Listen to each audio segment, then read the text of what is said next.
Chapter 1. She gave a glance at the armchairs placed before the chimney, at the tea-table, which shone in the shade, and at the tall, pale stems of flowers ascending above Chinese vases. She thrust her hand among the flowery branches of the Guelder roses to make their silvery balls quiver. Then she looked at herself in a mirror with serious attention.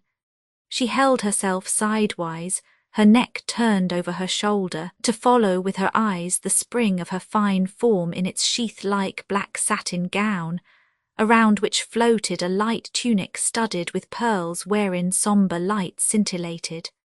She went nearer, curious to know her face of that day.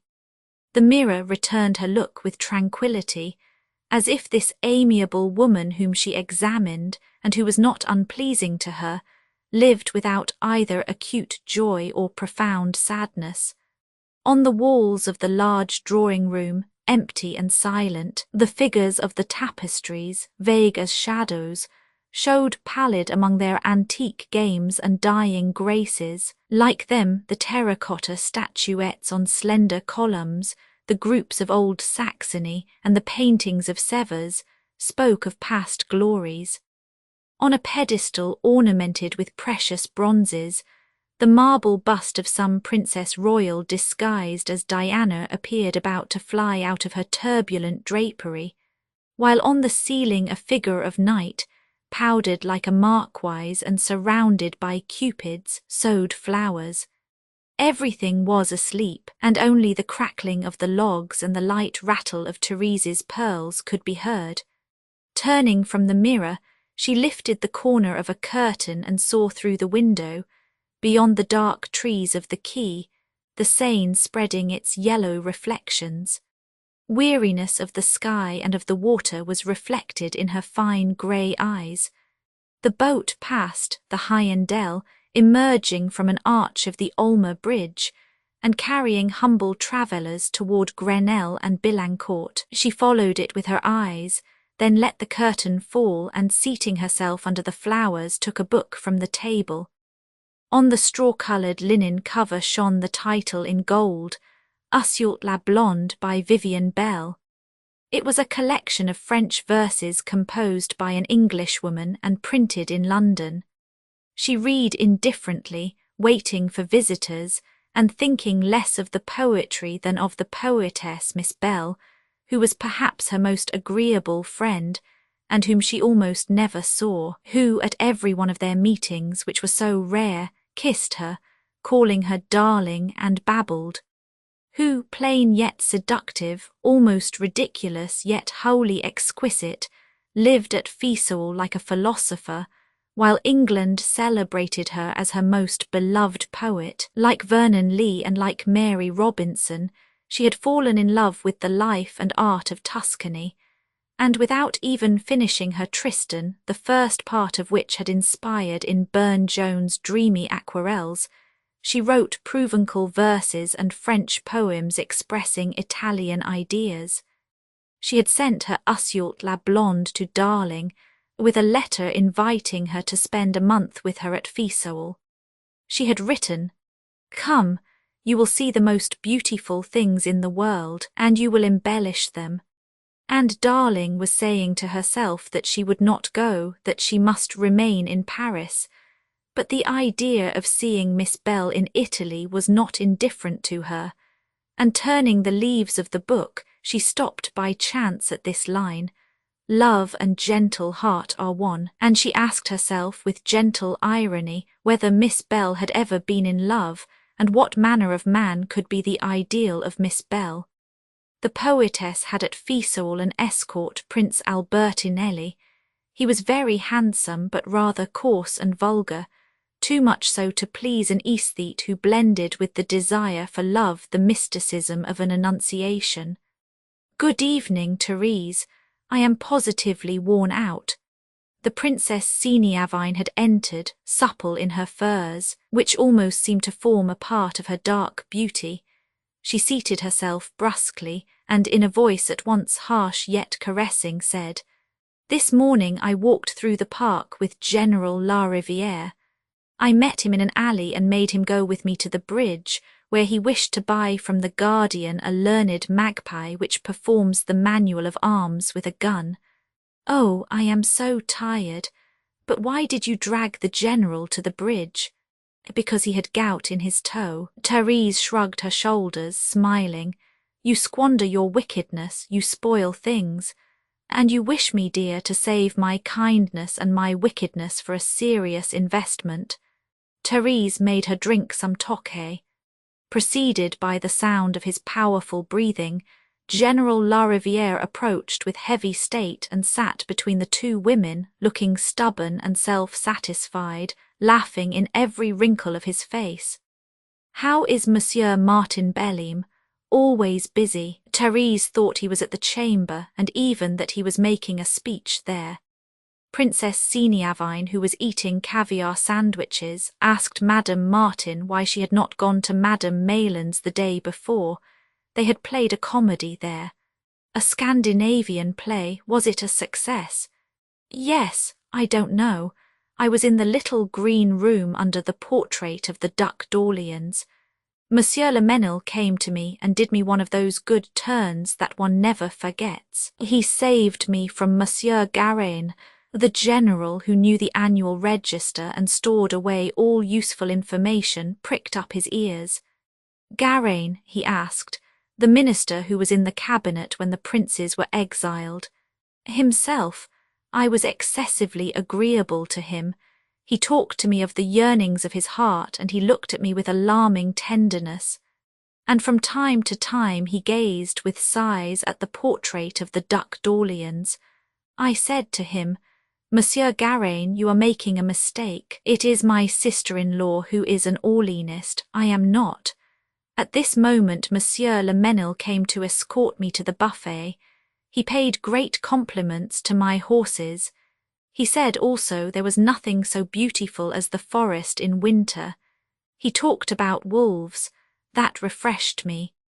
The general, who did not like young men, said he had met Le Mesnil the day before in the forest, galloping, with vast space between himself and his saddle. He declared that old cavaliers alone retained the traditions of good horsemanship, that people in society now rode like jockeys. It is the same with fencing, he added. Formerly, Princess Seniavine interrupted him. General, look and see how charming Madame Martin is. She is always charming, but at this moment she is prettier than ever. It is because she is bored. Nothing becomes her better than to be bored. Since we have been here, we have bored her terribly. Look at her, her forehead clouded, her glance vague, her mouth dolorous. Behold a victim. She arose, kissed Therese tumultuously, and fled, leaving the general astonished. Madame Martin Belime prayed him not to listen to what the princess had said. He collected himself and asked, "And how are your poets, madam?" It was difficult for him to forgive Madame Martin her preference for people who lived by writing and were not of his circle. "Yes, your poets. What has become of that Monsieur Choulette who visits you wrapped in a red muffler? My poets, they forget me, they abandon me. One should not rely on anybody. Men and women, nothing is sure. Life is a continual betrayal. Only that poor Miss Bell does not forget me. She has written to me from Florence and sent her book. Miss Bell, isn't she that young person who looks with her yellow waving hair like a little lapdog?" He reflected, and expressed the opinion that she must be at least 30.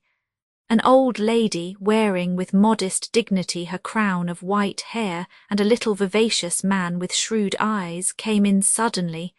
Madame Marmot and Paul Vence. Then, carrying himself very stiffly with a square monocle in his eye, appeared Daniel Salomon, the arbiter of elegance. The general hurried out. They talked of the novel of the week. Madame Marmot had dined often with the author, a young and very amiable man. Paul Vence thought the book tiresome. "Oh," sighed Madame Martin, "all books are tiresome, but men are more tiresome than books, and they are more exacting." Madame Marmot said that her husband, who had much literary taste, had retained, until the end of his days, a horror of naturalism. She was the widow of a member of the Académie des Inscriptions, and plumed herself upon her illustrious widowhood. She was sweet and modest in her black gown and her beautiful white hair. Madame Martin said to M. Daniel Salomon that she wished to consult him particularly on the picture of a group of beautiful children. You will tell me if it pleases you. You may also give me your opinion, Monsieur Vence, unless you disdain such trifles. M. Daniel Salomon looked at Paul Vence through his monocle with disdain. Paul Vence surveyed the drawing-room. You have beautiful things, madam. That would be nothing. But you have only beautiful things, and all serve to set off your own beauty. She did not conceal her pleasure at hearing him speak in that way. She regarded Paul Vence as the only really intelligent man she knew. She had appreciated him before his books had made him celebrated. His ill health, his dark humour, his assiduous labour separated him from society. The little bilious man was not very pleasing, yet he attracted her. She held in high esteem his profound irony, his great pride, his talent ripened in solitude, and she admired him with reason as an excellent writer, the author of powerful essays on art and on life. Little by little the room filled with a brilliant crowd. Within the large circle of armchairs were Madame de Wesson, about whom people told frightful stories, and who kept, after 20 years of half-smothered scandal, the eyes of a child and cheeks of virginal smoothness.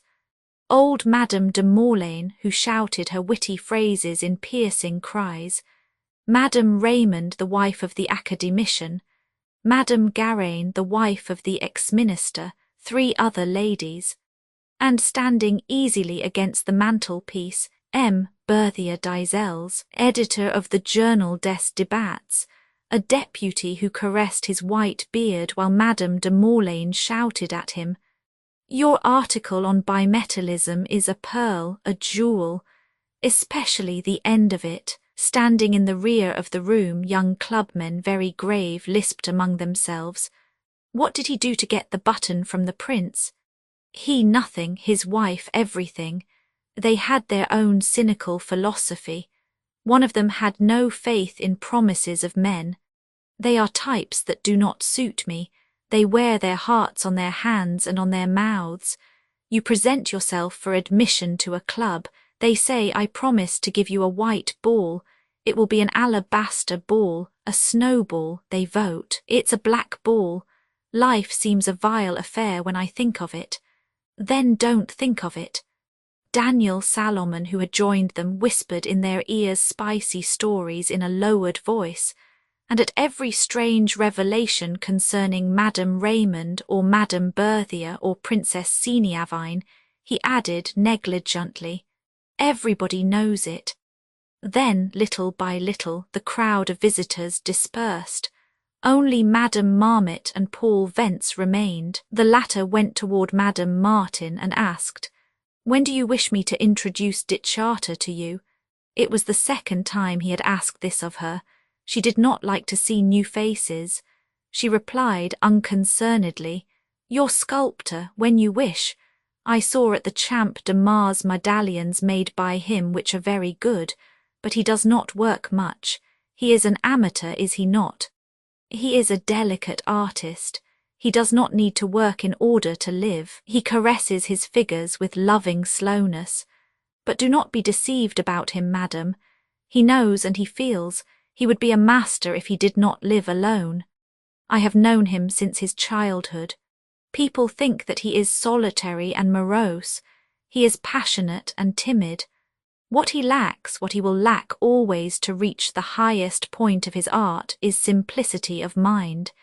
He is restless, and he spoils his most beautiful impressions. In my opinion, he was created less for sculpture than for poetry or philosophy. He knows a great deal, and you will be astonished at the wealth of his mind." Madame Marmot approved. She pleased society by appearing to find pleasure in it. She listened a great deal and talked little. Very affable, she gave value to her affability by not squandering it. either because she liked Madame Martin or because she knew how to give discreet marks of preference in every house she went. She warmed herself contentedly, like a relative, in a corner of the Louis Roman XVI chimney which suited her beauty. She lacked only her dog. "How is Toby?" asked Madame Martin. "Monsieur Vence, do you know Toby? He has long silky hair and a lovely little black nose." Madame Marmot was relishing the praise of Toby when an old man, pink and blonde with curly hair, short-sighted, almost blind under his golden spectacles, rather short, striking against the furniture, bowing to empty armchairs, blundering into the mirrors, pushed his crooked nose before Madame Marmot, who looked at him indignantly. It was M. Schmoll, member of the Académie des Inscriptions. He smiled and turned a madrigal for the Countess Martin with that hereditary harsh, coarse voice with which the Jews, his fathers, pressed their creditors, the peasants of Alsace, of Poland, and of the Crimea. He dragged his phrases heavily.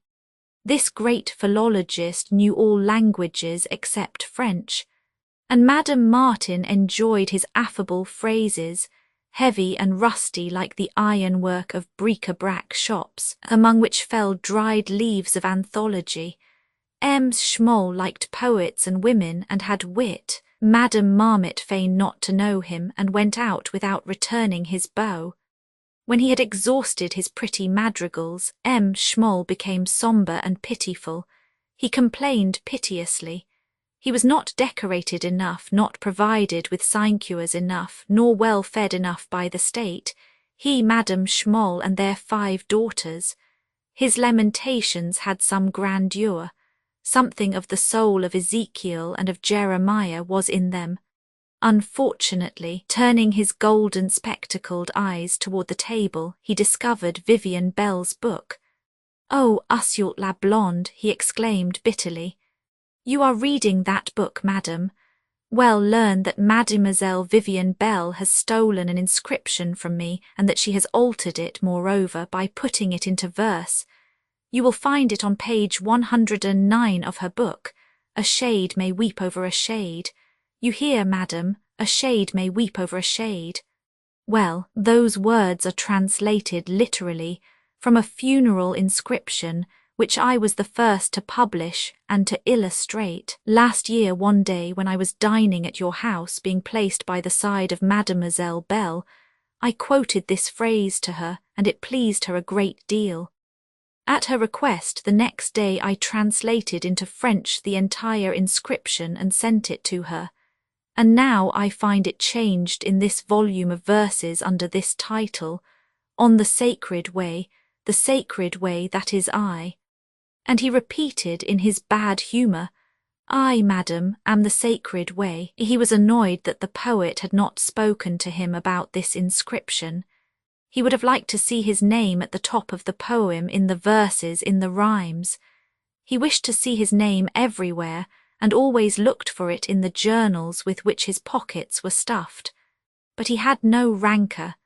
He was not really angry with Miss Bell.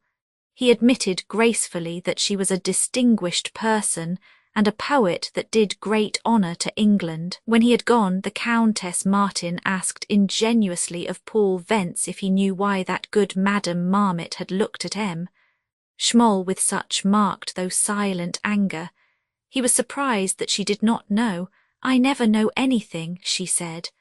But the quarrel between Schmoll and Marmot is famous. It ceased only at the death of Marmot. The day that poor Marmot was buried, snow was falling. We were wet and frozen to the bones. At the grave, in the wind, in the mud, Schmoll read under his umbrella a speech full of jovial cruelty and triumphant pity, which he took afterward to the newspapers in a mourning carriage. An indiscreet friend let Madame Marmot hear of it, and she fainted. Is it possible, madam, that you have not heard of this learned and ferocious quarrel? The Etruscan language was the cause of it. Marmot made it his unique study. He was surnamed Marmot the Etruscan. Neither he nor anyone else knew a word of that language, the last vestige of which is lost. Schmoll said continually to Marmot, "You do not know Etruscan, my dear colleague. That is the reason why you are an honourable savant and a fair-minded man." Piqued by his ironic praise, Marmot thought of learning a little Etruscan. He read to his colleague a memoir on the part played by flexions in the idiom of the ancient Tuscans. Madame Martin asked what a flexion was. "Oh, madam, if I explain anything to you it will mix up everything. Be content with knowing that in that memoir poor Marmot quoted Latin texts and quoted them wrong. Schmoll is a Latinist of great learning, and after Mommsen the chief epigraphist of the world." He reproached his young colleague, Marmot was not 50 years old, with reading Etruscan too well and Latin not well enough. From that time Marmot had no rest. At every meeting he was mocked unmercifully, and finally, in spite of his softness, he got angry. Schmoll is without rancour, it is a virtue of his race. He does not bear ill will to those whom he persecutes. One day, as he went up the stairway of the Institute with Renan and Oppert, he met Marmot and extended his hand to him. Marmot refused to take it and said, "I do not know you."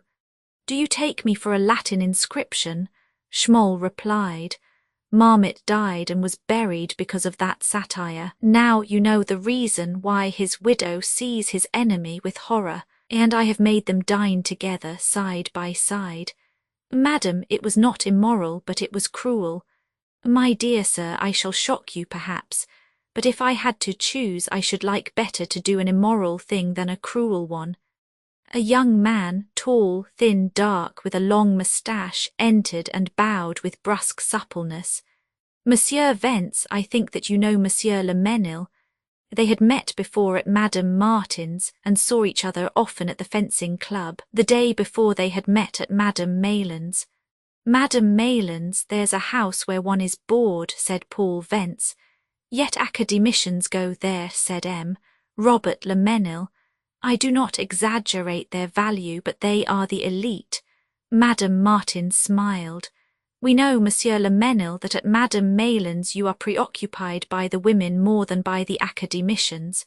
You escorted Princess Seniavine to the buffet and talked to her about wolves." "What wolves?" "Wolves, and forests blackened by winter. We thought that with so pretty a woman your conversation was rather savage." Paul Vence rose. "So you permit, madam, that I should bring my friend Charter. He has a great desire to know you, and I hope he will not displease you. There is life in his mind, he is full of ideas." "Oh, I do not ask for so much," Madame Martin said. "People that are natural and show themselves as they are rarely bore me, and sometimes they amuse me." When Paul Vence had gone, Le Mesnil listened until the noise of footsteps had vanished, then coming nearer, "Tomorrow at 3 o'clock, do you still love me?" He asked her to reply while they were alone. She answered that it was late, that she expected no more visitors, and that no one except her husband would come. He entreated. Then she said, "I shall be free tomorrow all day. Wait for me at 3 o'clock." He thanked her with a look. Then, placing himself on at the other side of the chimney, he asked who was that Charter whom she wished introduced to her. "I do not wish him to be introduced to me. He is to be introduced to me. He is a sculptor." He deplored the fact that she needed to see new faces, adding, "A sculptor, they are usually brutal." "Oh, but this one does so little sculpture. But if it annoys you that I should meet him, I will not do so. I should be sorry if society took any part of the time you might give to me." "My friend, you cannot complain of that. I did not even go to Madame Malan's yesterday. You are right to show yourself there as little as possible. It is not a house for you." He explained. All the women that went there had had some spicy adventure which was known and talked about. Besides, Madame Malan favoured intrigue. He gave examples.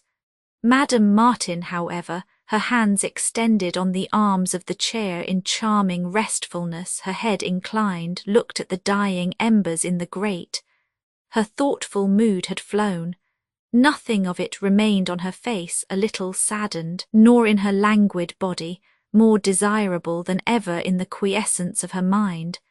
She kept for a while a profound immobility, which added to her personal attraction the charm of things that art had created. He asked her of what she was thinking. Escaping the magic of the blaze in the ashes, she said, "We will go tomorrow, if you wish, to far distant places, to the odd districts where the poor people live. I like the old streets where misery dwells." He promised to satisfy her taste, although he let her know that he thought it absurd. The walks that she led him sometimes bored him, and he thought them dangerous. People might see them. And since we have been successful until now in not causing gossip, she shook her head. Do you think that people have not talked about us, whether they know or do not know, they talk? Not everything is known, but everything is said. She relapsed into her dream. He thought her discontented, cross, for some reason which she would not tell. He bent upon her beautiful, grave eyes which reflected the light of the grate, but she reassured him. I do not know whether anyone talks about me, and what do I care? Nothing matters. He left her. He was going to dine at the club where a friend was waiting for him. She followed him with her eyes with peaceful sympathy. Then she began again to read in the ashes. She saw in them the days of her childhood, the castle wherein she had passed the sweet, sad summers, the dark and humid park, the pond where slept the green water, the marble nymphs under the chestnut trees, and the bench on which she had wept and desired death. Today she still ignored the cause of her youthful despair, when the ardent awakening of her imagination threw her into a troubled maze of desires and of fears.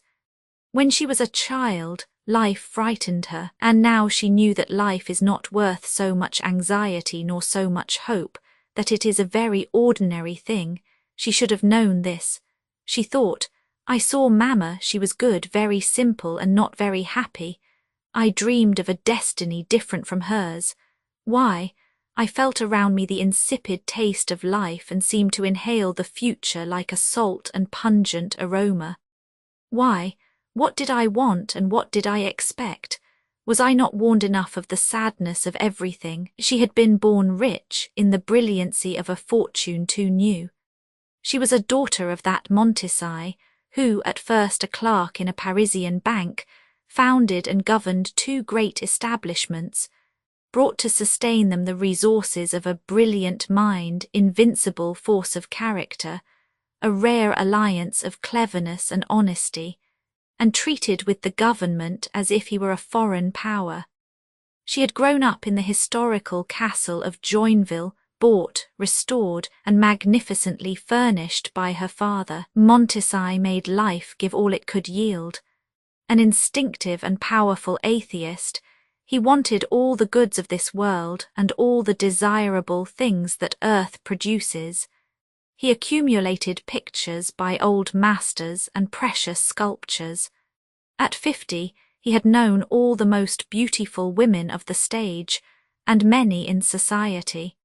He enjoyed everything worldly with the brutality of his temperament and the shrewdness of his mind. Poor Madame Montesai, economical and careful, languished at Joinville, delicate and poor, under the frowns of 12 gigantic caryatides which held a ceiling on which Lebrun had painted the Titans struck by Jupiter.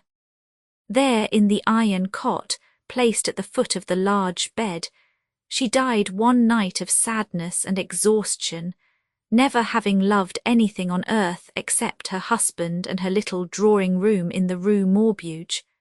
She never had had any intimacy with her daughter, whom she felt instinctively too different from herself, too free, too bold at heart, and she divined in Therese, although she was sweet and good, the strong Montesai blood, the ardour which had made her suffer so much, and which she forgave in her husband but not in her daughter. But Montesai recognized his daughter and loved her. Like most hearty, full-blooded men, he had hours of charming gaiety. Although he lived out of his house a great deal, he breakfasted with her almost every day and sometimes took her out walking. He understood gowns and furbelows. He instructed and formed Therese. He amused her. Near her his instinct for conquest inspired him still. He desired to win always, and he won his daughter. He separated her from her mother. Therese admired him, she adored him. In her dream she saw him as the unique joy of her childhood. She was persuaded that no man in the world was as amiable as her father. At her entrance in life, she despaired at once of finding elsewhere so rich a nature, such a plenitude of active and thinking forces. This discouragement had followed her in the choice of a husband, and perhaps later in a secret and freer choice. She had not really selected her husband. She did not know. She had permitted herself to be married by her father, who, then a widower, embarrassed by the care of a girl, had wished to do things quickly and well. He considered the exterior advantages, estimated the 80 years of imperial nobility which Count Martin brought. The idea never came to him that she might wish to find love in marriage. He flattered himself that she would find in it the satisfaction of the luxurious desires which he attributed to her, the joy of making a display of grandeur, the vulgar pride, the material domination, which were for him all the value of life, as he had no ideas on the subject of the happiness of a true woman, although he was sure that his daughter would remain virtuous, while thinking of his absurd yet natural faith in her, which accorded so badly with his own experiences and ideas regarding women. She smiled with melancholy irony, and she admired her father the more. After all, she was not so badly married. Her husband was as good as any other man. He had become quite bearable. Of all that she read in the ashes, in the veiled softness of the lamps, of all her reminiscences, that of their married life was the most vague. She found a few isolated traits of it, some absurd images, a fleeting and fastidious impression. The time had not seemed long and had left nothing behind. 6 years had passed, and she did not even remember how she had regained her liberty. So prompt and easy had been her conquest of that husband, cold, sickly, selfish and polite, of that man dried up and yellowed by business and politics, laborious, ambitious and commonplace. He liked women only through vanity, and he never had loved his wife. The separation had been frank and complete, and since then, strangers to each other, they felt a tacit, mutual gratitude for their freedom. She would have had some affection for him if she had not found him hypocritical and too subtle in the art of obtaining her signature when he needed money for enterprises that were more for ostentation than real benefit. The man with whom she dined and talked every day had no significance for her. With her cheek in her hand, before the grate, as if she questioned a sibyl, she saw again the face of the Marquis de Rie. She saw it so precisely that it surprised her. The Marquis de Rie had been presented to her by her father, who admired him, and he appeared to her grand and dazzling for his 30 years of intimate triumphs and mundane glories. His adventures followed him like a procession. He had captivated 3 generations of women, and had left in the heart of all those whom he had loved an imperishable memory. His virile grace, his quiet elegance, and his habit of pleasing had prolonged his youth far beyond the ordinary term of years. He noticed particularly the young Countess Martin. The homage of this expert flattered her. She thought of him now with pleasure. He had a marvellous art of conversation. He amused her.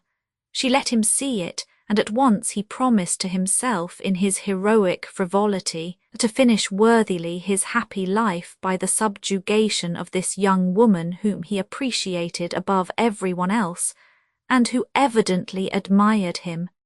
He displayed to capture her the most learned stratagems, but she escaped him very easily. She yielded 2 years later to Robert Le Mesnil, who had desired her ardently with all the warmth of his youth, with all the simplicity of his mind. She said to herself, "I gave myself to him because he loved me." It was the truth. The truth was also that a dumb yet powerful instinct had impelled her, and that she had obeyed the hidden impulse of her being. But even this was not her real self. What awakened her nature at last was the fact that she believed in the sincerity of his sentiment. She had yielded as soon as she had felt that she was loved. She had given herself quickly, simply.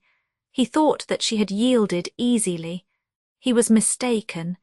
She had felt the discouragement which the irreparable gives, and that sort of shame which comes of having suddenly something to conceal. Everything that had been whispered before her about other women resounded in her burning ears. But, proud and delicate, she took care to hide the value of the gift she was making. He never suspected her moral uneasiness, which lasted only a few days and was replaced by perfect tranquillity. After 3 years she defended her conduct as innocent and natural. Having done harm to no one, she had no regrets. She was content. She was in love, she was loved. Doubtless she had not felt the intoxication she had expected, but does one ever feel it? She was the friend of the good and honest fellow, much liked by women who passed for disdainful and hard to please, and he had a true affection for her. The pleasure she gave him and the joy of being beautiful for him attached her to this friend. He made life for her not continually delightful, but easy to bear, and at times agreeable. That which she had not divined in her solitude, notwithstanding vague yearnings and apparently causeless sadness, he had revealed to her. She knew herself when she knew him. It was a happy astonishment. Their sympathies were not in their minds. Her inclination toward him was simple and frank, and at this moment she found pleasure in the idea of meeting him the next day in the little apartment where they had met for 3 years. With a shake of the head and a shrug of her shoulders, coarser than one would have expected from this exquisite woman, sitting alone by the dying fire, she said to herself, "There, I need love." Chapter 2. It was no longer daylight when they came out of the little apartment in the Rue Spontini.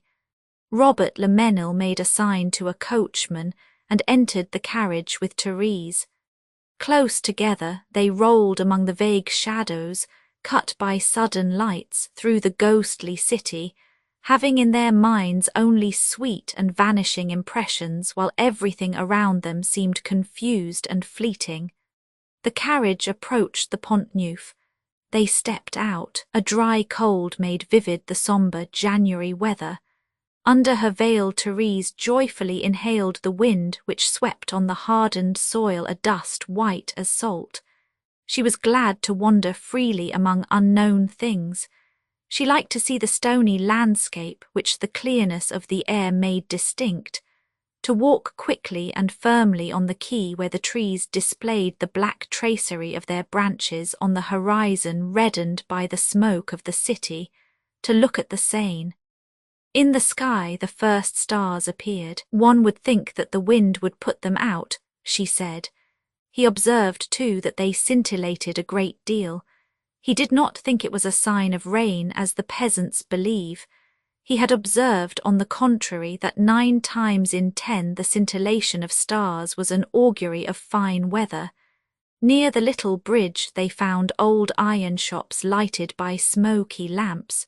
She ran into them.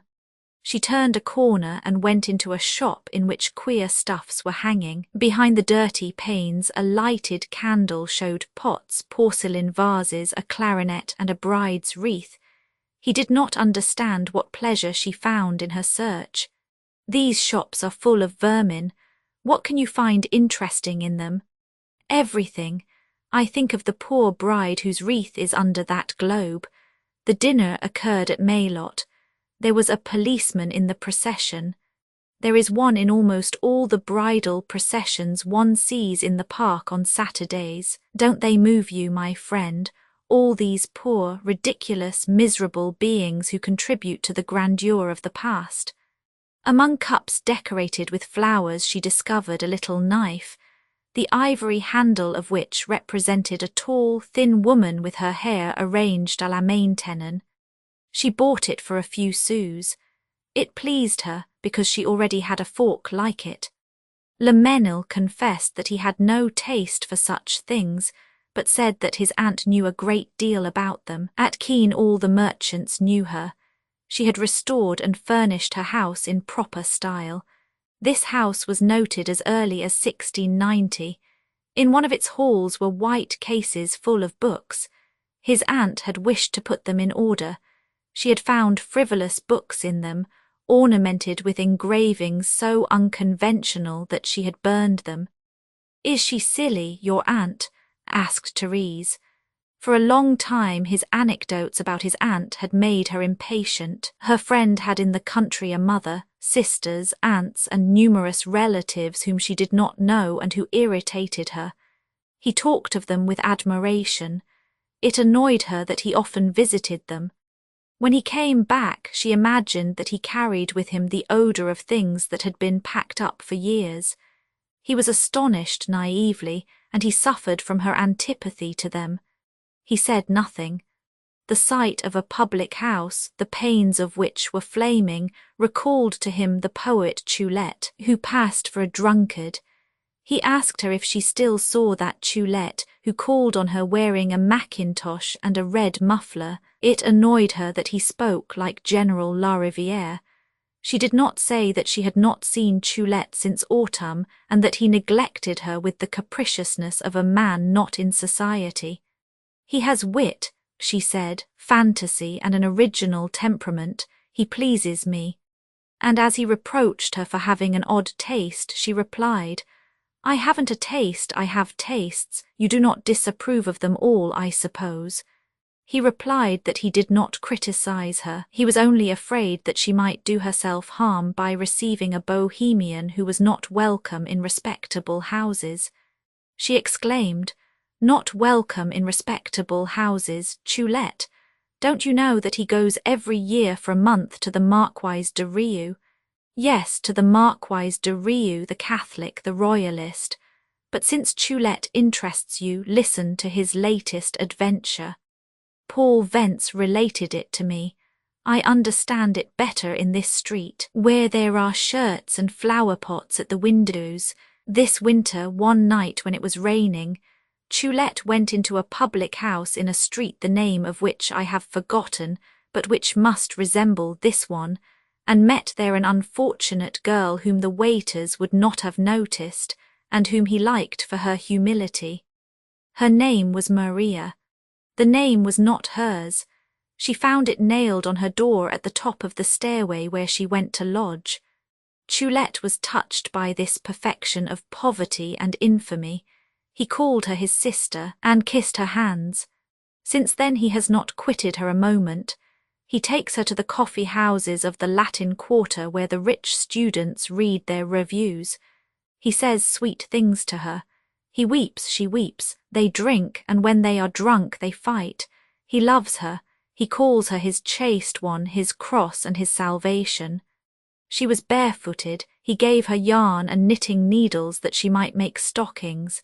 And he made shoes for this unfortunate girl himself, with enormous nails. He teaches her verses that are easy to understand. He is afraid of altering her moral beauty by taking her out of the shame where she lives in perfect simplicity and admirable destitution. Le Mesnil shrugged his shoulders. But that Choulette is crazy, and Paul Vence has no right to tell you such stories. I am not austere, assuredly, but there are immoralities that disgust me. They were walking at random. She fell into a dream. Yes, morality, I know, duty, but duty, it takes the devil to discover it. I can assure you that I do not know where duty is. It's like a young lady's turtle at Joinville. We spent all the evening looking for it under the furniture, and when we had found it, we went to bed. He thought there was some truth in what she said. He would think about it when alone. I regret sometimes that I did not remain in the army. I know what you are going to say. One becomes a brute in that profession. Doubtless, but one knows exactly what one has to do, and that is a great deal in life. I think that my uncle's life is very beautiful and very agreeable. But now that everybody is in the army, there are neither officers nor soldiers. It all looks like a railway station on Sunday. My uncle knew personally all the officers and all the soldiers of his brigade. Nowadays, how can you expect an officer to know his men? She had ceased to listen. She was looking at a woman selling fried potatoes.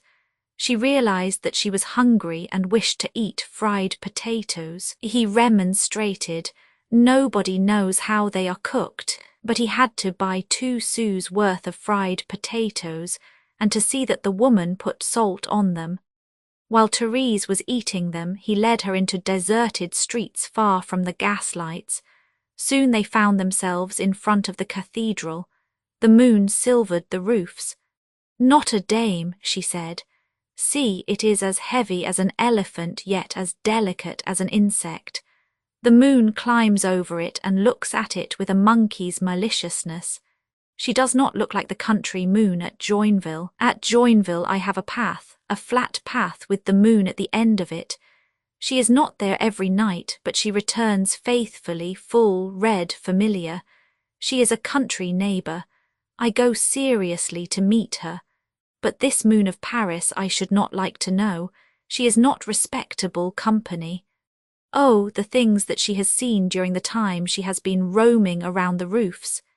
He smiled a tender smile. "Oh, your little path where you walked alone and that you liked because the sky was at the end of it. I see it as if I were there." It was at the Joinville castle that he had seen her for the first time and had at once loved her. It was there one night that he had told her of his love, to which she had listened, dumb, with a pained expression on her mouth and a vague look in her eyes.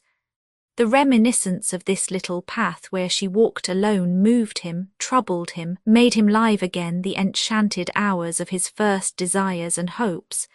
He tried to find her hand in her muff and pressed her slim wrist under the fur.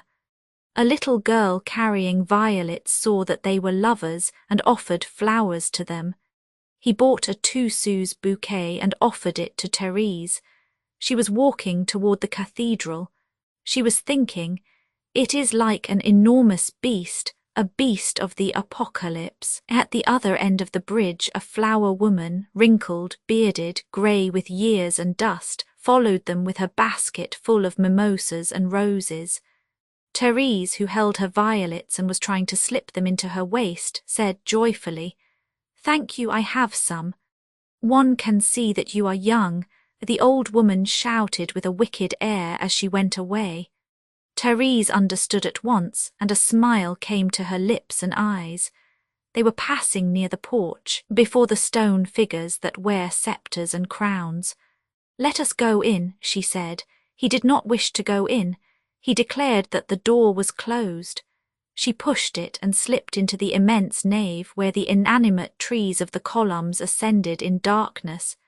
In the rear, candles were moving in front of spectre-like priests under the last reverberations of the organs. She trembled in the silence and said, "The sadness of churches at night moves me. I feel in them the grandeur of nothingness." He replied, "We must believe in something. If there were no God, if our souls were not immortal, it would be too sad." She remained for a while immovable under the curtains of shadow hanging from the arches. Then she said, "My poor friend, we do not know what to do with this life, which is so short, and yet you desire another life which shall never finish." In the carriage that took them back, he said gaily that he had passed a fine afternoon. He kissed her, satisfied with her and with himself, but his good humour was not communicated to her. The last moments they passed together were spoiled for her always by the presentiment that he would not say at parting the thing that he should say. Ordinarily he quitted her brusquely, as if what had happened were not to last. At every one of their partings she had a confused feeling that they were parting forever. She suffered from this in advance and became irritable. Under the trees he took her hand and kissed her. "Is it not rare, Therese, to love as we love each other? Rare, I don't know, but I think that you love me. And you, I too love you. And you will love me always. What does one ever know?" And seeing the face of her lover darken, "Would you be more content with a woman who would swear to love only you for all time?" He remained anxious with a wretched air. She was kind and she reassured him. "You know very well, my friend, that I am not fickle." Almost at the end of the lane they said goodbye. He kept the carriage to return to the Rue Royale. He was to dine at the club and go to the theatre and had no time to lose. Therese returned home on foot. Opposite the Trocadero she remembered what the old flower woman had said. "One can see that you are young." The words came back to her with a significance not immoral but sad. One can see that you are young. Yes, she was young, she was loved, and she was bored to death. Chapter 3. In the centre of the table flowers were disposed in a basket of gilded bronze, decorated with eagles, stars and bees, and handles formed like horns of plenty. On its sides winged victories supported the branches of candelabra. This centrepiece of the Empire style had been given by Napoleon in 1812 to Count Martin de Laesny, grandfather of the present Count Martin Belleem. Martin de Laesny, a deputy to the Legislative Corps in 1809, was appointed the following year member of the Committee on Finance, the assiduous and secret works of which suited his laborious temperament. Although a liberal, he pleased the emperor by his application and his exact honesty. For 2 years he was under a reign of favours. In 1813 he formed part of the moderate majority which approved the report in which Lane censured power and misfortune by giving to the empire tardy advice.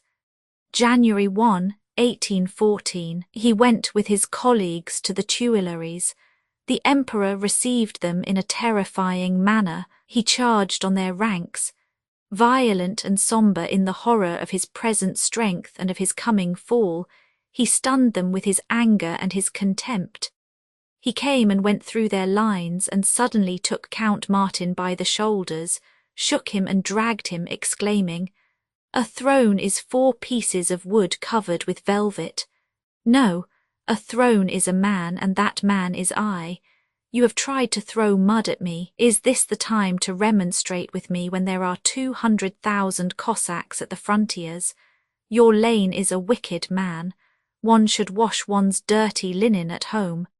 And while in his anger he twisted in his hand the embroidered collar of the deputy, he said, "The people know me, they do not know you. I am the elect of the nation. You are the obscure delegates of a department." He predicted to them the fate of the Girondins. The noise of his spurs accompanied the sound of his voice. Count Martin remained trembling the rest of his life, and tremblingly recalled the Bourbons after the defeat of the emperor. The 2 restorations were in vain. The July government and the Second Empire covered his oppressed breast with crosses and cordons. Raised to the highest functions, loaded with honours by 3 kings and 1 emperor, he felt forever on his shoulder the hand of the Corsican.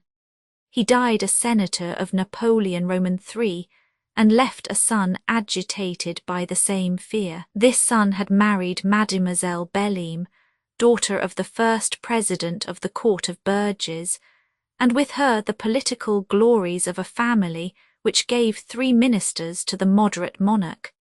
The Belleems, advocates in the time of Louis Roman XV, elevated the Jacobin origins of the Martins. The second Count Martin was a member of all the assemblies until his death in 1881. His son took without trouble his seat in the Chamber of Deputies, having married Mademoiselle Therese Montesay, whose dowry supported his political fortune. He appeared discreetly among the 4 or 5 bourgeois, titled and wealthy, who rallied to democracy, and were received without much bad grace by the Republicans, whom aristocracy flattered. In the dining-room, Count Martin Belleam was doing the honours of his table with the good grace, the sad politeness, recently prescribed at the Élysée to represent isolated France at a great northern court.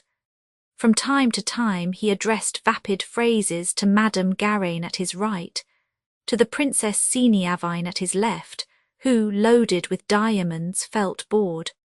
Opposite him, on the other side of the table, Countess Martin, having by her side General Larivière and M. Schmoll, member of the Académie des Inscriptions, caressed with her fan her smooth white shoulders.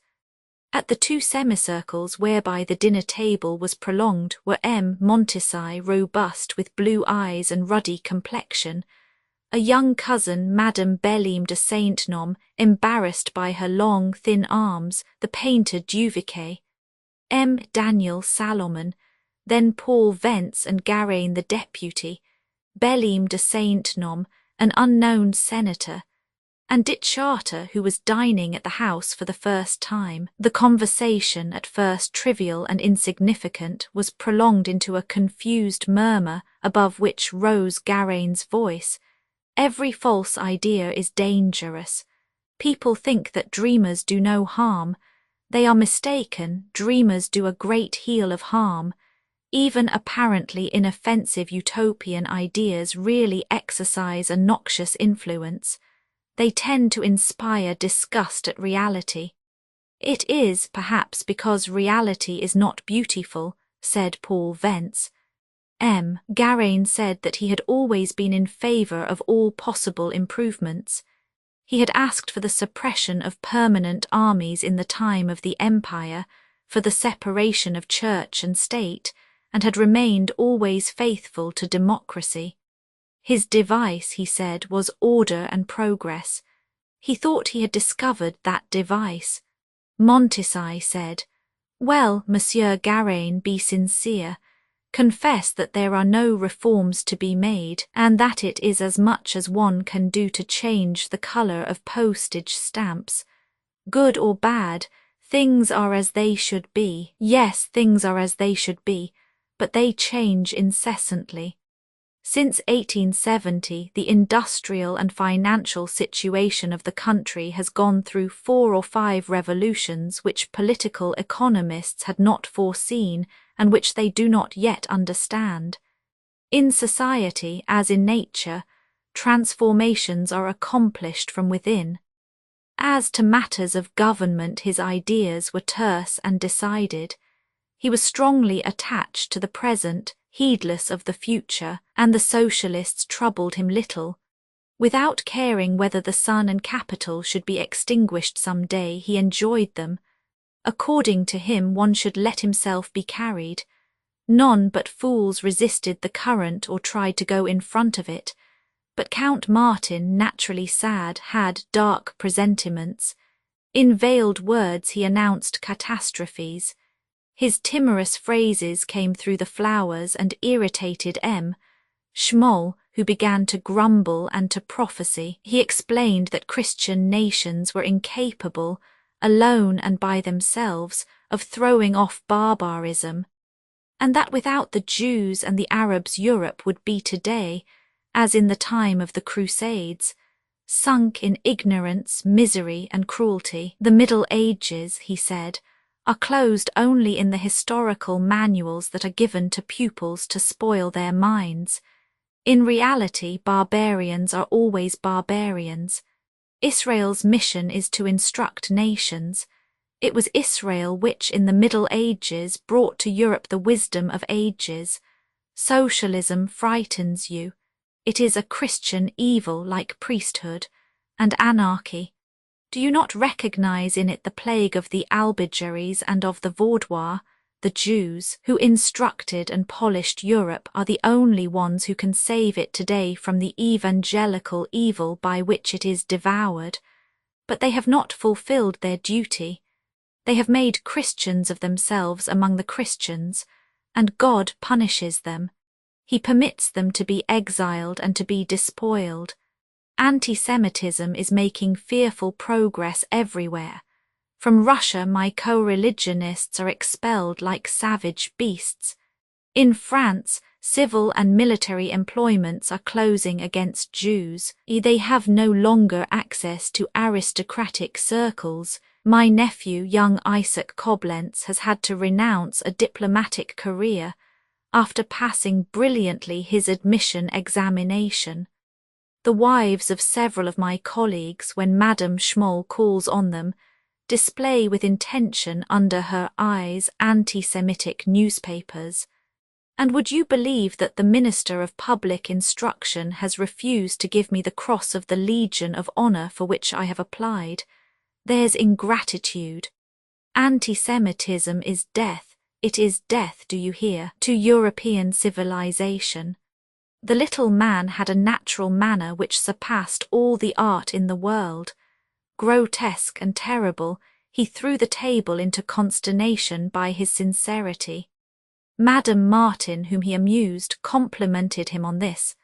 "At least," she said, "you defend your co-religionists.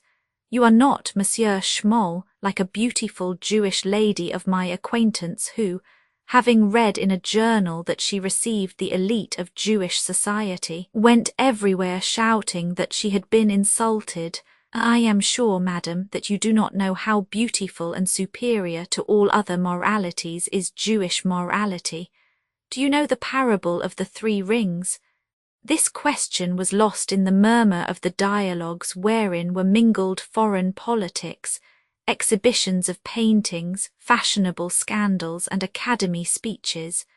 They talked of the new novel and of the coming play. This was a comedy. Napoleon was an incidental character in it. The conversation settled upon Napoleon I, often placed on the stage and newly studied in books, an object of curiosity, a personage in the fashion, no longer a popular hero, a demigod wearing boots for his country, as in the days when Norvins and Beranger, Charlotte and Raffet were composing his legend. But a curious personage, an amusing type in his living infinity, a figure whose style is pleasant to artists, whose movements attract thoughtless idlers. Gawain, who had founded his political fortune on hatred of the empire, judged sincerely that this return of national taste was only an absurd infatuation. He saw no danger in it and felt no fear about it. In him fear was sudden and ferocious. For the moment he was very quiet. He talked neither of prohibiting performances nor of seizing books, of imprisoning authors, or of suppressing anything. Calm and severe, he saw in Napoleon only Taine's condottiere who kicked Volney in the stomach. Everybody wished to define the true Napoleon. Count Martin, in the face of the imperial centrepiece and of the winged victories, talked suitably of Napoleon as an organizer and administrator, and placed him in a high position as president of the State Council, where his words threw light upon obscure questions. Gawain affirmed that in his sessions only too famous Napoleon, under pretext of taking snuff, asked the councillors to pass to him their gold boxes ornamented with miniatures and decked with diamonds, which they never saw again. The anecdote was told to him by the son of Maunier himself. Montesquieu esteemed in Napoleon the genius of order. He liked, he said, work well done. That is a taste most persons have lost. The painter Duviquet, whose ideas were those of an artist, was embarrassed. He did not find on the funeral mask brought from St. Helena the characteristics of that face, beautiful and powerful, which medals and busts have consecrated. One must be convinced of this now that the bronze of that mask was hanging in all the old shops, among eagles and sphinxes made of gilded wood. And according to him, since the true face of Napoleon was not that of the ideal Napoleon, his real soul may not have been as idealists fancied it. Perhaps it was the soul of a good bourgeois. Somebody had said this, and he was inclined to think that it was true. Anyway, Duviquet, who flattered himself with having made the best portraits of the century, knew that celebrated men seldom resemble the ideas one forms of them. M. Daniel Salomon observed that the fine mask about which Duviquet talked, the plaster cast taken from the inanimate face of the emperor and brought to Europe by Dr. Antommarchi, had been moulded in bronze and sold by subscription for the first time in 1833 under Louis Philippe, and had then inspired surprise and mistrust. People suspected the Italian chemist, who was a sort of buffoon, always talkative and famished, of having tried to make fun of people.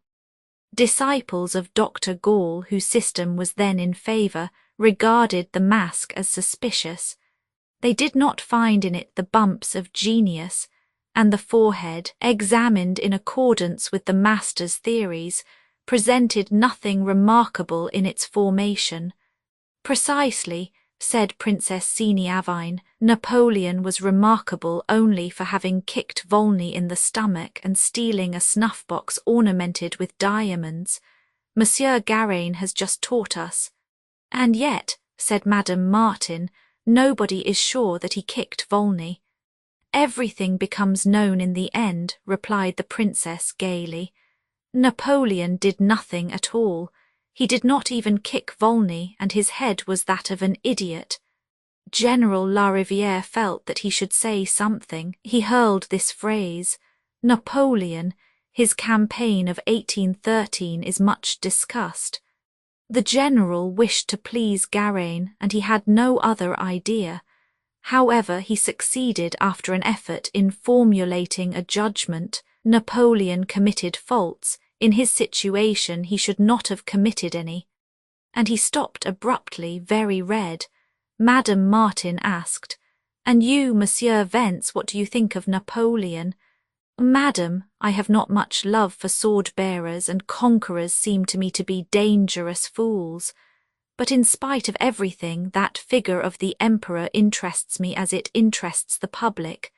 I find character and life in it. There is no poem or novel that is worth the memoirs of St. Helena, although it is written in ridiculous fashion.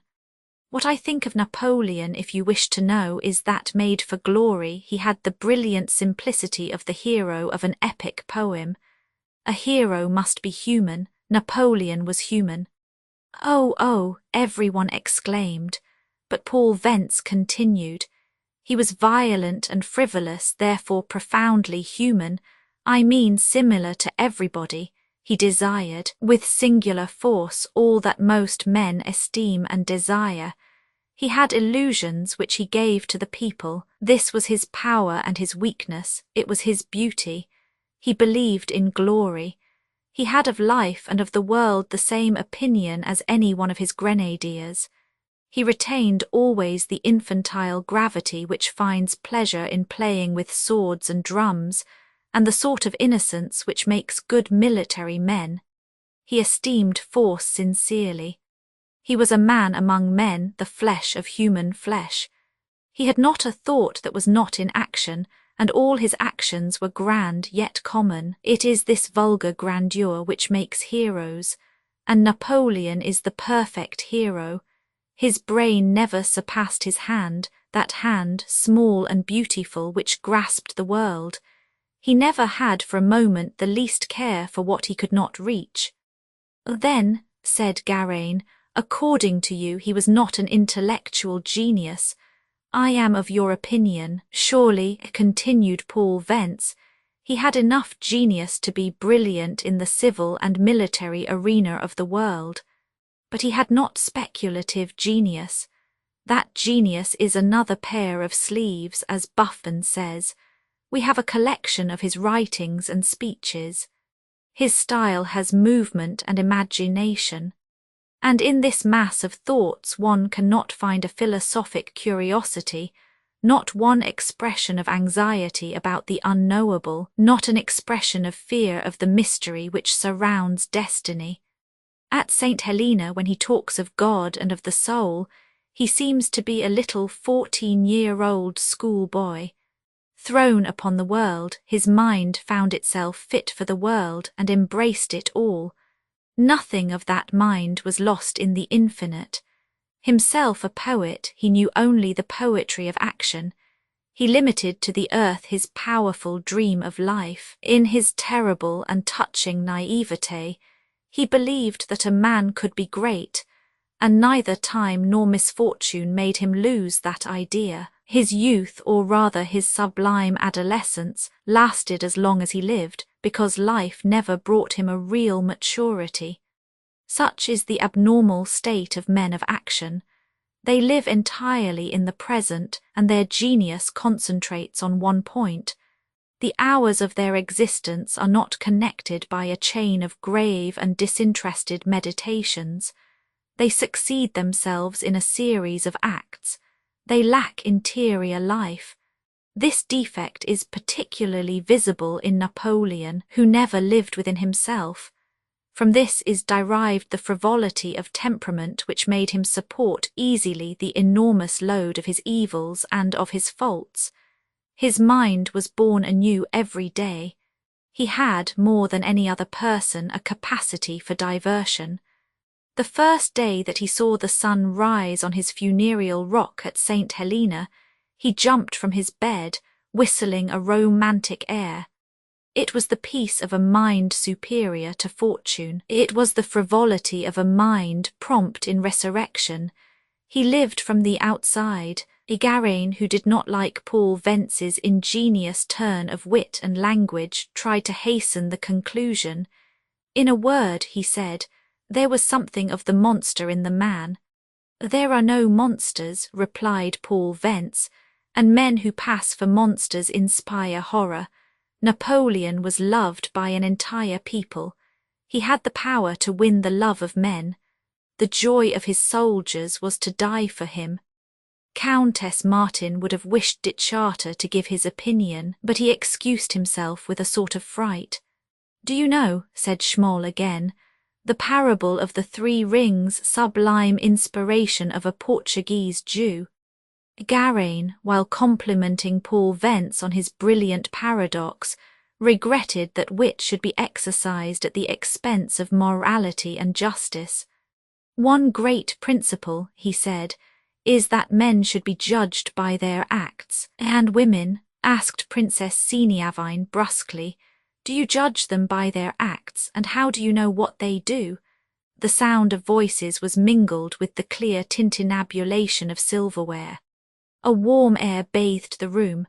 The roses shed their leaves on the cloth. More ardent thoughts mounted to the brain.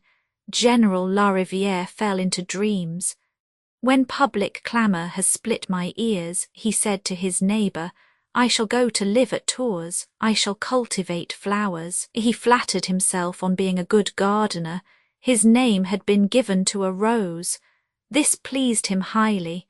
Schmoll asked again if they knew the parable of the 3 rings. The princess rallied the deputy. Then you do not know, Monsieur Égaré, that one does the same things for very different reasons. Montesquieu said she was right. It is very true, as you say, madam, that actions prove nothing. This thought is striking in an episode in the life of Don Juan, which was known neither to Molière nor to Mozart, but which is revealed in an English legend, a knowledge of which I owe to my friend James Russell Lowell of London. One learns from it that the great seducer lost his time with 3 women. One was a bourgeoise. She was in love with her husband. The other was a nun. She would not consent to violate her vows. The third, who had for a long time led a life of debauchery, had become ugly and was a servant in a den. After what she had done, after what she had seen, love signified nothing to her. These three women behaved alike for very different reasons. An action proves nothing. It is the mass of actions, their weight, their sum total, which makes the value of the human being. Some of our actions, said Madame Martin, have our look, our face, they are our daughters. Others do not resemble us at all. She rose and took the general's arm. On the way to the drawing-room the princess said, Therese is right. Some actions do not express our real selves at all. They are like the things we do in nightmares. The nymphs of the tapestries smiled vainly in their faded beauty at the guests, who did not see them.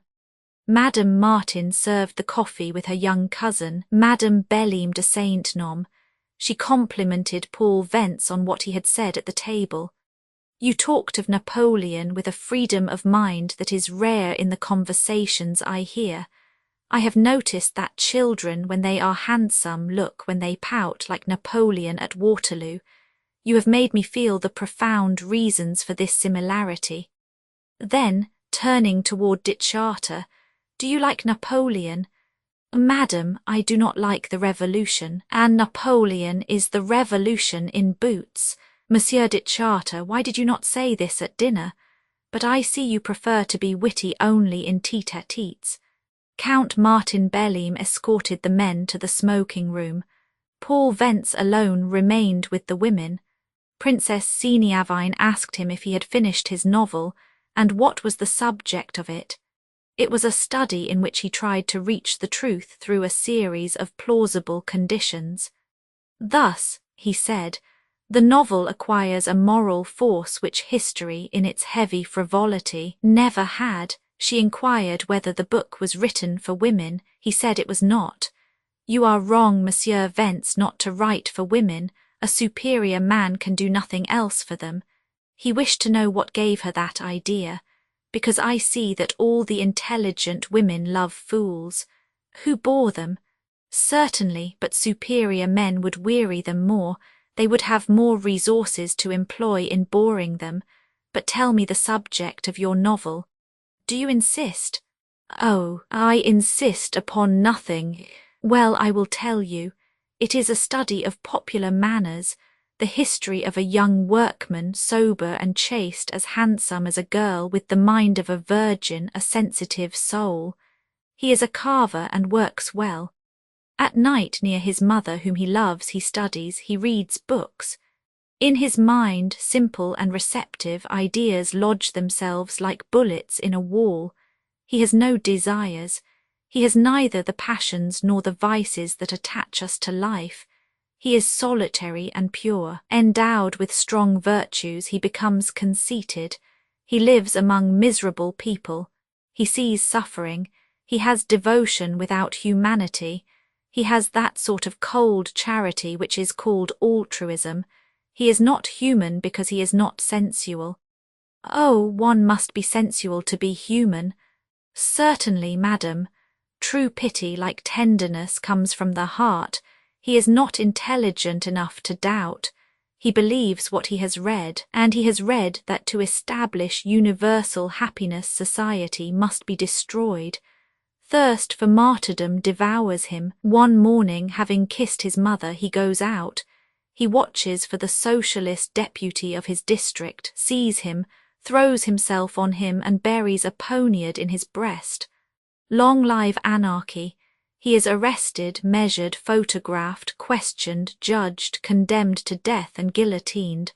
That is my novel. It is not very amusing, said the princess, but that is not your fault. Your anarchists are as timid and moderate as other Frenchmen. The Russians have more audacity and more imagination. Countess Martin asked Paul Vence whether he knew a silent, timid-looking man among the guests. Her husband had invited him. She knew nothing of him, not even his name. Paul Vence could only say that he was a senator. He had seen him one day by chance in the Luxembourg, in the gallery that served as a library. I went there to look at the cupola, where Delacroix has painted, in a wood of bluish myrtles, heroes and sages of antiquity.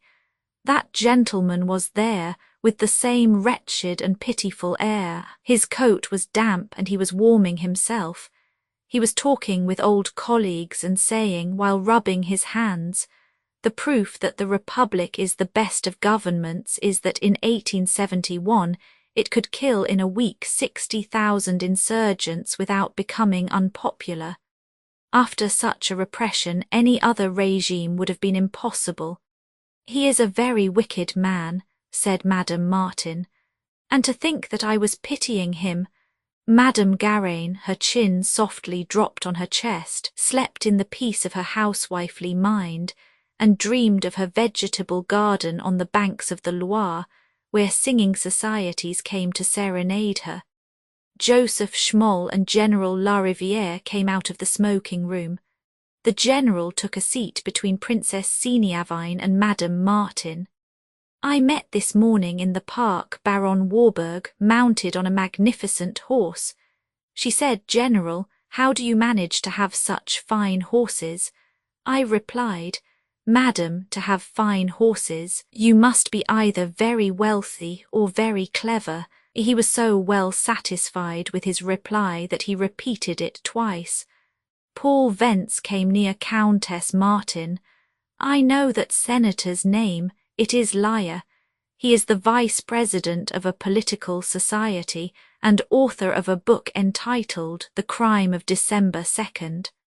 The general continued, "The weather was horrible. I went into a hut and found Lemenil there. I was in a bad humour. He was making fun of me, I saw, because I sought shelter. He imagines that because I am a general I must like wind and snow. He said that he liked bad weather and that he was to go fox hunting with friends next week." There was a pause. The general continued, "I wish him much joy, but I don't envy him. Fox hunting is not agreeable." "But it is useful," said Montesai. The general shrugged his shoulders. "Foxes are dangerous for chicken coops in the spring when the fowls have to feed their families. Foxes are sly poachers who do less harm to farmers than to hunters. I know something of this." Therese was not listening to the princess who was talking to her. She was thinking, "He did not tell me that he was going away." "Of what are you thinking, dear?" inquired the princess. "Of nothing interesting," Therese replied. Chapter 4.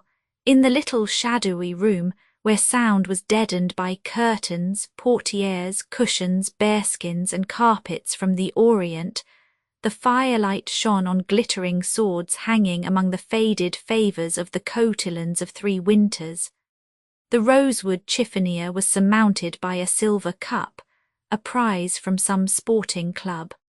On a porcelain plaque in the centre of the table stood a crystal vase which held branches of white lilacs, and lights palpitated in the warm shadows. Therese and Robert, their eyes accustomed to obscurity, moved easily among these familiar objects. He lighted a cigarette while she arranged her hair, standing before the mirror in a corner so dim she could hardly see herself.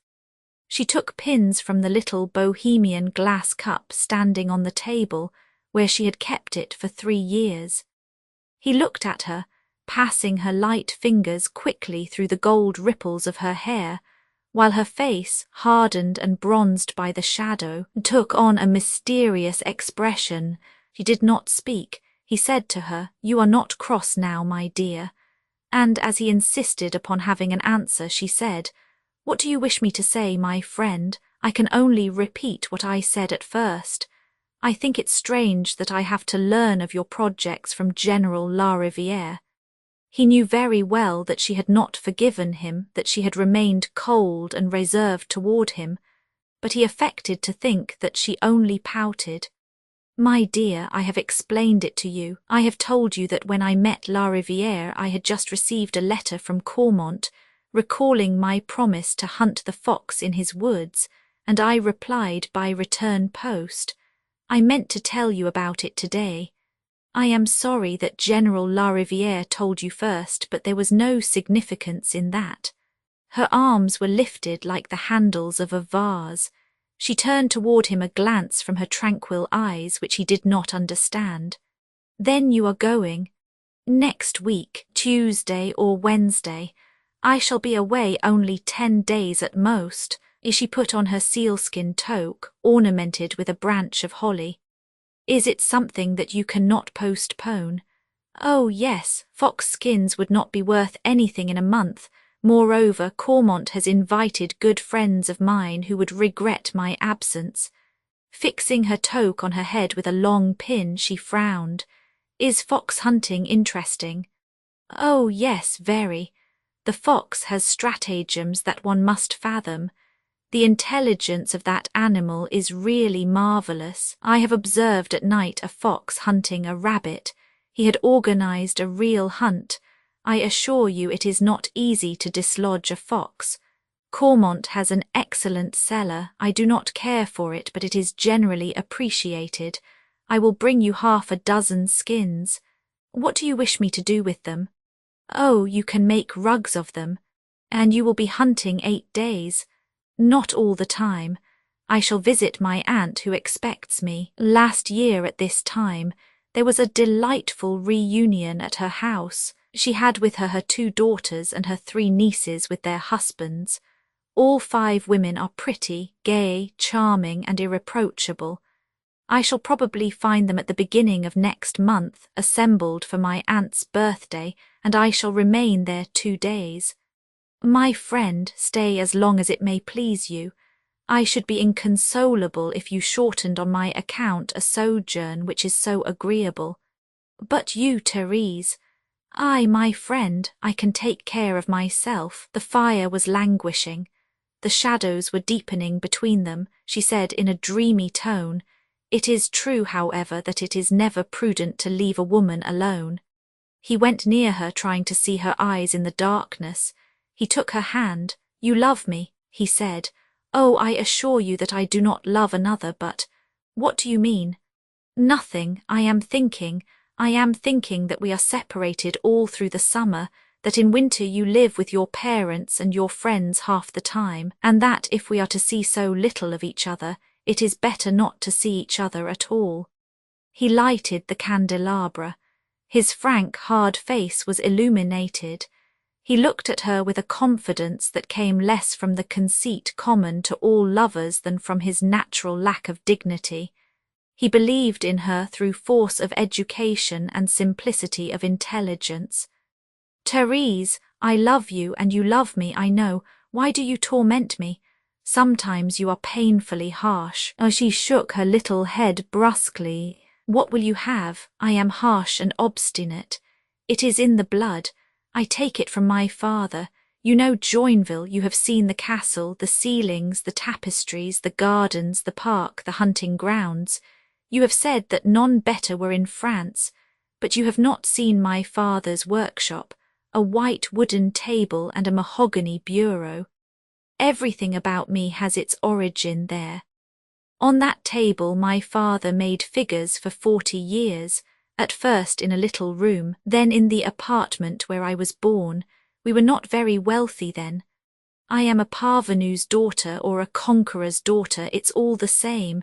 We are people of material interests.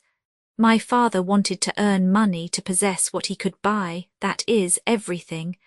I wish to earn and keep, what, I do not know, the happiness that I have or that I have not. I have my own way of being exacting. I long for dreams and illusions. Oh, I know very well that all this is not worth the trouble that a woman takes in giving herself to a man, but it is a trouble that is worth something because my trouble is myself, my life. I like to enjoy what I like or think what I like. I do not wish to lose. I am like Papa, I demand what is due to me. And then, she lowered her voice, and then I have impulses. Now, my dear, I bore you. What will you have? You shouldn't have loved me. This language, to which she had accustomed him, often spoiled his pleasure. But it did not alarm him. He was sensitive to all that she did, but not at all to what she said, and he attached no importance to a woman's words. Talking little himself, he could not imagine that often words are the same as actions. Although he loved her, or rather because he loved her with strength and confidence, He thought it his duty to resist her whims, which he judged absurd. Whenever he played the master, he succeeded with her, and naively he always ended by playing it. You know very well, Therese, that I wish to do nothing except to be agreeable to you. Don't be capricious with me. And why should I not be capricious? If I gave myself to you, it was not because I was logical, nor because I thought I must. It was because I was capricious. He looked at her, astonished and saddened. The word is not pleasant to you, my friend. Well, let us say that it was love. Truly it was with all my heart, and because I felt that you loved me. But love must be a pleasure, and if I do not find in it the satisfaction of what you call my capriciousness, but which is really my desire, my life, my love, I do not want it. I prefer to live alone. You are astonishing. My caprices. Is there anything else in life? Your fox hunt isn't that capricious. He replied, very sincerely, if I had not promised, I swear to you, Therese, that I would sacrifice that small pleasure with great joy. She felt that he spoke the truth. She knew how exact he was in filling the most trifling engagements, yet realized that if she insisted he would not go. But it was too late. She did not wish to win. She would seek hereafter only the violent pleasure of losing. She pretended to take his reason seriously and said, "Ah, you have promised," and she affected to yield. Surprised at first, he congratulated himself at last on having made her listen to reason. He was grateful to her for not having been stubborn. He put his arm around her waist and kissed her on the neck and eyelids as a reward. He said, "We may meet 3 or 4 times before I go, and more if you wish. I will wait for you as often as you wish to come. Will you meet me here tomorrow?" She gave herself the satisfaction of saying that she could not come the next day nor any other day. Softly she mentioned the things that prevented her. The obstacles seemed light: calls, a gown to be tried on, a charity fair, exhibitions. As she dilated upon the difficulties, they seemed to increase. The calls could not be postponed. There were 3 fairs. The exhibitions would soon close.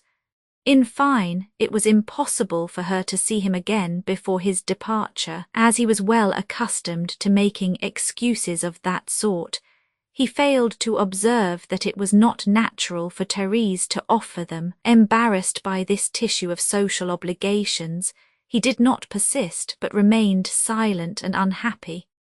With her left arm she raised the portière, placed her right hand on the key of the door, and standing against the rich background of the sapphire and ruby-coloured folds of the oriental draperies, she turned her head toward the friend she was leaving, and said a little mockingly, yet with a touch of tragic emotion, "Good-bye, Robert, enjoy yourself.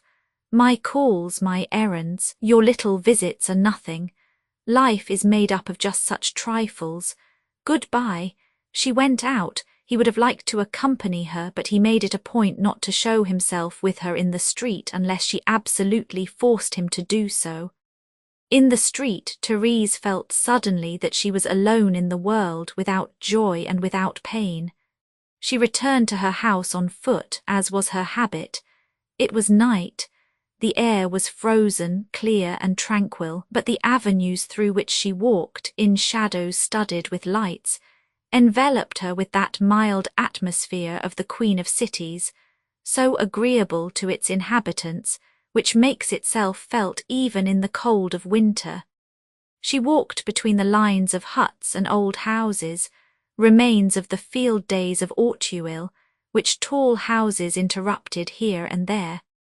These small shops, these monotonous windows, were nothing to her, yet she felt that she was under the mysterious spell of the friendship of inanimate things, and it seemed to her that the stones, the doors of houses, the lights behind the window panes looked kindly upon her. She was alone, and she wished to be alone. The steps she was taking between the 2 houses wherein her habits were almost equal, the steps she had taken so often, today seemed to her irrevocable. Why? What had that day brought? not exactly a quarrel, and yet the words spoken that day had left a subtle, strange, persistent sting which would never leave her. What had happened? Nothing, and that nothing had effaced everything. She had a sort of obscure certainty that she would never return to that room which had so recently enclosed the most secret and dearest phases of her life. She had loved Robert with the seriousness of a necessary joy, made to be loved and very reasonable. She had not lost in the abandonment of herself that instinct of reflection, that necessity for security which was so strong in her. She had not chosen, one seldom chooses. She had not allowed herself to be taken at random and by surprise. She had done what she had wished to do as much as one ever does what one wishes to do in such cases. She had nothing to regret. He had been to her what it was his duty to be. She felt, in spite of everything, that all was at an end. She thought with dry sadness that 3 years of her life had been given to an honest man who had loved her and whom she had loved. For I loved him. I must have loved him in order to give myself to him. But she could not feel again the sentiments of early days, the movements of her mind when she had yielded. She recalled small and insignificant circumstances, the flowers on the wall paper and the pictures in the room. She recalled the words, a little ridiculous and almost touching, that he had said to her. But it seemed to her that the adventure had occurred to another woman, to a stranger whom she did not like and whom she hardly understood. And what had happened only a moment ago seemed far distant now. The room, the lilacs in the crystal vase, the little cup of bohemian glass where she found her pins. She saw all these things as if through a window that one passes in the street. She was without bitterness and even without sadness. She had nothing to forgive. Alas, this absence for a week was not a betrayal, it was not a fault against her, it was nothing, yet it was everything. It was the end, she knew it, she wished to cease. It was the consent of all the forces of her being. She said to herself, I have no reason to love him less. Do I love him no more? Did I ever love him? She did not know, and she did not care to know. 3 years, during which there had been months when they had seen each other every day, was all this nothing? Life is not a great thing, and what one puts in it, how little that is. In fine, she had nothing of which to complain, but it was better to end it all. All these reflections brought her back to that point. It was not a resolution. Resolutions may be changed. It was graver.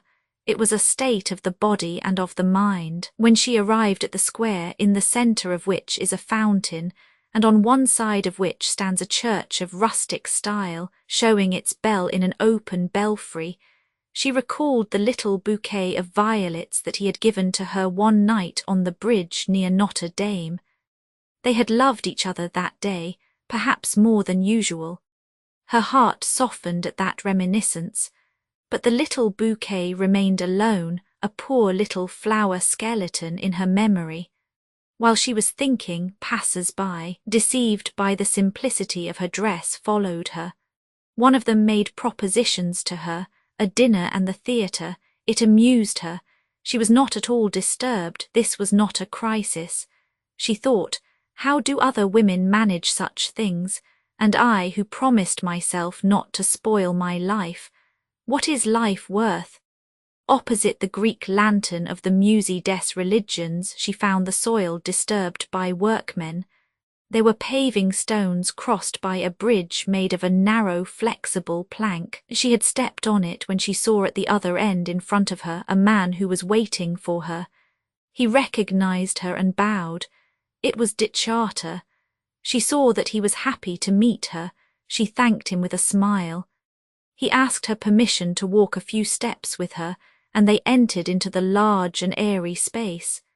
In this place the tall houses, set somewhat back, efface themselves and reveal a glimpse of the sky. He told her that he had recognized her from a distance by the rhythm of her figure and her movements, which were hers exclusively.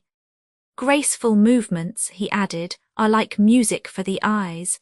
She replied that she liked to walk, it was her pleasure and the cause of her good health. He too liked to walk in populous towns and beautiful fields. The mystery of highways tempted him. He liked to travel. Although voyages had become common and easy, they retained for him their powerful charm.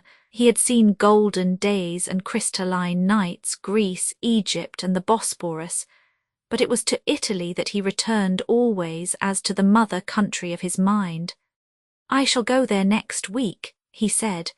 "I long to see again Ravenna asleep among the black pines of its sterile shore. Have you seen Ravenna, madam? It is an enchanted tomb where sparkling phantoms appear.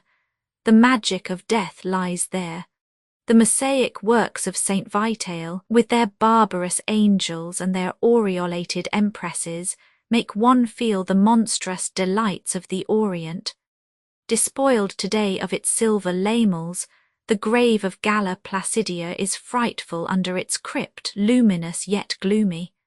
When one looks through an opening in the sarcophagus, it seems as if one saw the daughter of Theodosius, seated on her golden chair, erect in her gown studded with stones and embroidered with scenes from the Old Testament, her beautiful, cruel face preserved hard and black with aromatic plants, and her ebony hands immovable on her knees. For 13 centuries she retained this funereal majesty, until one day a child passed a candle through the opening of the grave and burned the body.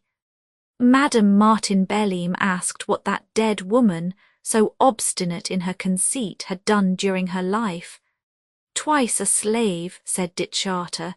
"She became twice an empress. She must have been beautiful," said Madame Martin. "You have made me see her too vividly in her tomb.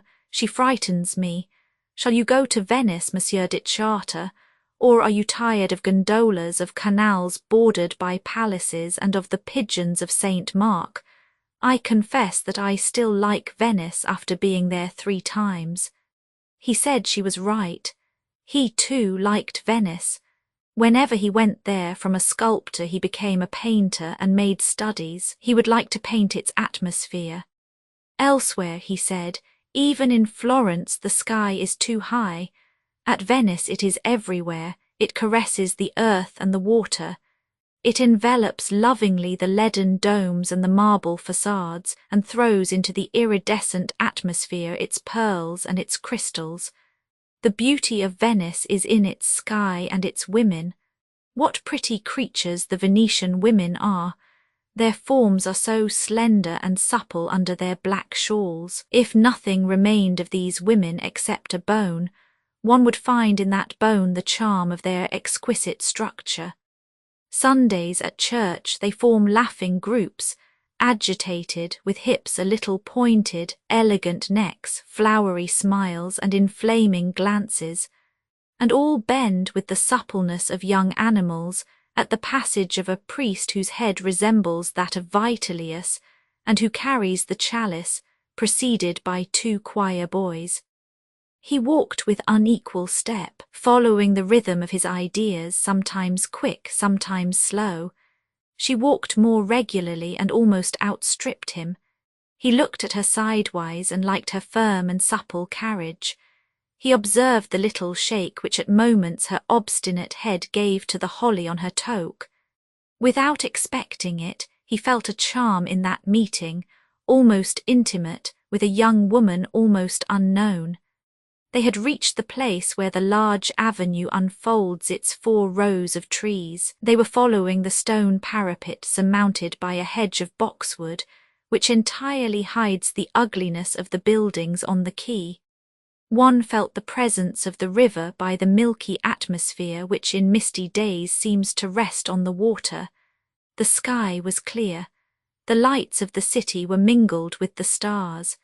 At the south shone the 3 golden nails of the Orion belt. Dittscharter continued, "Last year at Venice, every morning as I went out of my house, I saw at her door, raised by 3 steps above the canal, a charming girl with small head, neck round and strong and graceful hips. She was there in the sun and surrounded by vermin as pure as an amphora, fragrant as a flower. She smiled. What a mouth, the richest jewel in the most beautiful light.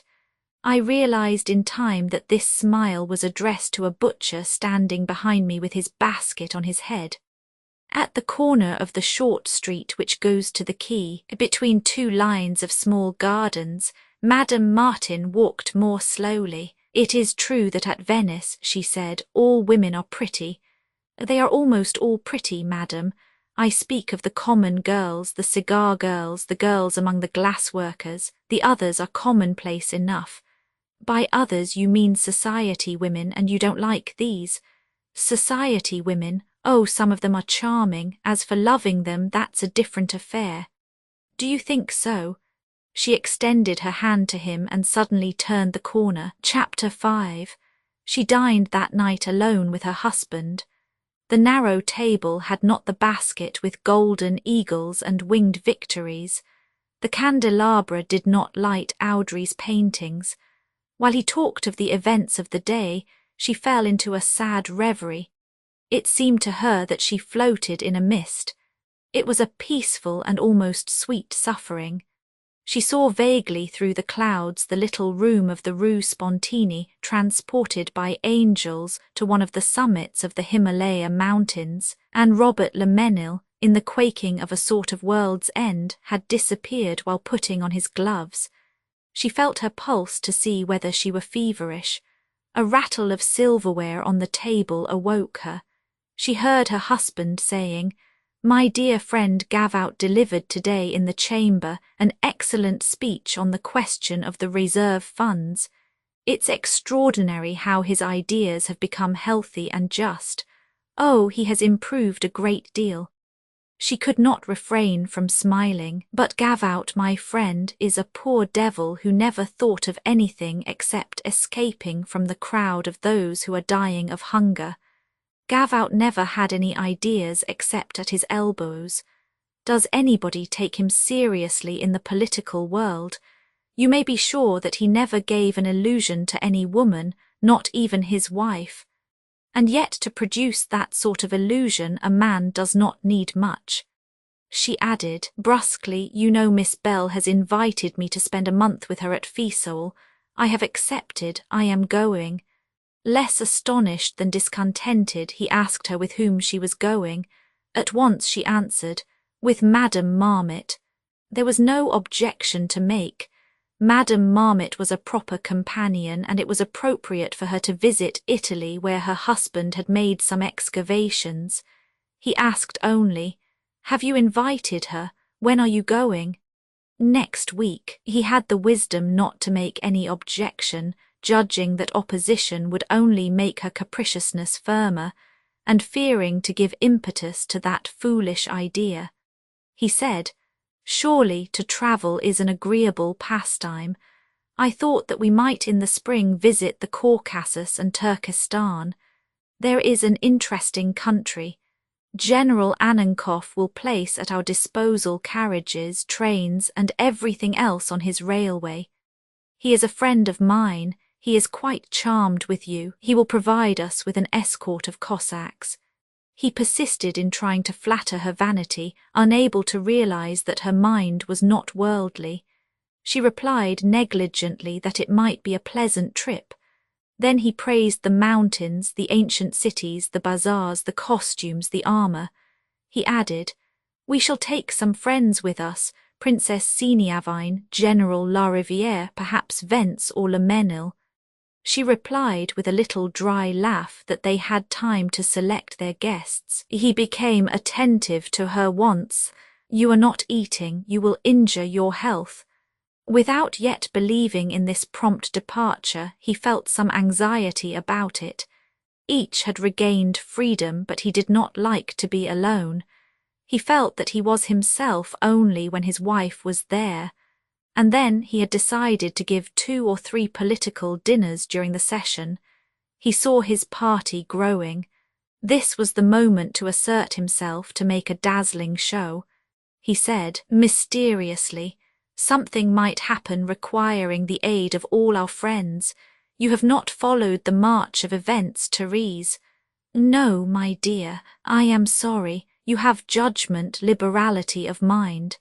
If you had followed the march of events, you would have been struck by the current that is leading the country back to moderate opinions. The country is tired of exaggerations. It rejects the men compromised by radical politics and religious persecution. Some day or other it will be necessary to make over a Casimir Peria ministry with other men, and that day— He stopped. Really, she listened too inattentively. She was thinking, sad and disenchanted. It seemed to her that the pretty woman, who, among the warm shadows of a closed room, placed her bare feet in the fur of the brown bear rug, and to whom her lover gave kisses while she twisted her hair in front of a glass, was not herself, was not even a woman that she knew well or that she desired to know, but a person whose affairs were of no interest to her. A pin badly set in her hair, one of the pins from the Bohemian glass cup, fell on her neck. She shivered. Yet we really must give 3 or 4 dinners to our good political friends, said Martin Belleam. We shall invite some of the ancient radicals to meet the people of our circle. It will be well to find some pretty women. We might invite Madame Bérard de la Malle. There has been no gossip about her for 2 years. What do you think of it? But my dear, since I am to go next week— This filled him with consternation. They went, both silent and moody, into the drawing-room where Paul Vence was waiting. He often came in the evening. She extended her hand to him. I am very glad to see you. I am going out of town. Paris is cold and bleak. This weather tires and saddens me. I am going to Florence for 6 weeks to visit Miss Bell. Martin Belleam then lifted his eyes to heaven. Vence asked whether she had been in Italy often. 3 times, but I saw nothing. This time I wish to see, to throw myself into things. From Florence I shall take walks into Tuscany, into Umbria, and finally I shall go to Venice. You will do well. Venice suggests the peace of the Sabbath day in the grand week of creative and divine Italy.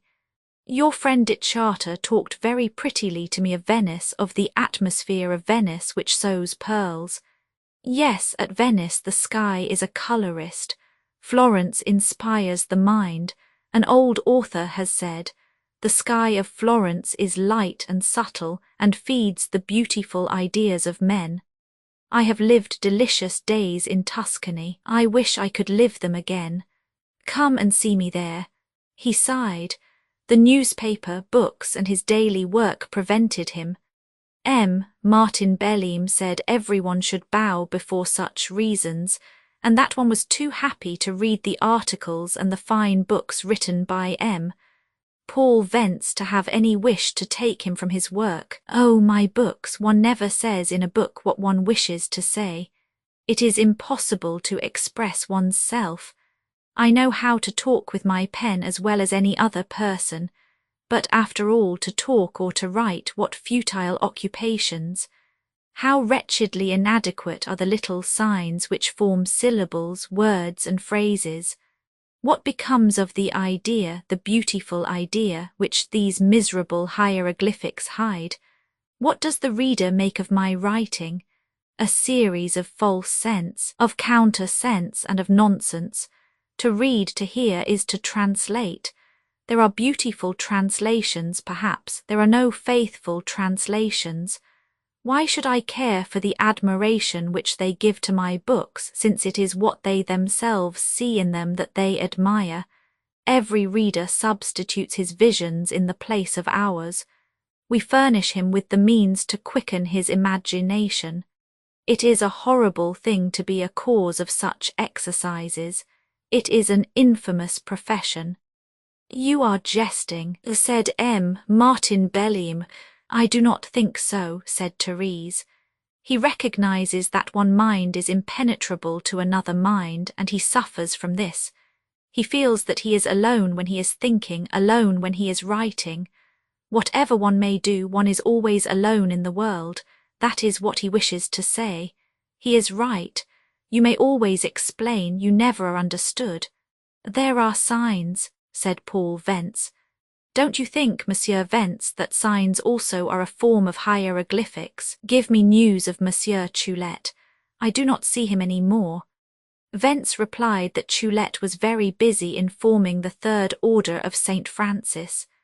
The idea, madam, came to him in a marvellous fashion one day when he had gone to call on his Maria in the street where she lives, behind the public hospital.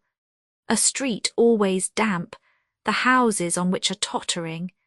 You must know that he considers Maria the saint and martyr who is responsible for the sins of the people. He pulled the bell rope, made greasy by 2 centuries of visitors, either because the martyr was at the wine shop, where she is familiarly known, or because she was busy in her room, she did not open the door.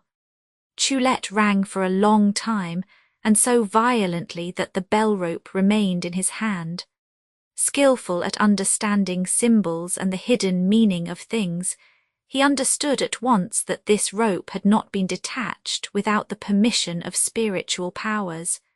He made of it a belt and realized that he had been chosen to lead back into its primitive purity the Third Order of St. Francis. He renounced the beauty of women, the delights of poetry, the brightness of glory, and studied the life and the doctrine of St. Francis. However, he has sold to his editor a book entitled Les Blandices, which contains, he says, the description of all sorts of loves. He flatters himself that in it he has shown himself a criminal with some elegance, but far from harming his mystic undertakings, this book favours them in this sense, that, corrected by his later work, he will become honest and exemplary, and the gold that he has received in payment, which would not have been paid to him for a more chaste volume, will serve for a pilgrimage to Assisi. Madame Martin asked how much of this story was really true. Vence replied that she must not try to learn. He confessed that he was the idealist historian of the poet, and that the adventures which he related of him were not to be taken in the literal and Judaic sense. He affirmed that at least Choulette was publishing Les Blandices, and desired to visit the cell and the grave of St. Francis. Then, exclaimed Madame Martin, I will take him to Italy with me. Find him, Monsieur Vence, and bring him to me. I am going next week. M. Martin then excused himself, not being able to remain longer. He had to finish a report which was to be laid before the chamber the next day. Madame Martin said that nobody interested her so much as Choulette. Paul Vence said that he was a singular specimen of humanity. He is not very different from the saints of whose extraordinary lives we read. He is as sincere as they. He has an exquisite delicacy of sentiment and a terrible violence of mind. If he shocks one by many of his acts, the reason is that he is weaker, less supported, or perhaps less closely observed. And then there are unworthy saints, just as there are bad angels. Choulette is a worldly saint, that is all, but his poems are true poems and much finer than those written by the bishops of the 17th century. She interrupted him. While I think of it, I wish to congratulate you on your friend Ditcharter. He has a charming mind. She added, perhaps he is a little too timid. Vence reminded her that he had told her she would find Ditcharter interesting. I know him by heart. He has been my friend since our childhood. You knew his parents? Yes, he is the only son of Philippe Ditcharter. The architect who, under Napoleon Roman III, restored so many castles and churches in Touraine and the Orléanais. He had taste and knowledge. Solitary and quiet in his life, he had the imprudence to attack Viollet-le-Duc, then all-powerful. He reproached him with trying to re-establish buildings in their primitive plan, as they had been, or as they might have been at the beginning. Philippe Ditcharter, on the contrary, wished that everything which the lapse of centuries had added to a church, an abbey, or a castle should be respected. To abolish anachronisms and restore a building to its primitive unity seemed to him to be a scientific barbarity as culpable as that of ignorance. He said, "It is a crime to efface the successive imprints made in stone by the hands of our ancestors. New stones cut in old style are false witnesses." He wished to limit the task of the archaeologic architect to that of supporting and consolidating walls. He was right. Everybody said that he was wrong. He achieved his ruin by dying young while his rival triumphed. He bequeathed an honest fortune to his widow and his son. Jacques de Chartres was brought up by his mother, who adored him. I do not think that maternal tenderness ever was more impetuous. Jacques is a charming fellow, but he is a spoiled child, yet he appears so indifferent, so easy to understand, so distant from everything. Do not rely on this. He has a tormented and tormenting imagination. Does he like women? Why do you ask? Oh, it isn't with any idea of matchmaking. Yes, he likes them. I told you that he was an egoist. Only selfish men really love women. After the death of his mother, he had a long liaison with a well-known actress, Jean Tancred. Madame Martin remembered Jean Tancred, not very pretty, but graceful with a certain slowness of action in playing romantic roles. They lived almost together in a little house at Audiobook. Paul Vence continued. I often called on them. I found him lost in his dreams, forgetting to model a figure drying under its cloths, alone with himself, pursuing his idea, absolutely incapable of listening to anybody. She studying her roles, her complexion burned by rouge, her eyes tender, pretty because of her intelligence and her activity. She complained to me that he was inattentive, cross, and unreasonable. She loved him and deceived him only to obtain roles, and when she deceived him it was done on the spur of the moment.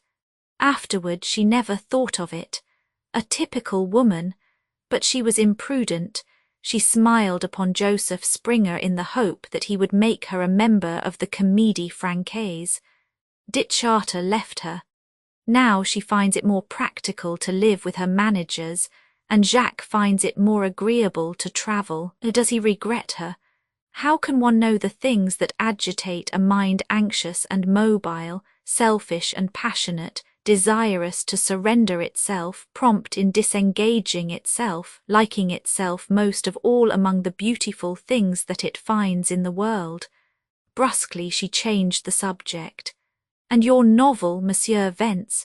I have reached the last chapter, madam. My little workingman has been guillotined.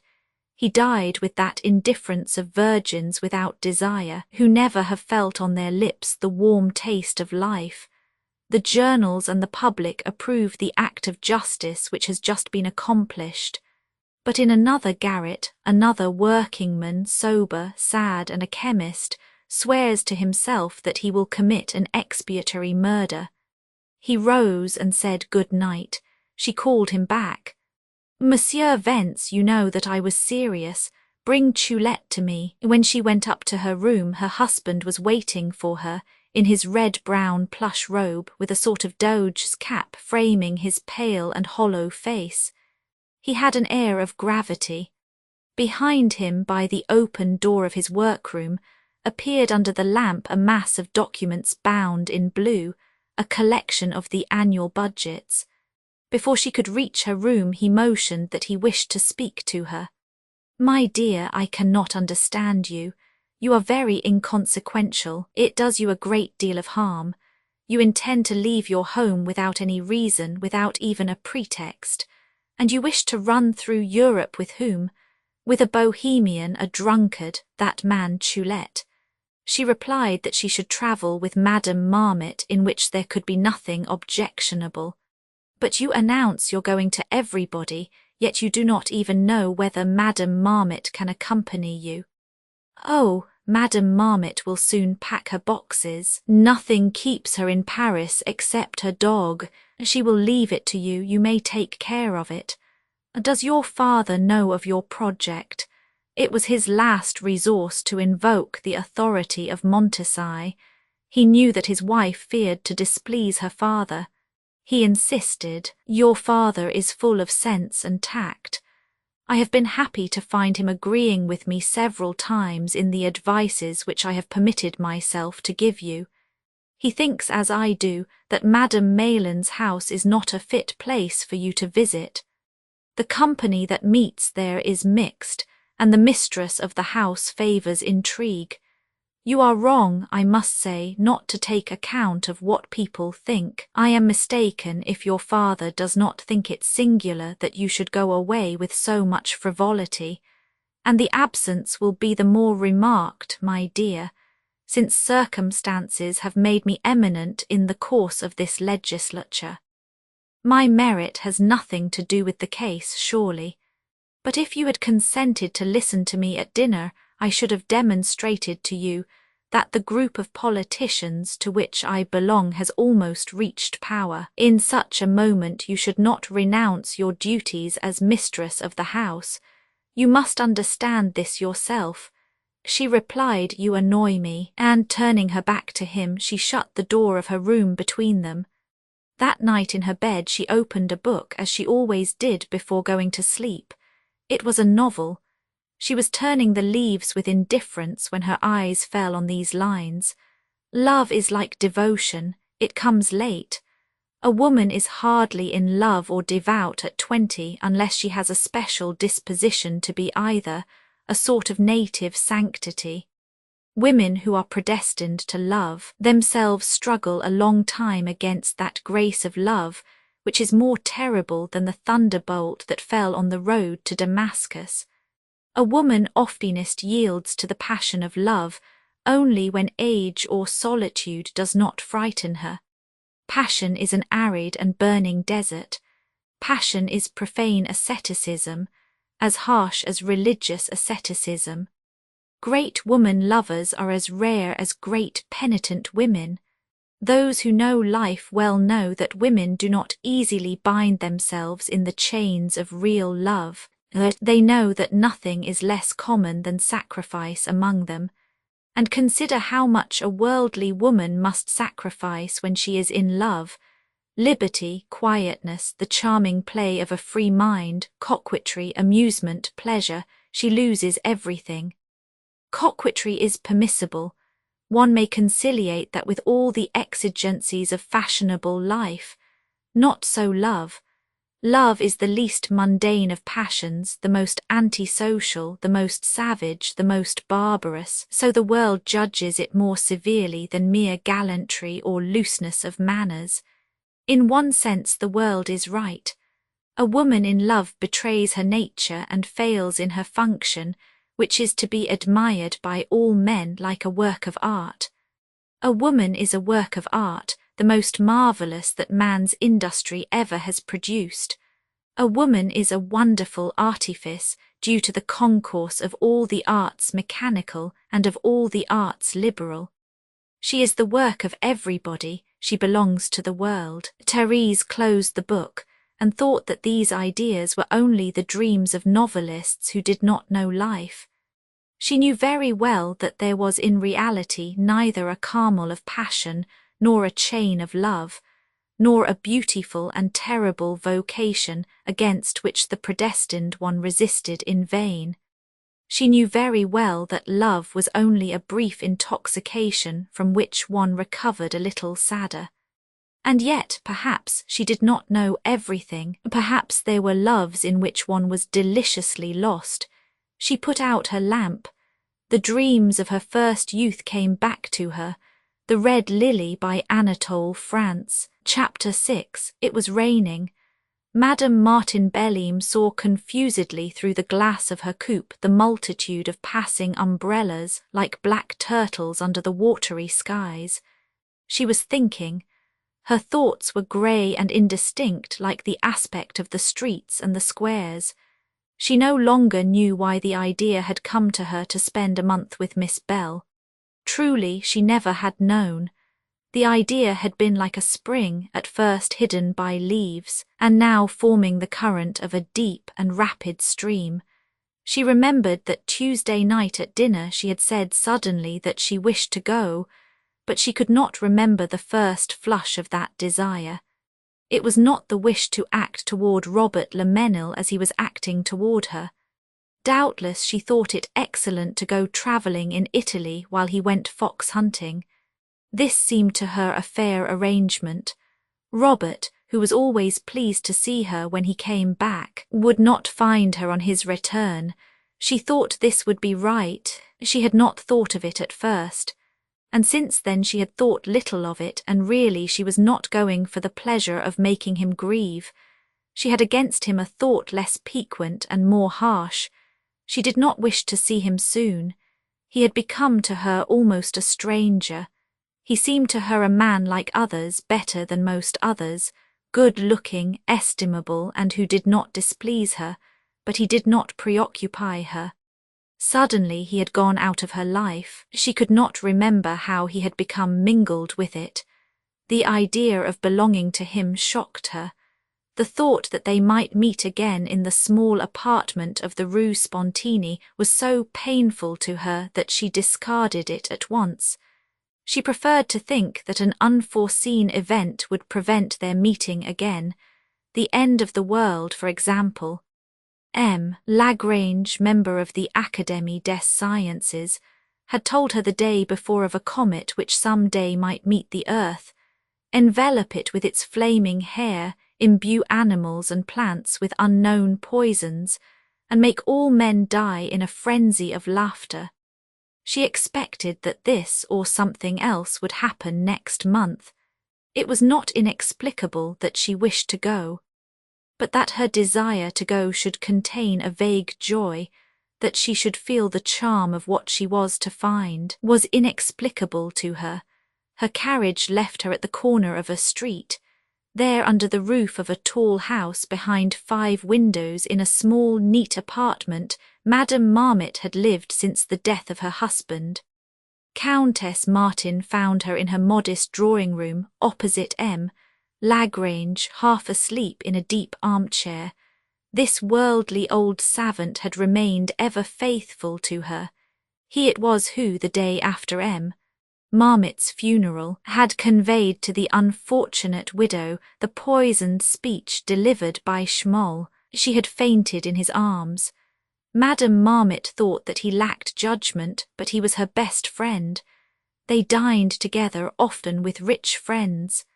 Madame Martin, slender and erect in her Zeiblein corsage opening on a flood of lace, awakened with the charming brightness of her grey eyes the good man, who was susceptible to the graces of women. He had told her the day before how the world would come to an end. He asked her whether she had not been frightened at night by pictures of the earth devoured by flames or frozen to a mass of ice. While he talked to her with affected gallantry, she looked at the mahogany bookcase. There were not many books in it, but on one of the shelves was a skeleton in armour. It amazed one to see in this good lady's house that Etruscan warrior wearing a green bronze helmet and a cuirass. He slept among boxes of bonbons, vases of gilded porcelain, and carved images of the Virgin, picked up at Lucerne and on the Righi. Madame Marmot, in her widowhood, had sold the books which her husband had left. Of all the ancient objects collected by the archaeologist, she had retained nothing except the Etruscan. Many persons had tried to sell it for her. Paul Vence had obtained from the administration a promise to buy it for the Louvre, but the good widow would not part with it. It seemed to her that if she lost that warrior with his green bronze helmet, she would lose the name that she wore worthily, and would cease to be the widow of Louis Marmot of the Académie des Inscriptions. Do not be afraid, madam. A comet will not soon strike the earth. Such a phenomenon is very improbable. Madame Martin replied that she knew no serious reason why the earth and humanity should not be annihilated at once. Old Lagrange exclaimed with profound sincerity that he hoped the cataclysm would come as late as possible. She looked at him. His bald head could boast only a few hairs dyed black. His eyelids fell like rags over eyes still smiling. His cheeks hung in loose folds, and one divined that his body was equally withered. She thought, and even he likes life. Madame Marmot hoped, too, that the end of the world was not near at hand. Monsieur Lagrange, said Madame Martin, you live, do you not, in a pretty little house, the windows of which overlook the botanical gardens? It seems to me it must be a joy to live in that garden, which makes me think of the Noah's Ark of my infancy and of the terrestrial paradises in the old Bibles. But he was not at all charmed with his house. It was small, unimproved, infested with rats. She acknowledged that one seldom felt at home anywhere, and that rats were found everywhere, either real or symbolical, legions of pests that torment us. Yet she liked the botanical gardens. She had always wished to go there, yet never had gone. There was also the museum, which she was curious to visit. Smiling happy, he offered to escort her there. He considered it his house. He would show her rare specimens, some of which were superb. She did not know what a bolide was. She recalled that someone had said to her that at the museum were bones carved by primitive men, and plaques of ivory on which were engraved pictures of animals which were long ago extinct. She asked whether that were true. Lagrange ceased to smile. He replied indifferently that such objects concerned one of his colleagues.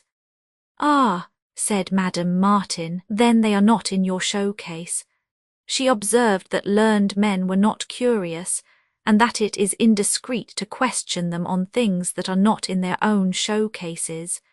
It is true that Lagrange had made a scientific fortune in studying meteors.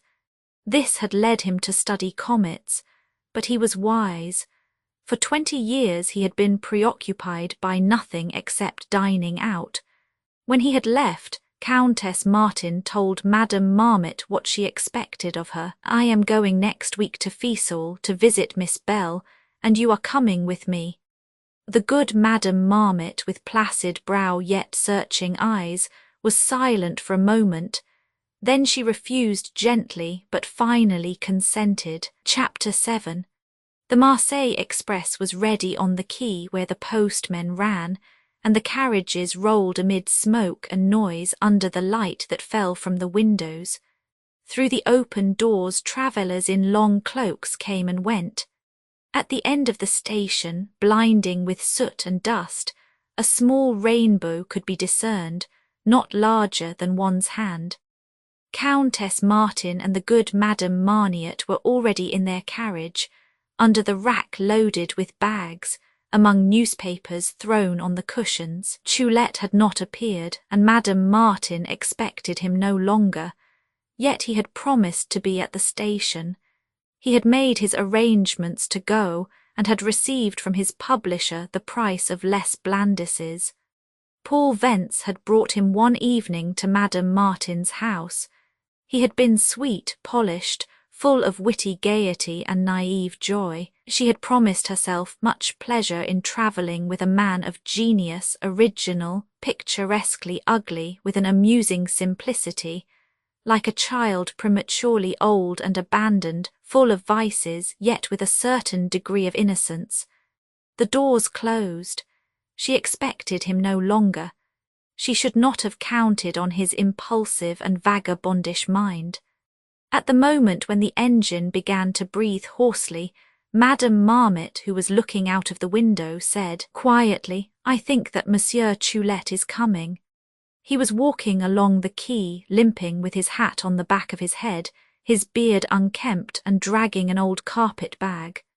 He was almost repulsive, yet in spite of his 50 years of age he looked young, so clear and lustrous were his eyes, so much ingenuous audacity had been retained in his yellow, hollow face, So vividly did this old man express the eternal adolescence of the poet and artist.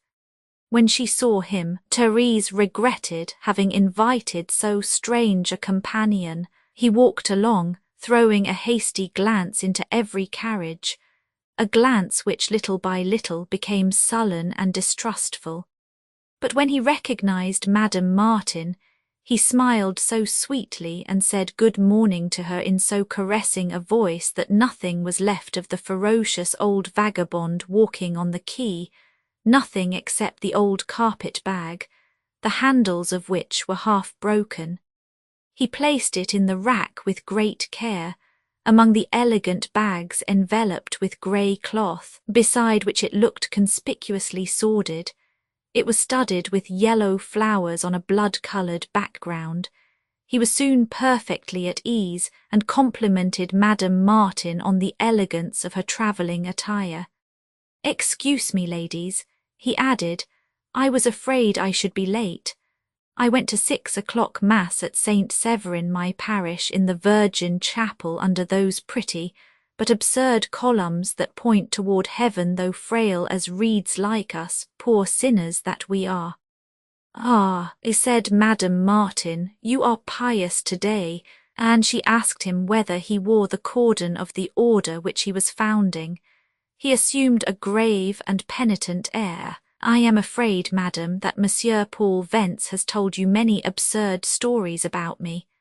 I have heard that he goes about circulating rumours that my ribbon is a bell rope. And of what a bell! I should be pained if anybody believed so wretched a story. My ribbon, madam, is a symbolical ribbon. It is represented by a simple thread, which one wears under one's clothes after a pauper has touched it, as a sign that poverty is holy, and that it will save the world. There is nothing good except in poverty, and since I have received the price of less blandises, I feel that I am unjust and harsh. It is a good thing that I have placed in my bag several of these mystic ribbons, and, pointing to the horrible carpet bag, I have also placed in it a host which a bad priest gave to me, the works of Monsieur de Maistre, shirts and several other things. Madame Martin lifted her eyebrows, a little ill at ease, but the good Madame Marmot retained her habitual placidity as the train rolled through the homely scenes of the outskirts, that black fringe which makes an unlovely border to the city. Choulette took from his pocket an old book which he began to fumble. The writer, hidden under the vagabond, revealed himself. Choulette, without wishing to appear to be careful of his papers, was very orderly about them. He assured himself that he had not lost the pieces of paper on which he noted at the coffee-house his ideas for poems, nor the dozen of flattering letters which, soiled and spotted, he carried with him continually, to read them to his newly made companions at night. After assuring himself that nothing was missing, he took from the book a letter folded in an open envelope. He waved it for a while with an air of mysterious impudence, then handed it to the Countess Martin. It was a letter of introduction from the Marquise de Rieux to a princess of the House of France, a near relative of the Comte de Chambord, who, old and a widow, lived in retirement near the gates of Florence. Having enjoyed the effect which he expected to produce, he said that he should perhaps visit the princess, that she was a good person and pious. A truly great lady, he added, who does not show her magnificence in gowns and hats. She wears her chemises for 6 weeks, and sometimes longer. The gentlemen of her train have seen her wear very dirty white stockings which fell around her heels. The virtues of the great queens of Spain are revived in her.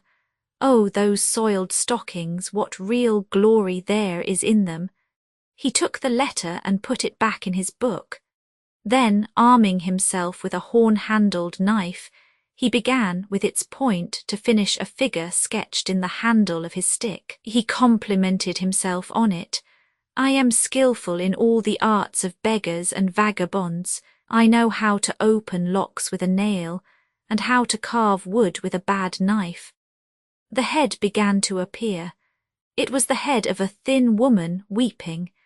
Choulette wished to express in it human misery, not simple and touching, such as men of other times may have felt it in a world of mingled harshness and kindness, but hideous and reflecting the state of ugliness created by the free-thinking bourgeois and the military patriots of the French Revolution. According to him, the present regime embodied only hypocrisy and brutality. Their barracks are a hideous invention of modern times. They date from the 17th century. Before that time, there were only guard houses where the soldiers played cards and told tales. Louis Roman XIV was a precursor of Bonaparte, but the evil has attained its plenitude since the monstrous institution of the obligatory enlistment. The shame of emperors and of republics is to have made it an obligation for men to kill. In the ages called barbarous, cities and princes entrusted their defence to mercenaries who fought prudently. In a great battle only 5 or 6 men were killed, and when knights went to the wars at least they were not forced to do it. They died for their pleasure. They were good for nothing else. Nobody in the time of St. Louis would have thought of sending to battle a man of learning, and the labourer was not torn from the soil to be killed. Nowadays it is a duty for a poor peasant to be a soldier. He is exiled from his house, the roof of which smokes in the silence of night, from the fat prairies where the oxen graze, from the fields and the paternal woods. He is taught how to kill men. He is threatened, insulted, put in prison and told that it is an honour, and if he does not care for that sort of honour he is fusilladed. He obeys because he is terrorised, and is of all domestic animals the gentlest and most docile. We are warlike in France, and we are citizens. Another reason to be proud, this being a citizen. For the poor it consists in sustaining and preserving the wealthy in their power and their laziness. The poor must work for this, in presence of the majestic quality of the law which prohibits the wealthy as well as the poor from sleeping under the bridges, from begging in the streets, and from stealing bread. That is one of the good effects of the revolution, as this revolution was made by fools and idiots for the benefit of those who acquired national lands, and resulted in nothing but making the fortune of crafty peasants and financiering bourgeois. The revolution only made stronger under the pretence of making all men equal, the empire of wealth. It has betrayed France into the hands of the men of wealth. They are masters and lords. The apparent government, composed of poor devils, is in the pay of the financiers. For 100 years, in this poisoned country, whoever has loved the poor has been considered a traitor to society. A man is called dangerous when he says that there are wretched people. There are laws against indignation and pity, and what I say here could not go into print. Choulette became excited and waved his knife, while under the wintry sunlight passed fields of brown earth, trees despoiled by winter, and curtains of poplars beside silvery rivers. He looked with tenderness at the figure carved on his stick. "Here you are," he said, "poor humanity, thin and weeping, stupid with shame and misery, as you were made by your masters, soldiers and men of wealth." The good Madame Marmot, whose nephew was a captain in the artillery, was shocked at the violence with which Choulette attacked the army. Madame Martin saw in this only an amusing fantasy. Choulette's ideas did not frighten her. She was afraid of nothing, but she thought they were a little absurd. She did not think that the past had ever been better than the present. "I believe, Monsieur Choulette, that men were always as they are today, selfish, avaricious, and pitiless. I believe that laws and manners were always harsh and cruel to the unfortunate." Between La Roche and Dijon, they took breakfast in the dining car and left Choulette in it, alone with his pipe, his glass of Benedictine and his irritation. In the carriage, Madame Marmot talked with peaceful tenderness of the husband she had lost. He had married her for love. He had written admirable verses to her which she had kept and never shown to anyone. He was lively and very gay. One would not have thought it who had seen him later, tired by work and weakened by illness. He studied until the last moment. 2 hours before he died, he was trying to read again. He was affectionate and kind. Even in suffering he retained all his sweetness. Madame Martin said to her, "You have had long years of happiness, you have kept the reminiscence of them. That is a share of happiness in this world." But good Madame Marmot sighed. A cloud passed over her quiet brow. "Yes," she said, "Louis was the best of men and the best of husbands, yet he made me very miserable. He had only one fault, but I suffered from it cruelly. He was jealous. Good, kind, tender, and generous as he was, this horrible passion made him unjust, ironical, and violent. I can assure you that my behaviour gave not the least cause for suspicion. I was not a coquette, but I was young, fresh. I passed for beautiful, that was enough. He would not let me go out alone and would not let me receive calls in his absence. Whenever we went to a reception, I trembled in advance with the fear of the scene which he would make later in the carriage." And the good Madame Marmot added with a sigh, "It is true that I liked to dance, but I had to renounce going to balls. It made him suffer too much."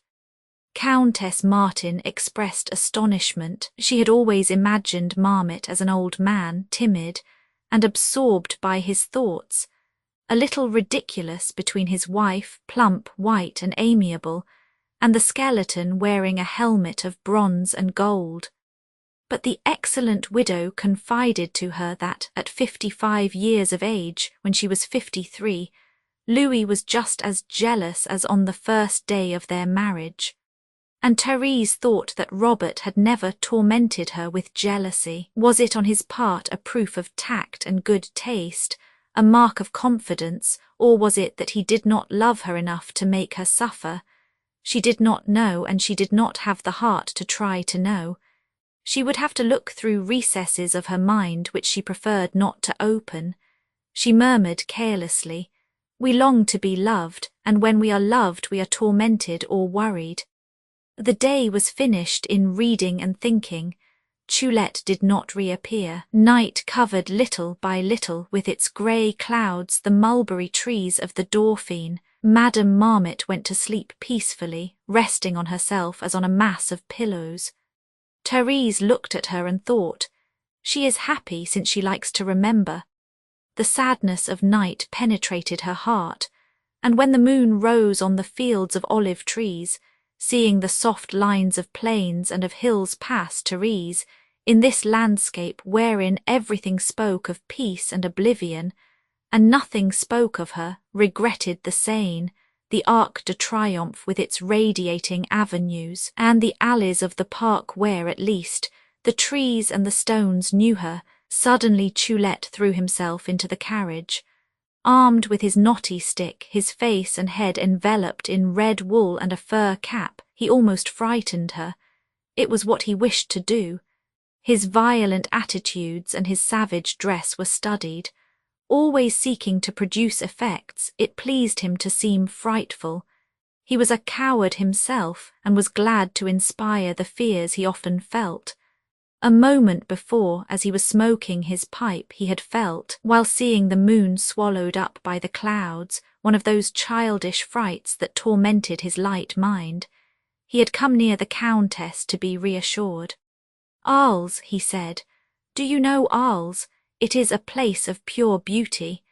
I have seen in the cloister doves resting on the shoulders of statues, and I have seen the little grey lizards warming themselves in the sun on the tombs.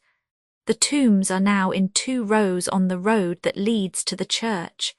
They are formed like cisterns, and serve as beds for the poor at night. One night when I was walking among them, I met a good old woman who was placing dried herbs in the tomb of an old maid who had died on her wedding day. We said good night to her. She replied, "May God hear you, but fate wills that this tomb should open on the side of the northwest wind. If only it were open on the other side, I should be lying as comfortably as Queen Jean."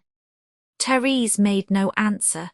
She was dozing, and Choulette shivered in the cold of the night in the fear of death. Chapter 8.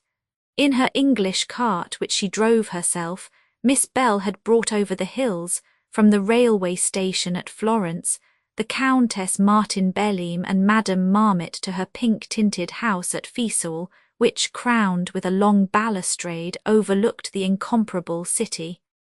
The maid followed with the luggage.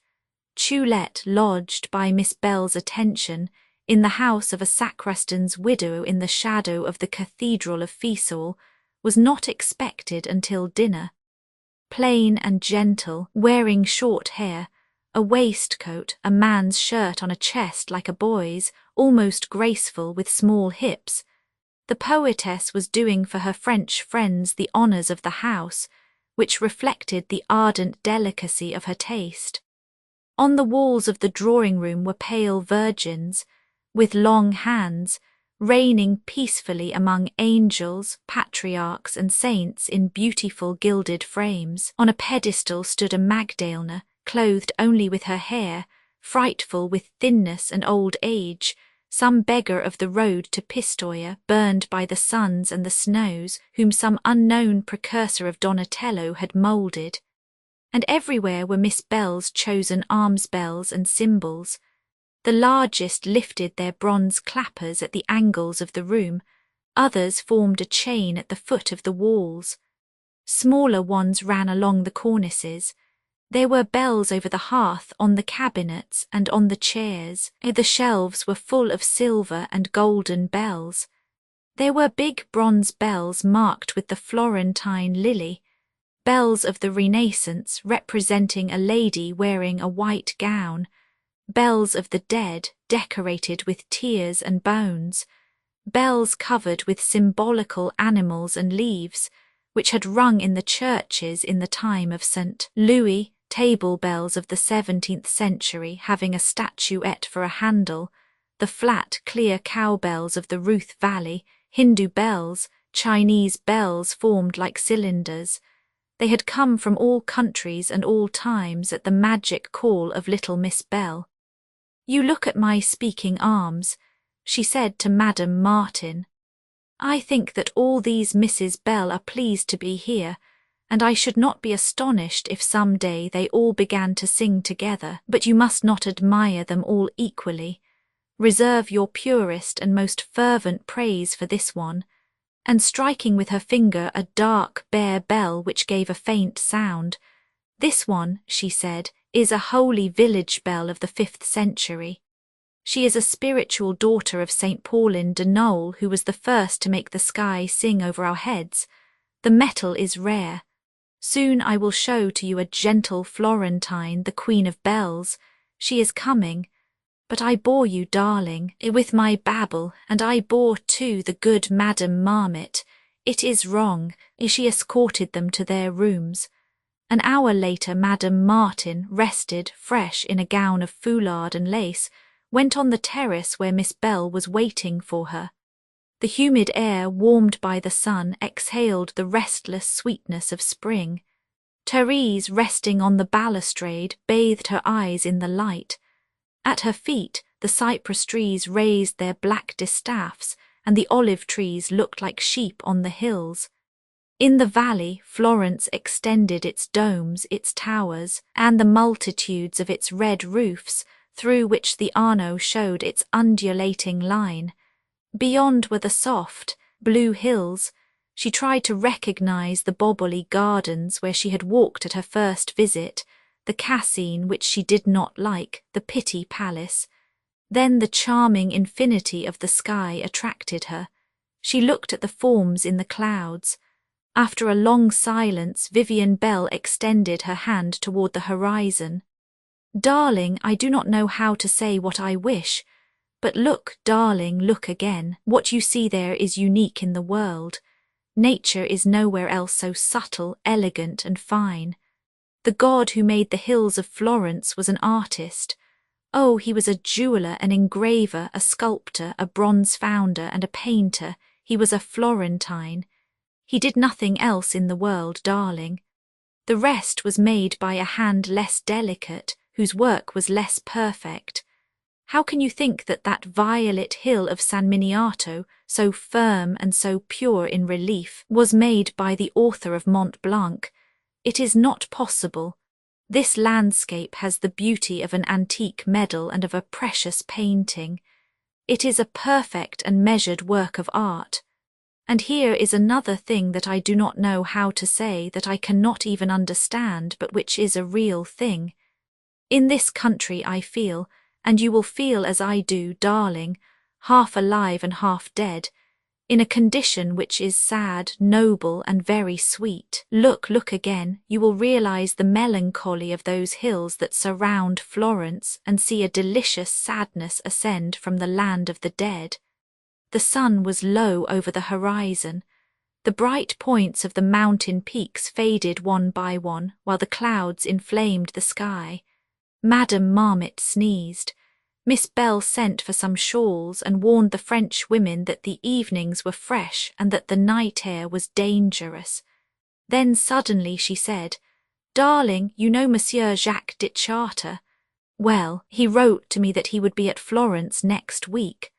I am glad Monsieur Jacques de Chartres is to meet you in our city. He will accompany us to the churches and to the museums, and he will be a good guide.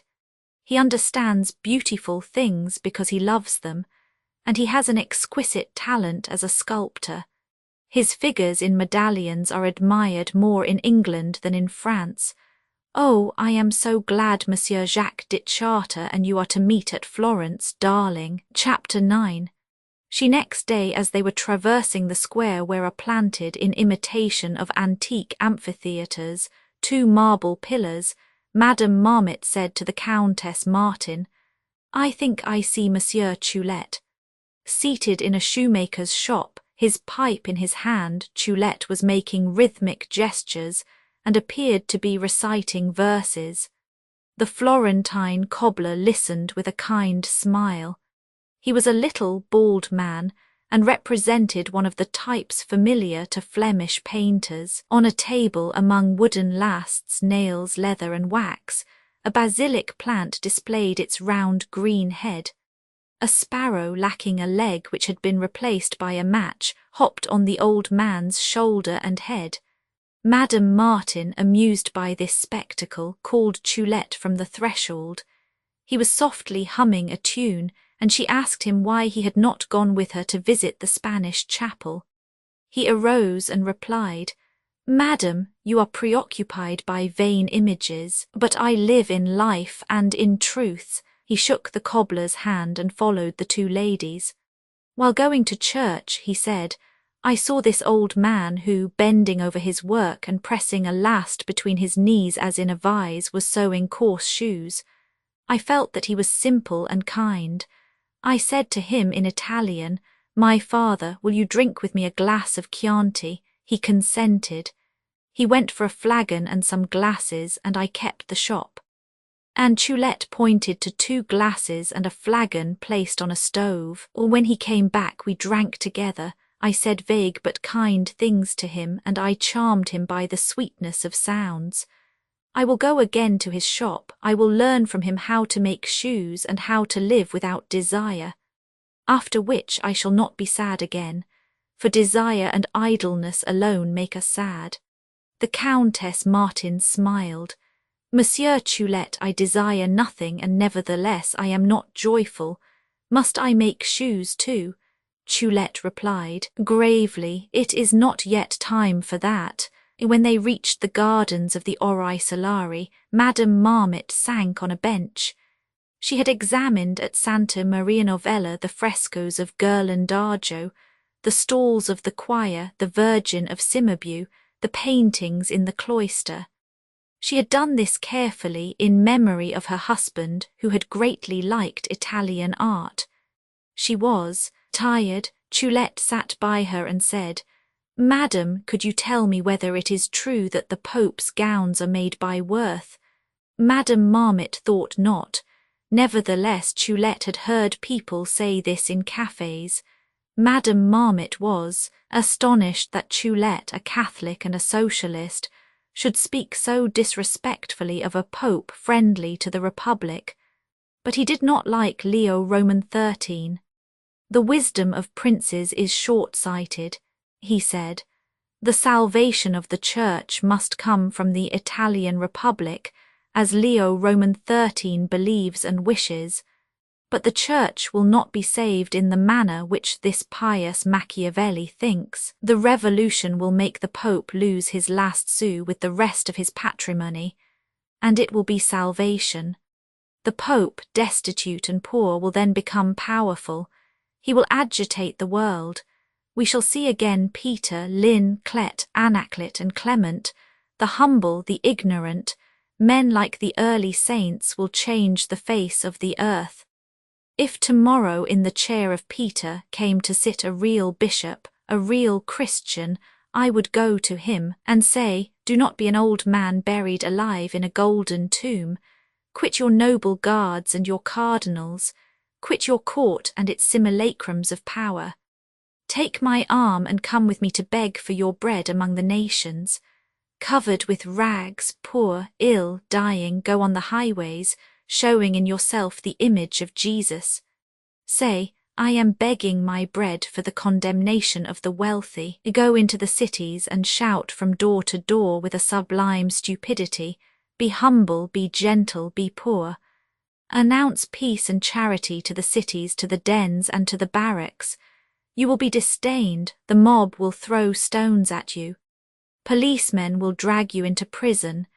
You shall be for the humble as for the powerful, for the poor as for the rich, a subject of laughter, an object of disgust and of pity. Your priests will dethrone you and elevate against you an anti-pope, or will say that you are crazy. And it is necessary that they should tell the truth. It is necessary that you should be crazy. The lunatics have saved the world.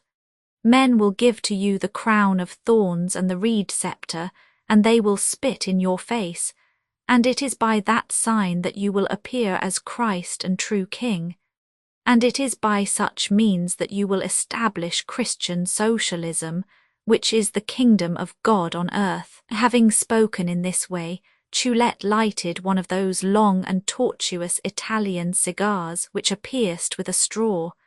He drew from it several puffs of infectious vapour, then he continued tranquilly, and it would be practical. You may refuse to acknowledge any quality in me except my clear view of situations. Ah, Madame Marmot, you will never know how true it is that the great works of this world were always achieved by madmen. Do you think, Madame Martin, that if Saint Francis of Assisi had been reasonable, he would have poured upon the earth for the refreshment of peoples the living water of charity and all the perfumes of love? I do not know, replied Madame Martin, but reasonable people have always seemed to me to be bores. I can say this to you, Monsieur Choulette. They returned to Fiesole by the steam tramway which goes up the hill. The rain fell. Madame Marmot went to sleep and Choulette complained. All his ills came to attack him at once. The humidity in the air gave him a pain in the knee, and he could not bend his leg. His carpet-bag, lost the day before in the trip from the station to Fiesole, had not been found, and it was an irreparable disaster. A Paris review had just published one of his poems with typographical errors as glaring as Aphrodite's shell. He accused men and things of being hostile to him. He became puerile, absurd, odious. Madame Martin, whom Choulette and the rain saddened, thought the trip would never end. When she reached the house, she found Miss Bell in the drawing-room, copying with gold ink on a leaf of parchment, in a handwriting formed after the Aldine italics, verses which she had composed in the night. At her friend's coming, she raised her little face, plain but illuminated by splendid eyes. "Darling, permit me to introduce to you the Prince Albertinelli." The prince possessed a certain youthful, godlike beauty that his black beard intensified.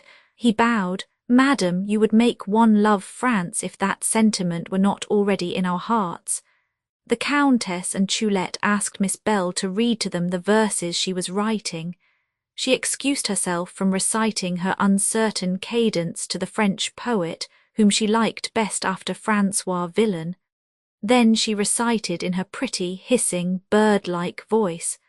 "That is very pretty," said Choulette, "and bears the mark of Italy softly veiled by the mists of Thule." "Yes," said the Countess Martin, "that is pretty. But why, dear Vivian, did your two beautiful innocents wish to die?" "Oh, darling, because they felt as happy as possible and desired nothing more. It was discouraging, darling, discouraging. How is it that you do not understand that? And do you think that if we live the reason is that we hope?" "Oh, yes, we live in the hope of what tomorrow, king of the land of fairies, will bring in his black mantle studded with stars, flowers, and tears. So, bright king, tomorrow." Chapter 10. Chapter 11. They had dressed for dinner. In the drawing-room Miss Bell was sketching monsters in imitation of Leonard. She created them to know what they would say afterward, sure that they would speak and express rare ideas in odd rhythms and that she would listen to them. It was in this way that she often found her inspiration. Prince Albertinelli strummed on the piano the Sicilian O Lola. His soft fingers hardly touched the keys. Choulette, even harsher than was his habit, asked for thread and needles that he might mend his clothes. He grumbled because he had lost a needle case which he had carried for 30 years in his pocket, and which was dear to him for the sweetness of the reminiscences and the strength of the good advice that he had received from it. He thought he had lost it in the hall devoted to historic subjects in the Pitti Palace, and he blamed for this loss the Medicis and all the Italian painters. Looking at Miss Bell with an evil eye, he said, "I compose verses while mending my clothes. I like to work with my hands. I sing songs to myself while sweeping my room. That is the reason why my songs have gone to the hearts of men, like the old songs of the farmers and artisans, which are even more beautiful than mine, but not more natural. I have pride enough not to want any other servant than myself. The sacristan's widow offered to repair my clothes. I would not permit her to do it. It is wrong to make others do servilely for us work which we can do ourselves with noble pride." The prince was nonchalantly playing his nonchalant music. Therese, who for 8 days had been running to churches and museums in the company of Madame Marmot, was thinking of the annoyance which her companion caused her by discovering in the faces of the old painters resemblances to persons she knew. In the morning, at the Riccardi Palace, on the frescoes of Gozzoli she had recognized M. Gamin M. Lagrange M. Schmoll the Princess Seniavine as a page, and M. Renan on horseback. She was terrified at finding M. Renan everywhere. She led all her ideas back to her little circle of academicians and fashionable people by an easy turn which irritated her friend. She recalled in her soft voice the public meetings at the Institute, the lectures at the Sorbonne, the evening receptions where shone the worldly and the spiritualist philosophers. As for the women, they were all charming and irreproachable. She dined with all of them, and Therese thought, "She is too prudent, she bores me," and she thought of leaving her at Fiesole and visiting the churches alone. Employing a word that Le Mesnil had taught her, she said to herself, "I will plant Madame Marmot." A lithe old man came into the parlour. His waxed moustache and his white imperial made him look like an old soldier, but his glance betrayed under his glasses the fine softness of eyes worn by science and voluptuousness. He was a Florentine, a friend of Miss Bell and of the Prince, Professor Arrighi, formerly adored by women, and now celebrated in Tuscany for his studies of agriculture. He pleased the Countess Martin at once. She questioned him on his methods and on the results he obtained from them. He said that he worked with prudent energy. The earth, he said, is like women. The earth does not wish one to treat it with either timidity or brutality. The Ave Maria rang in all the campaniles, seeming to make of the sky an immense instrument of religious music. "Darling," said Miss Bell, "do you observe that the air of Florence is made sonorous and silvery at night by the sound of the bells?" "It is singular," said Choulette. "We have the air of people who are waiting for something." Vivian Bell replied that they were waiting for M. dit Charter. He was a little late. She feared he had missed the train. Choulette approached Madame Marmot and said gravely, "Madame Marmot, is it possible for you to look at a door? A simple, painted wooden door like yours, I suppose, or like mine, or like this one, or like any other," without being terror-stricken at the thought of the visitor who might at any moment come in. "The door of one's room, Madame Marmot, opens on the infinite. Have you ever thought of that? Does one ever know the true name of the man or woman who, under a human guise, with a known face in ordinary clothes, comes into one's house?" He added that when he was closeted in his room he could not look at the door without feeling his hair stand on end.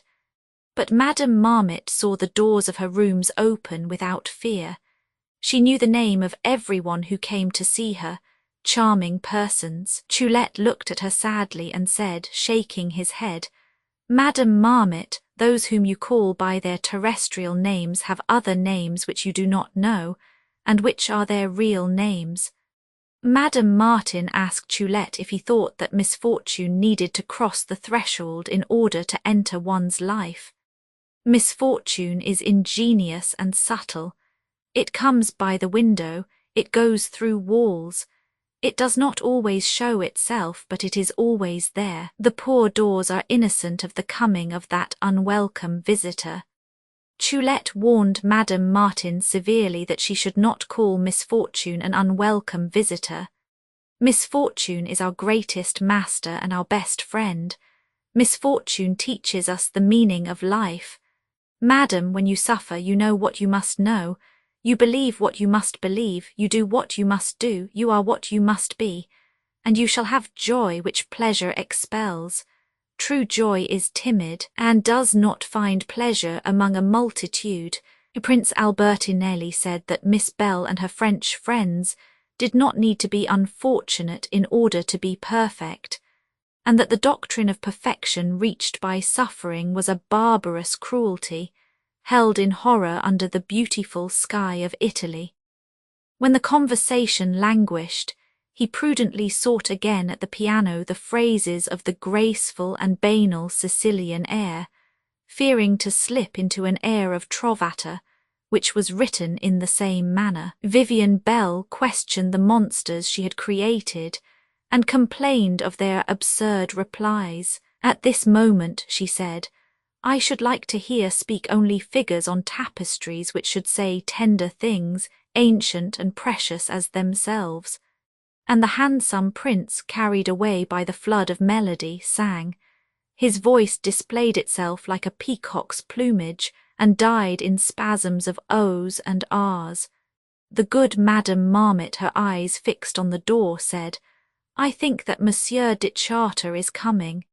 He came in, animated, with joy on his usually grave face. Miss Bell welcomed him with bird-like cries.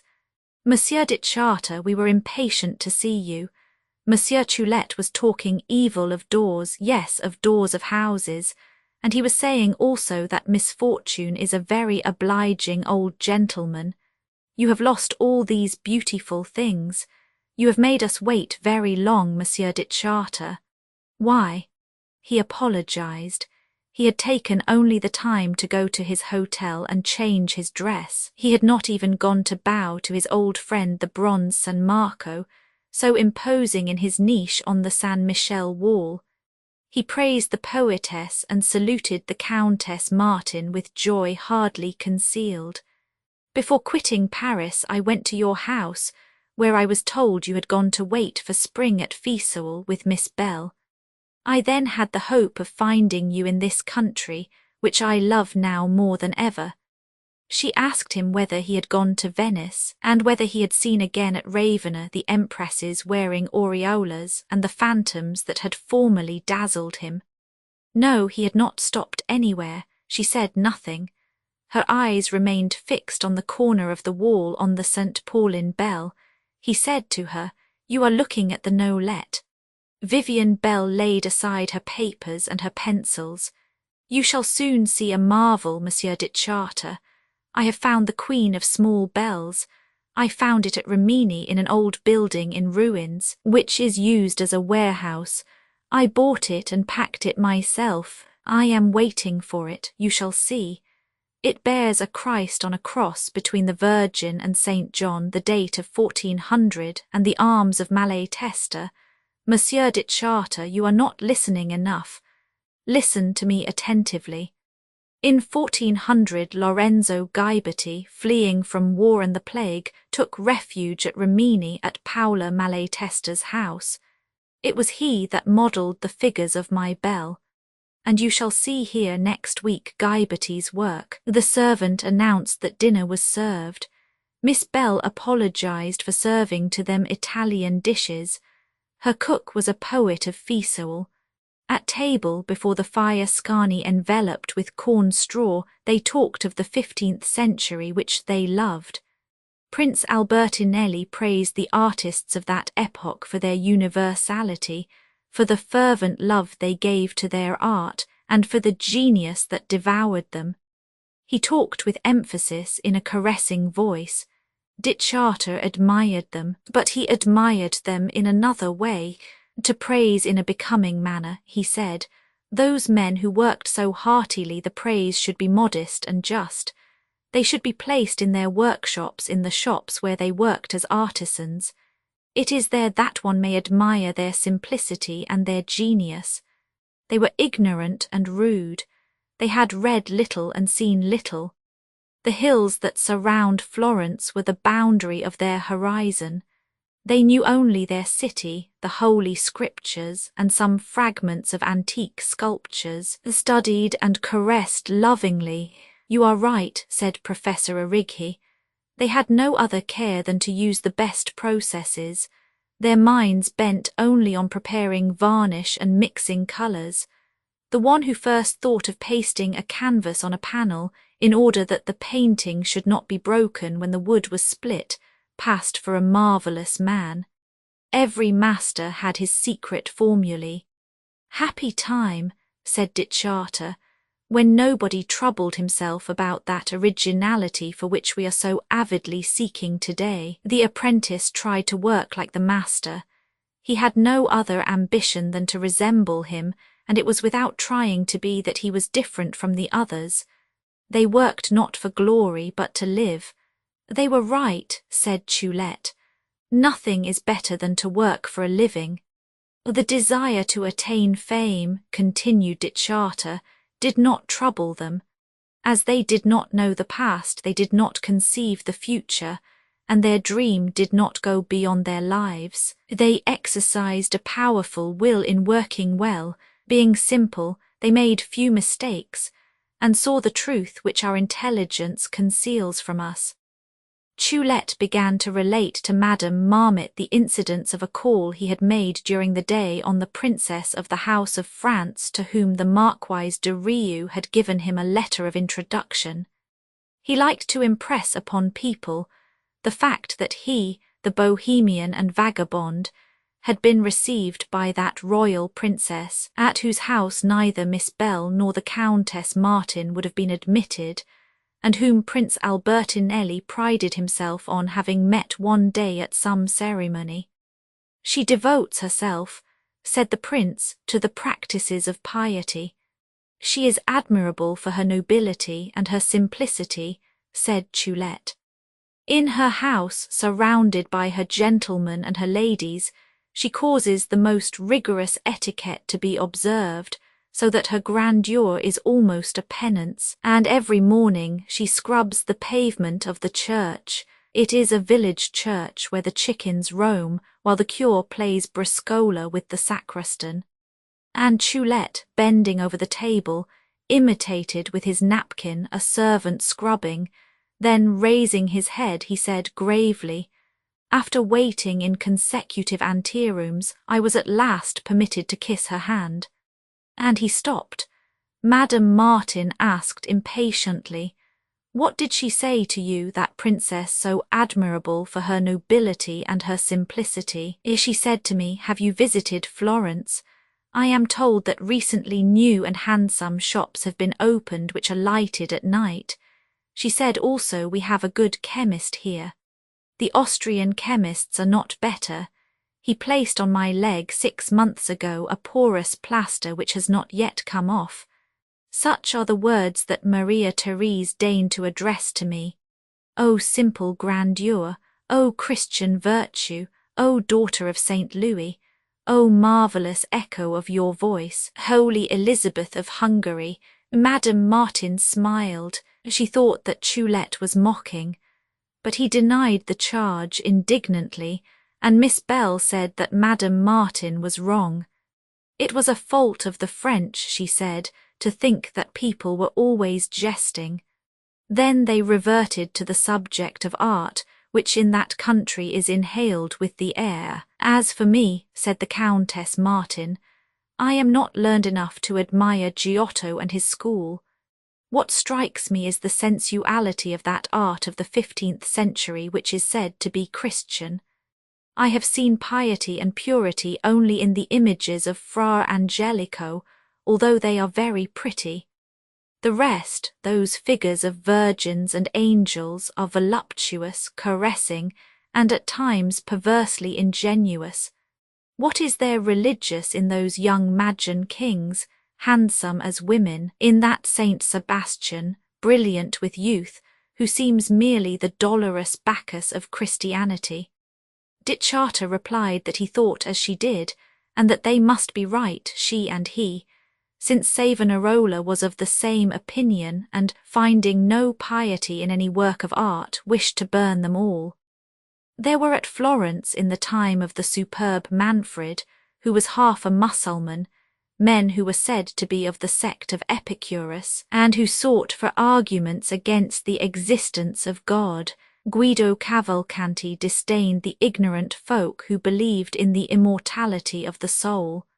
The following phrase by him was quoted: "The death of man is exactly similar to that of brutes." Later, when antique beauty was excavated from ruins, the Christian style of art seemed sad.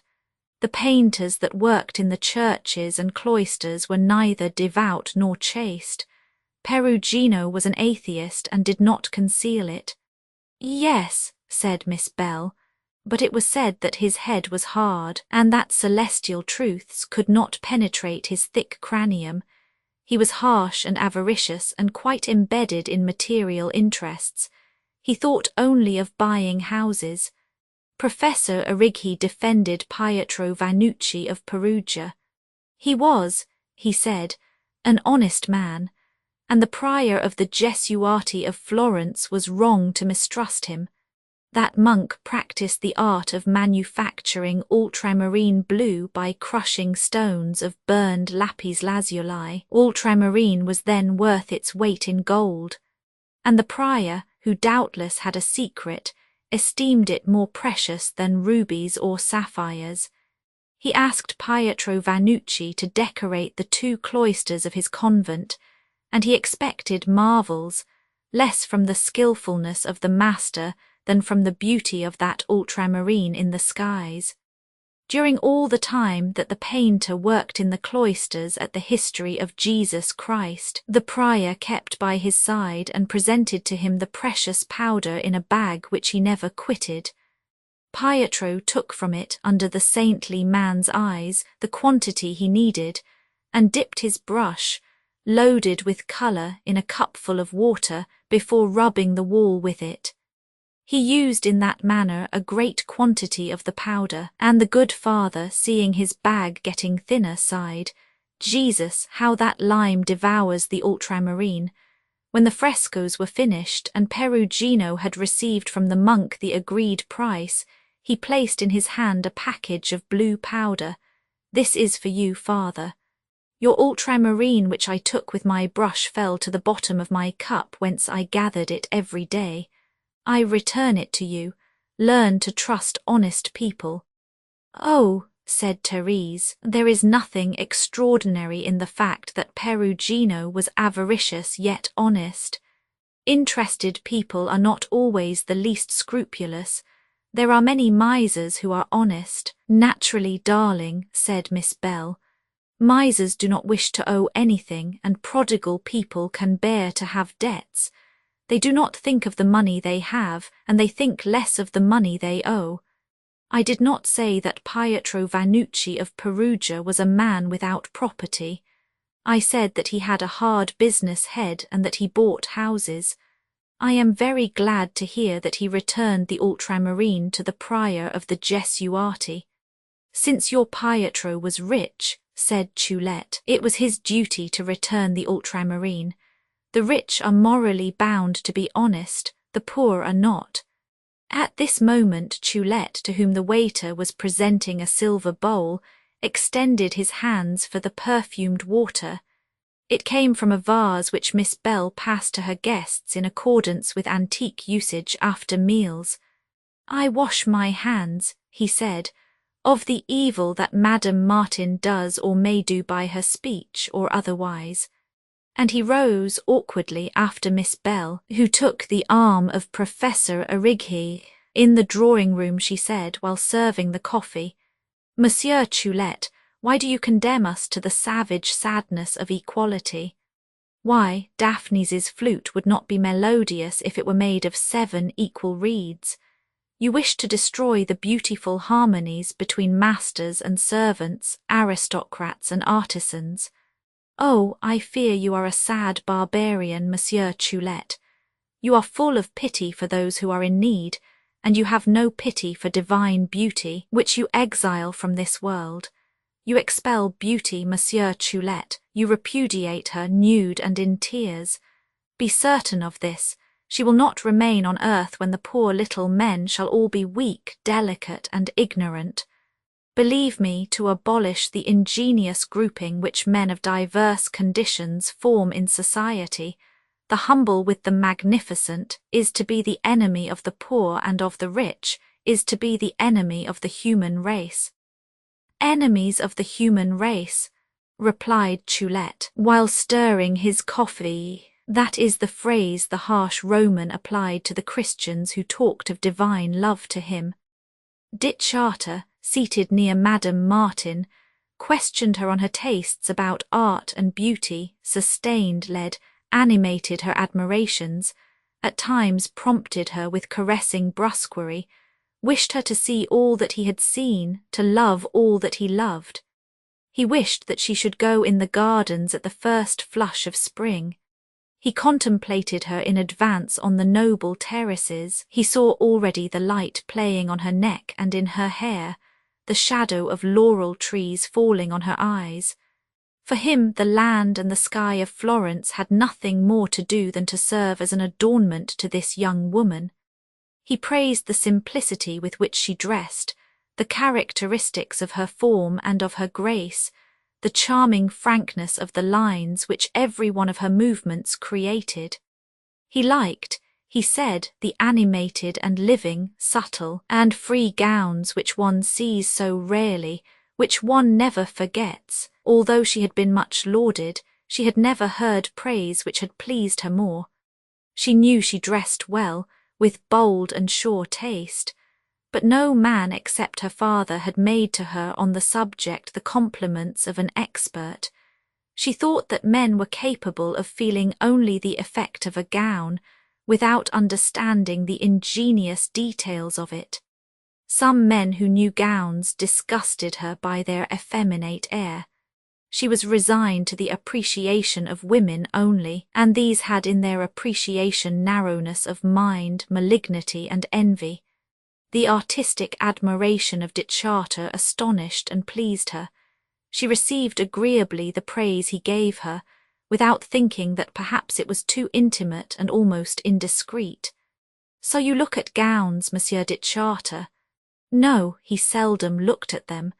There were so few women well dressed even now, when women dress as well as, and even better than ever. He found no pleasure in seeing packages of dry goods walk, but if a woman having rhythm and line passed before him, he blessed her. He continued, in a tone a little more elevated, "I cannot think of a woman who takes care to deck herself every day without meditating on the great lesson which she gives to artists. She dresses for a few hours, and the care she has taken is not lost. We must, like her, ornament life without thinking of the future. To paint, carve, or write for posterity is only the silliness of conceit." "Monsieur Charter," asked Prince Albertinelli, "how do you think a mauve waist studded with silver flowers would become Miss Bell?" "I think," said Choulette, "so little of a terrestrial future that I have written my finest poems on cigarette paper. They vanished easily, leaving to my verses only a sort of metaphysical existence." He had an air of negligence for which he posed. In fact, he had never lost a line of his writing. Charter was more sincere. He was not desirous of immortality. Miss Bell reproached him for this. "Monsieur Charter, that life may be great and complete, one must put into it the past and the future. Our works of poetry and of art must be accomplished in honour of the dead and with the thought of those who are to come after us. Thus we shall participate in what has been, in what is, and in what shall be. You do not wish to be immortal, Monsieur Charter. Beware, for God may hear you."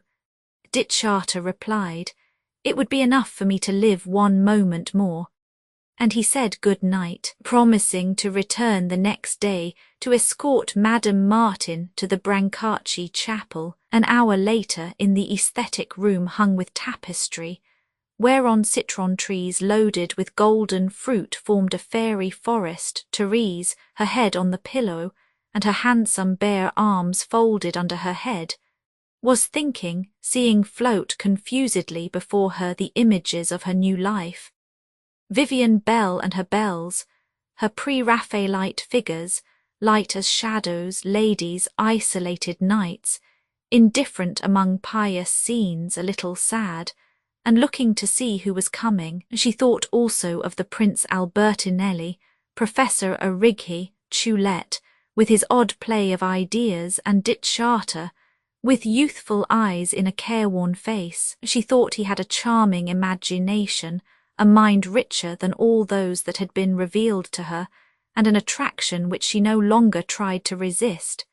She had always recognized his gift to please.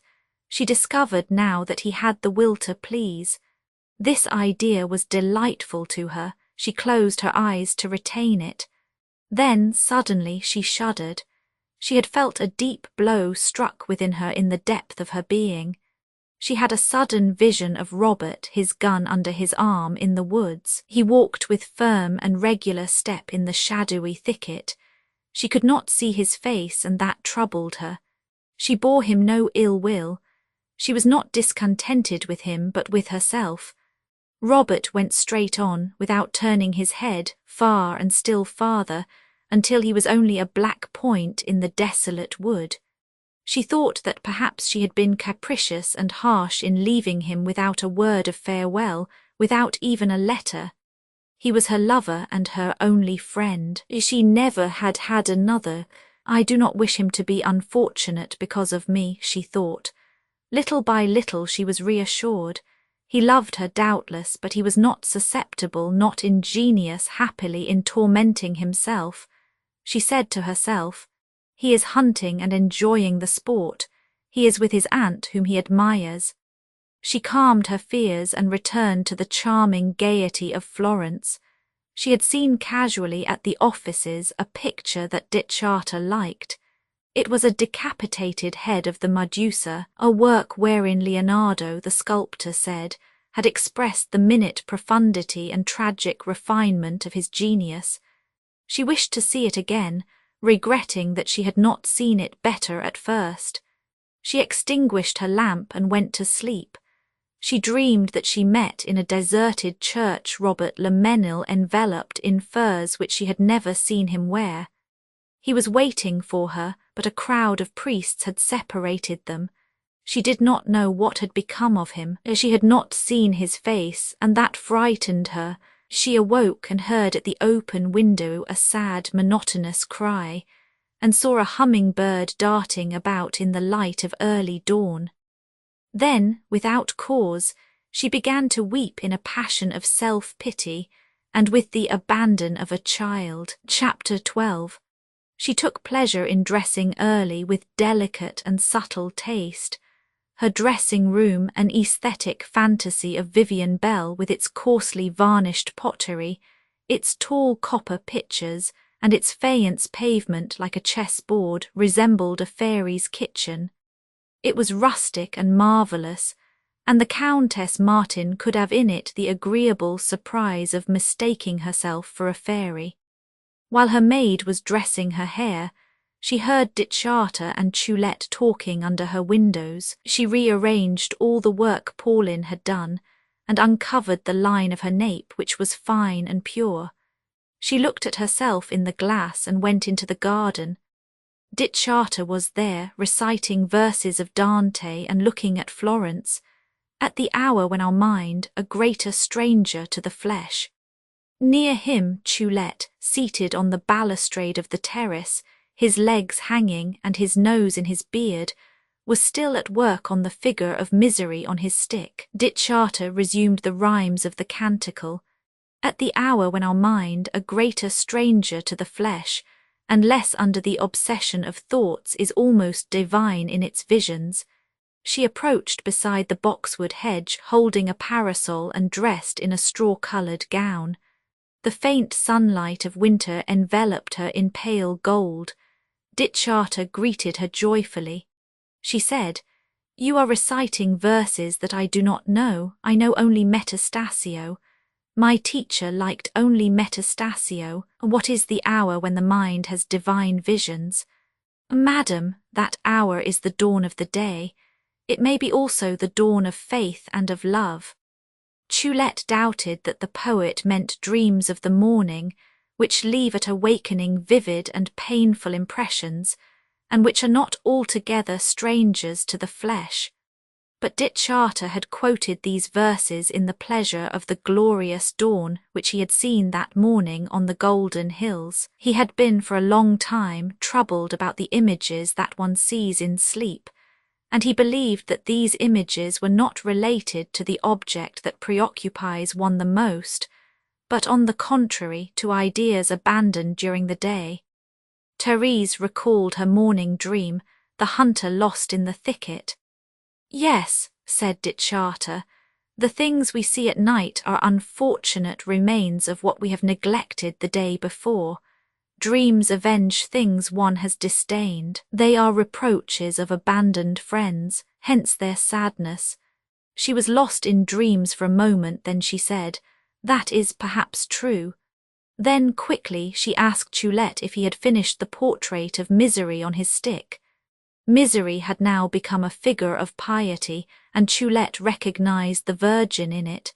He had even composed a quatrain which he was to write on it in spiral form, a didactic and moral quatrain.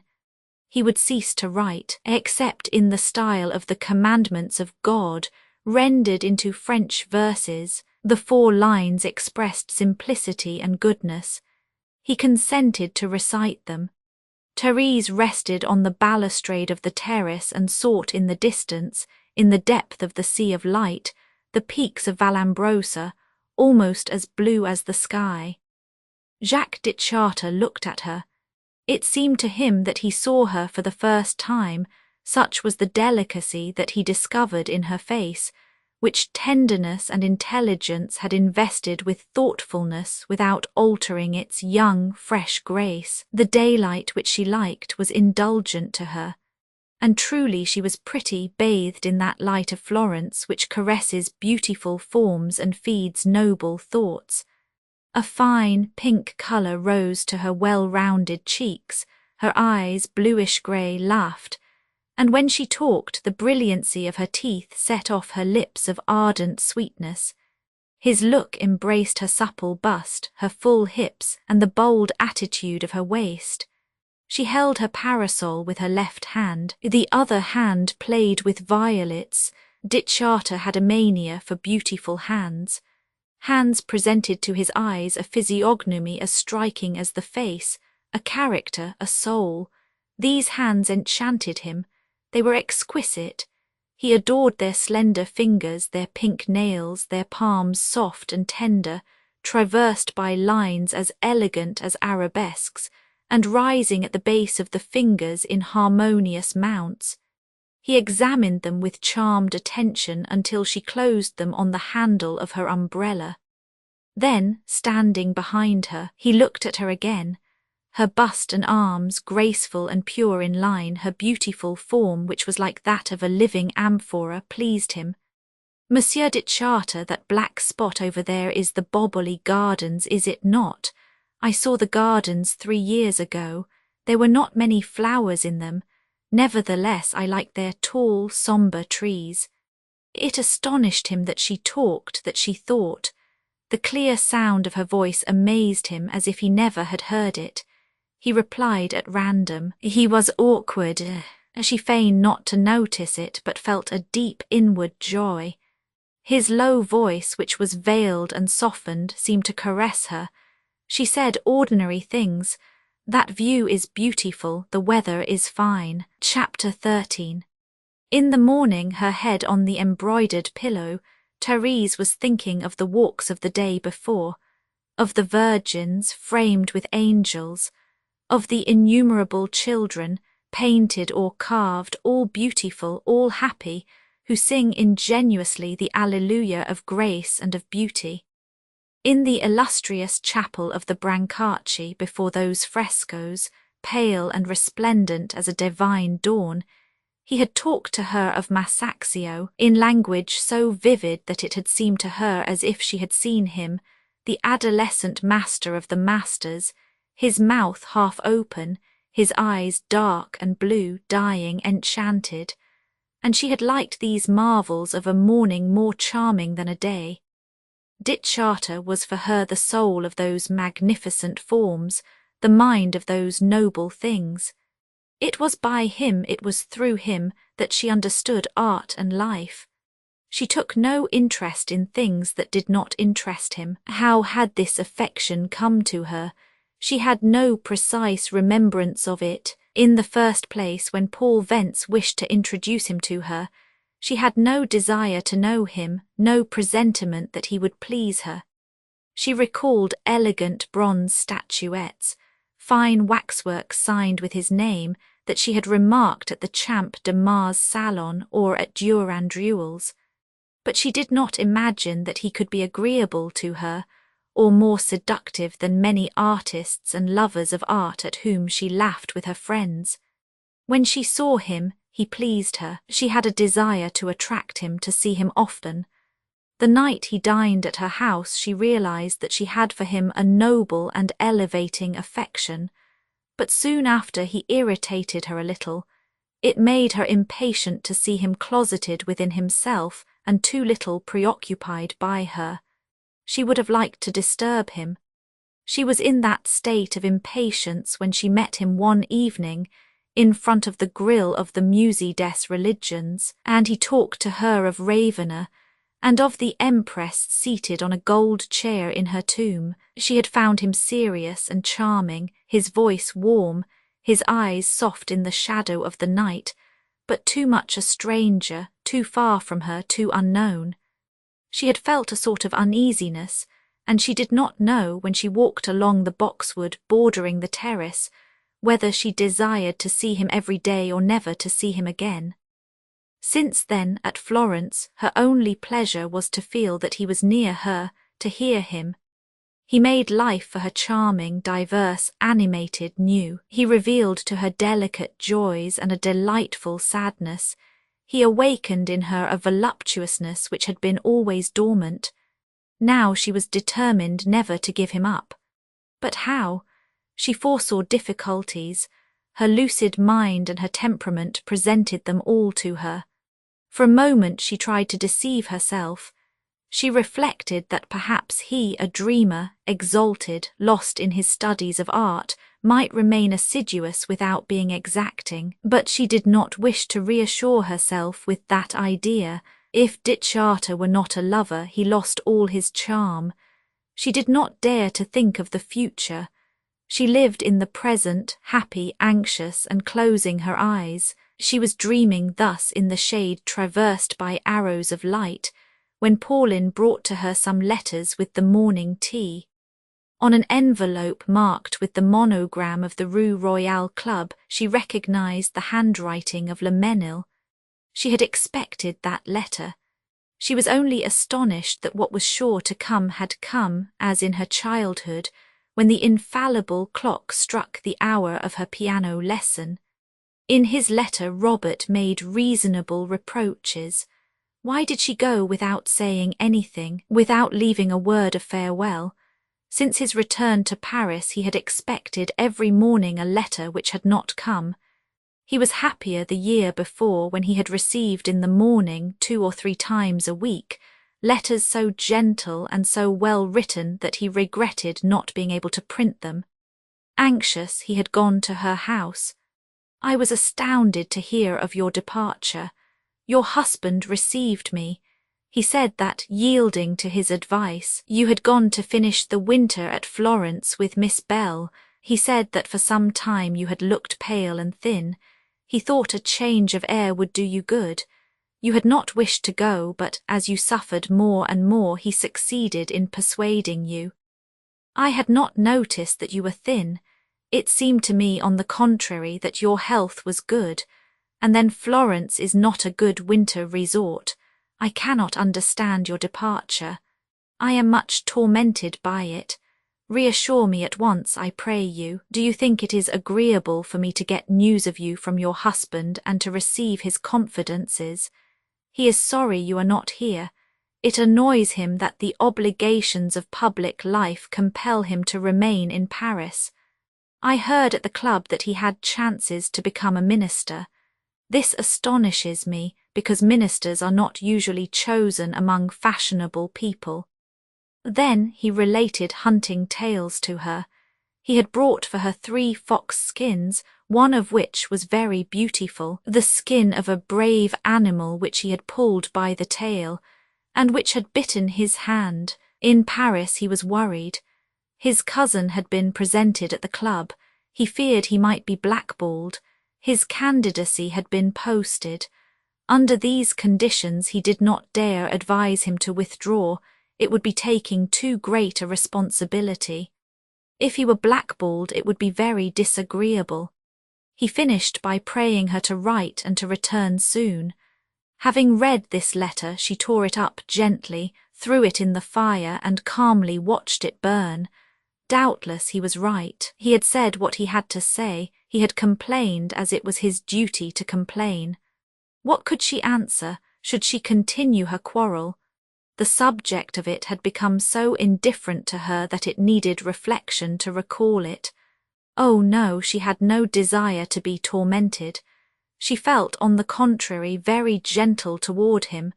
Seeing that he loved her with confidence in stubborn tranquillity, she became sad and frightened. He had not changed. He was the same man he had been before. She was not the same woman. They were separated now by imperceptible yet strong influences, like essences in the air that make one live or die. When her maid came to dress her, she had not begun to write an answer. Anxious, she thought, he trusts me, he suspects nothing. This made her more impatient than anything. It irritated her to think that there were simple people who doubt neither themselves nor others. She went into the parlour where she found Vivian Bell writing. The latter said, "Do you wish to know, darling, what I was doing while waiting for you? Nothing and everything. Verses, oh darling, poetry must be our souls naturally expressed." Therese kissed Miss Bell, rested her head on her friend's shoulder and said, "May I look?" "Look if you wish, dear. They are verses made on the model of the popular songs of your country." "Is it a symbol, Vivian? Explain it to me." "Oh, darling, why explain, why? A poetic image must have several meanings. The one that you find is the real one. But there is a very clear meaning in them, my love. That is, that one should not lightly disengage one's self from what one has taken into the heart." The horses were harnessed. They went, as had been agreed, to visit the Albertinelli Gallery. The prince was waiting for them, and Dittscharter was to meet them in the palace. On the way, while the carriage rolled along the wide highway, Vivian Bell talked with her usual transcendentalism as they were descending among houses pink and white, gardens and terraces ornamented with statues and fountains. She showed to her friend the villa, hidden under bluish pines, where the ladies and the cavaliers of the Decameron took refuge from the plague that ravaged Florence, and diverted one another with tales frivolous, facetious, or tragic. Then she confessed the thought which had come to her the day before. "You had gone, darling, to Carmine with Monsieur Dittscharter, and you had left at Fiesole Madame Marmot, who is an agreeable person, a moderate and polished woman. She knows many anecdotes about persons of distinction who live in Paris, and when she tells them, she does as my cook Pompoloni does when he serves eggs. He does not put salt in them, but he puts the salt cellar next to them. Madame Marmot's tongue is very sweet, but the salt is near it in her eyes. Her conversation is like Pompoloni's dish. My love, each one seasons to his taste. Oh, I like Madame Marmot a great deal. Yesterday, after you had gone, I found her alone and sad in a corner of the drawing-room. She was thinking mournfully of her husband. I said to her, 'Do you wish me to think of your husband too? I will think of him with you.' I have been told that he was a learned man, a member of the Royal Society of Paris. Madame Marmot talked to me of him. She replied that he had devoted himself to the Etruscans and that he had given to them his entire life. Oh, darling, I cherished at once the memory of that Monsieur Marmot who lived for the Etruscans, and then a good idea came to me. I said to Madame Marmot, we have at Fiesole in the Pretorio Palace a modest little Etruscan museum. Come and visit it with me. Will you? She replied it was what she most desired to see in Italy. We went to the Pretorio Palace. We saw a lioness and a great many little bronze figures, grotesque, very fat or very thin. The Etruscans were a seriously gay people. They made bronze caricatures, but the monkeys, some afflicted with big stomachs, others astonished to show their bones. Madame Marmot looked at them with reluctant admiration. She contemplated them like, there is a beautiful French word that escapes me, like the monuments and the trophies of Monsieur Marmot. Madame Martin smiled, but she was restless. She thought the sky dull, the streets ugly, the passers-by common. Oh, darling, the prince will be very glad to receive you in his palace. I do not think so. Why, darling, why? Because I do not please him much. Vivian Bell declared that the prince, on the contrary, was a great admirer of the Countess Martin.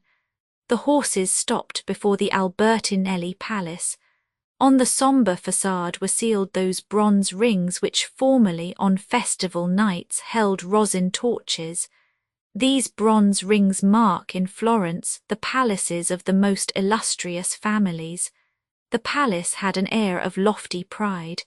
The prince hastened to meet them and led them through the empty salons into the gallery. He apologized for showing canvases which perhaps had not an attractive aspect. The gallery had been formed by Cardinal Giulio Albertinelli at a time when the taste for Guido and Carraccio, now fallen, had predominated. His ancestor had taken pleasure in gathering the works of the school of Bologna, but he would show to Madame Martin several paintings which had not displeased Miss Bell, among others a Mantegna. The Countess Martin recognized at once a banal and doubtful collection. She felt bored among the multitude of little parasols, showing in the darkness a bit of armour and a white horse. A valet presented a card. The Prince read aloud the name of Jacques Ditcharter. At that moment he was turning his back on the two visitors. His face wore the expression of cruel displeasure one finds on the marble busts of Roman emperors. Ditcharter was on the staircase. The Prince went toward him with a languid smile. He was no longer Nero but Antinous. "I invited Monsieur Ditcharter to come to the Albertinelli Palace," said Miss Bell. "I knew it would please you. He wished to see your gallery." And it is true that Ditcharter had wished to be there with Madame Martin. Now all four walked among the Guidos and the Albanos. Miss Bell babbled to the Prince, her usual prattle about those old men and those virgins whose blue mantles were agitated by an immovable tempest. Ditcharter, pale, enervated, approached Therese and said to her, in a low tone, "This gallery is a warehouse where picture dealers of the entire world hang the things they cannot sell, and the Prince sells here things that Jews could not sell." He led her to a Holy Family exhibited on an easel draped with green velvet, and bearing on the border the name of Michelangelo. I have seen that Holy Family in the shops of picture dealers of London, of Basel, and of Paris. As they could not get the 25 louis that it is worth, they have commissioned the last of the Albertinellis to sell it for 50,000 francs. The Prince, divining what they were saying, approached them gracefully. "There is a copy of this picture almost everywhere. I do not affirm that this is the original, but it has always been in the family, and old inventories attribute it to Michelangelo. That is all I can say about it." And the Prince turned toward Miss Bell, who was trying to find pictures by the Pre-Raphaelites. Ditcharter felt uneasy.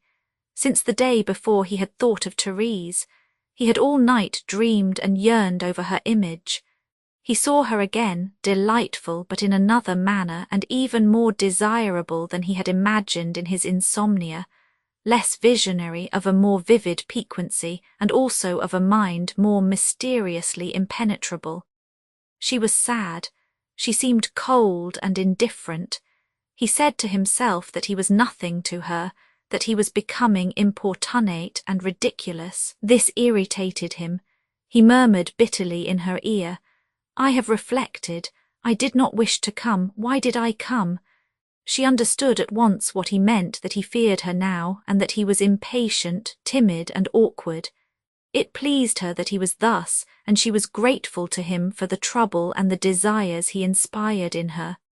Her heart throbbed faster, but affecting to understand that he regretted having disturbed himself to come and look at bad paintings, she replied that in truth this gallery was not interesting. Already under the terror of displeasing her, he felt reassured and believed that, really indifferent, she had not perceived the accent nor the significance of what he had said.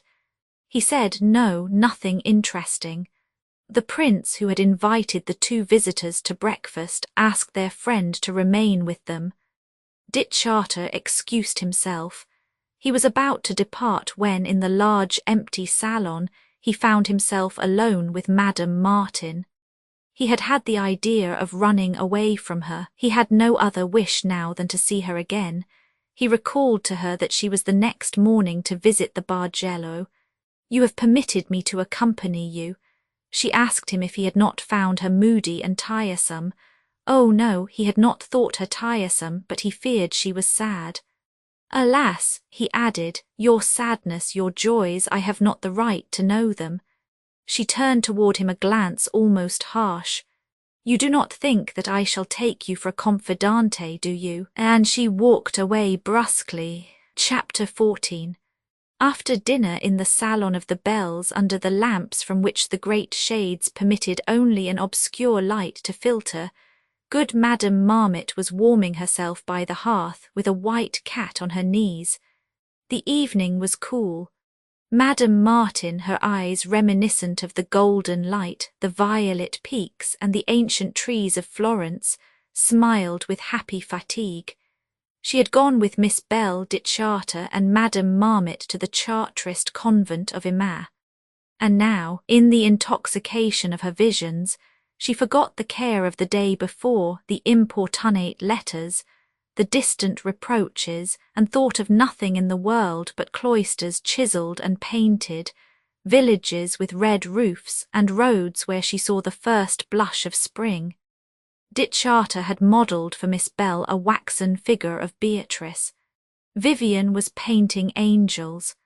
Softly bent over her, Prince Albertinelli caressed his beard and threw around him glances that appeared to seek admiration, replying to a reflection of Vivian Belle on marriage and love. "A woman must choose," he said. "With a man whom women love her heart is not quiet. With a man whom the women do not love she is not happy." "Darling," asked Miss Belle, "what would you wish for a friend dear to you?" "I should wish, Vivian, that my friend were happy. I should wish also that she were quiet. She should be quiet in hatred of treason, humiliating suspicions and mistrust.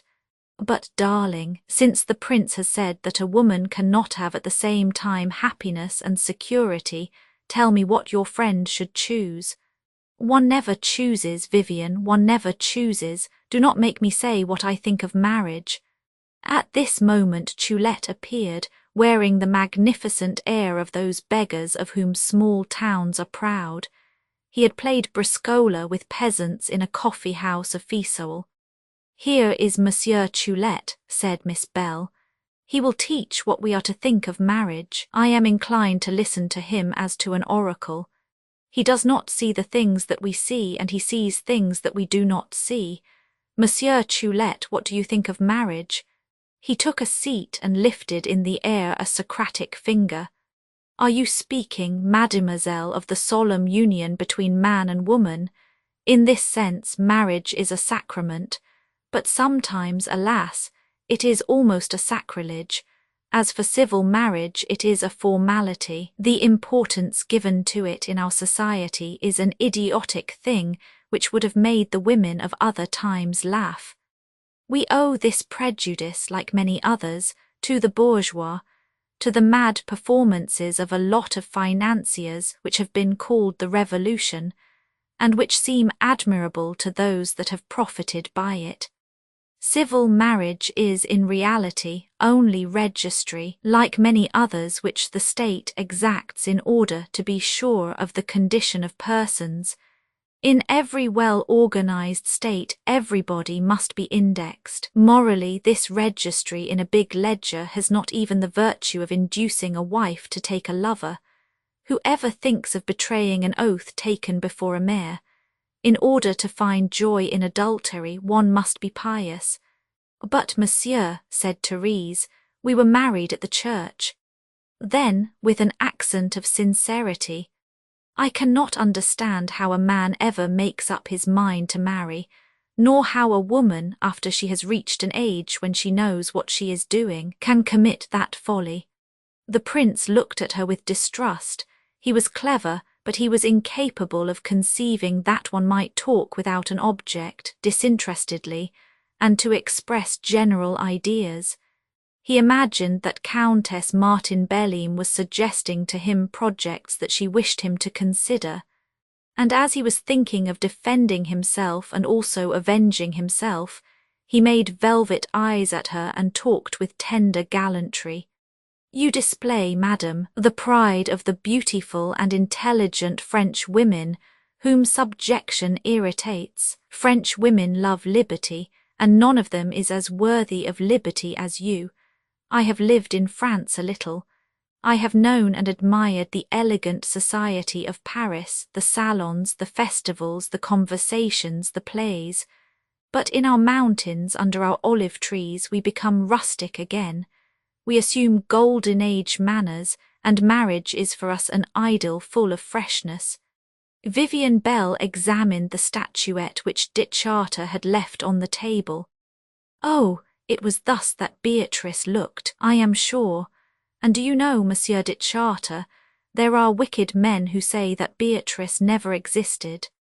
Choulette declared he wished to be counted among those wicked men. He did not believe that Beatrice had any more reality than other ladies through whom ancient poets who sang of love represented some scholastic idea, ridiculously subtle, impatient at praise which was not destined for himself, jealous of Dante as of the universe. A refined man of letters, Choulette continued, I suspect that the little sister of the angels never lived, except in the imagination of the poet. It seems a pure allegory, or rather an exercise in arithmetic or a theme of astrology. Dante, who was a good doctor of Bologna and had many moons in his head, under his pointed cap, Dante believed in the virtue of numbers. That inflamed mathematician dreamed of figures, and his Beatrice is the flower of arithmetic, that is all. And he lighted his pipe. Vivian Bell exclaimed, Oh, do not talk in that way, Monsieur Choulette. You grieve me much, and if our friend Monsieur Gebhardt heard you, he would not be pleased with you. To punish you, Prince Albertinelli will read to you the canticle in which Beatrice explains the spots on the moon. Take the Divine Comedy, Eusebio. It is the white book which you see on the table. Open it and read it. During the prince's reading, de Chartres, seated on the couch near Countess Martin, talked of Dante with enthusiasm as the best sculptor among the poets. He recalled to Therese the painting they had seen together 2 days before on the door of the Servi, a fresco almost obliterated, where one hardly divined the presence of the poet wearing a laurel wreath, Florence, and the 7 circles.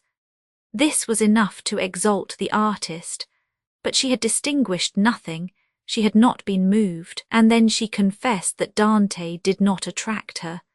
De Chartres, accustomed to her sharing all his ideas of art and poetry, felt astonishment and some discontent. He said aloud, There are many grand and strong things which you do not feel. Miss Bell, lifting her head, asked what were these things that darling did not feel, and when she learned that it was the genius of Dante, she exclaimed in mock anger, Oh, do you not honour the Father, the Master worthy of all praise, the God? I do not love you any more, darling. I detest you. And, as a reproach to Choulette and to the Countess Martin, she recalled the piety of that citizen of Florence who took from the altar the candles that had been lighted in honour of Christ, and placed them before the bust of Dante. The prince resumed his interrupted reading. De Chartres persisted in trying to make Therese admire what she did not know. Certainly he would have easily sacrificed Dante and all the poets of the universe for her, but near him, tranquil and an object of desire, she irritated him, almost without his realizing it, by the charm of her laughing beauty.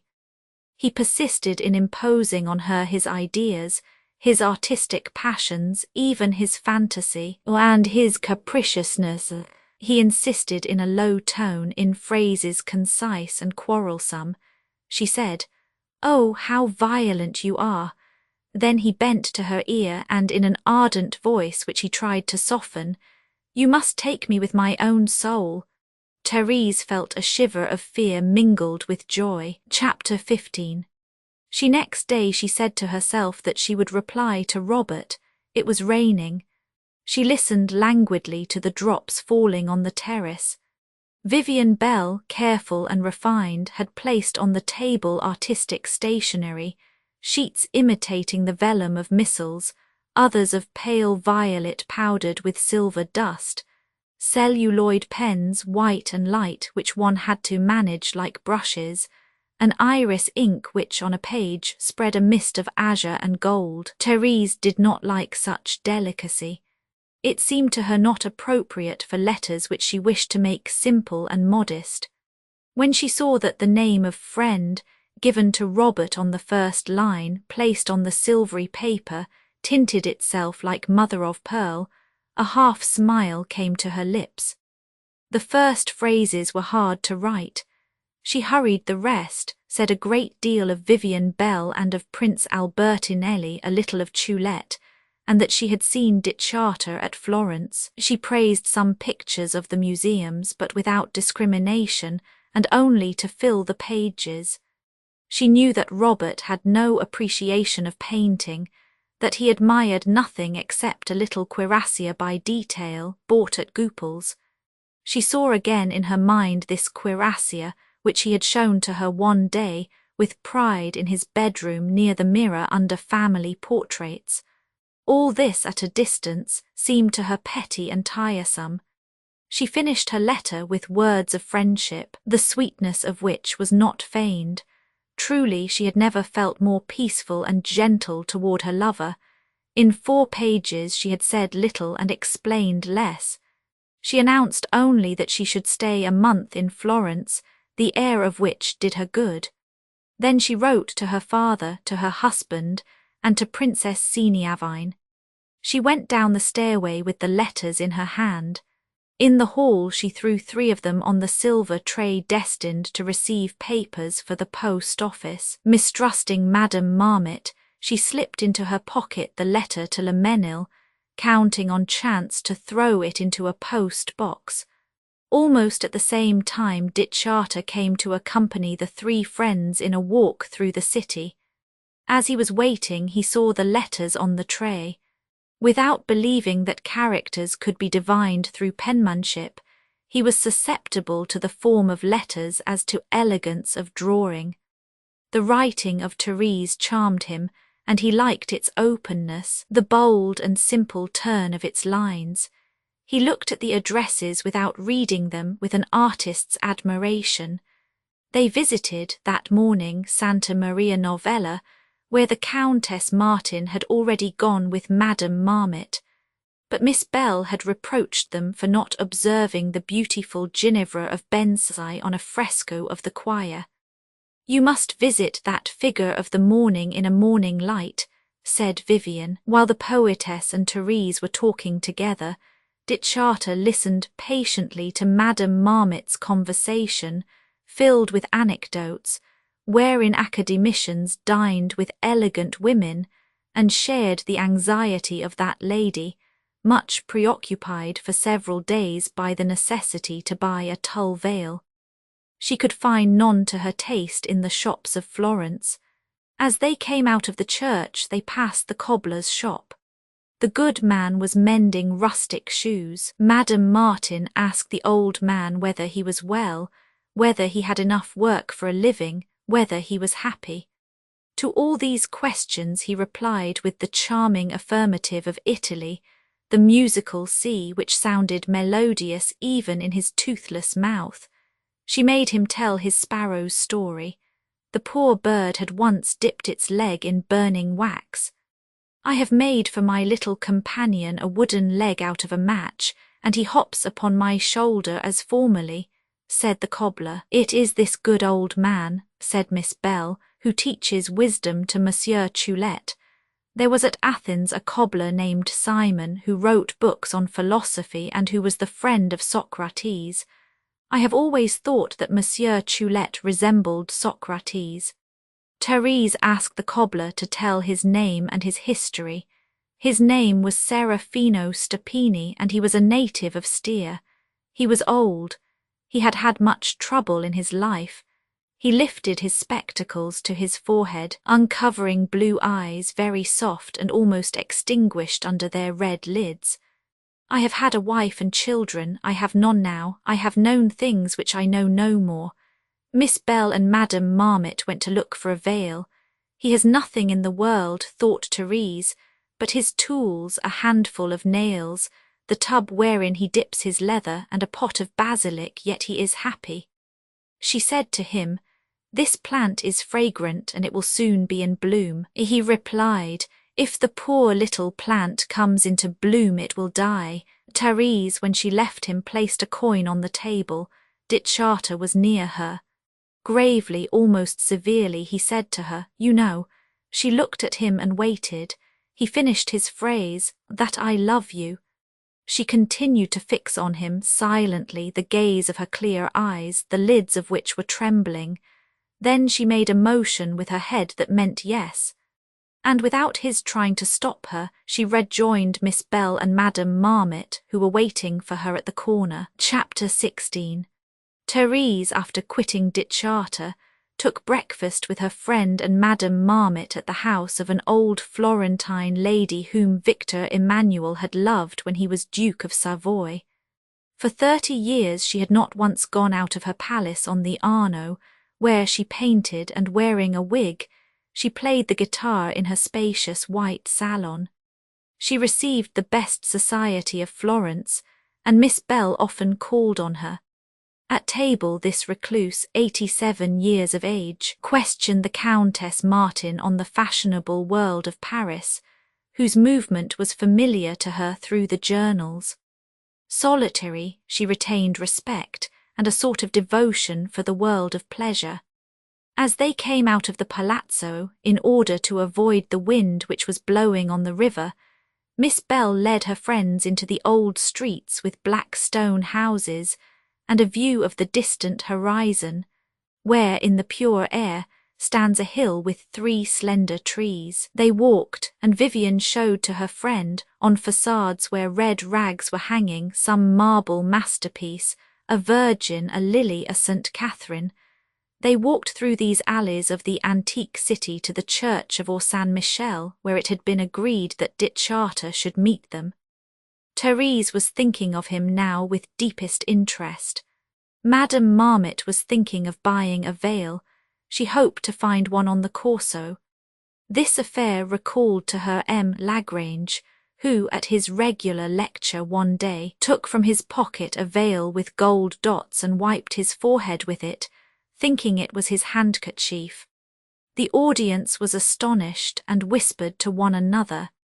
It was a veil that had been confided to him the day before by his niece, Mademoiselle Jean Mitchot, whom he had accompanied to the theatre, and Madame Marmot explained how, finding it in the pocket of his overcoat, he had taken it to return it to his niece. At Lagrange's name, Therese recalled the flaming comet announced by the savant, and said to herself with mocking sadness that it was time for that comet to put an end to the world and take her out of her trouble.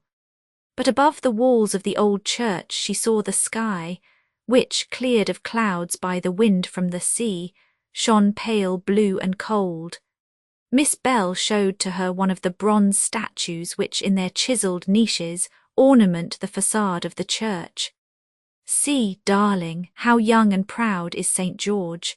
St. George was formerly the cavalier about whom young girls dreamed, but darling said that he looked precise, tiresome, and stubborn." At this moment she recalled suddenly the letter that was still in her pocket.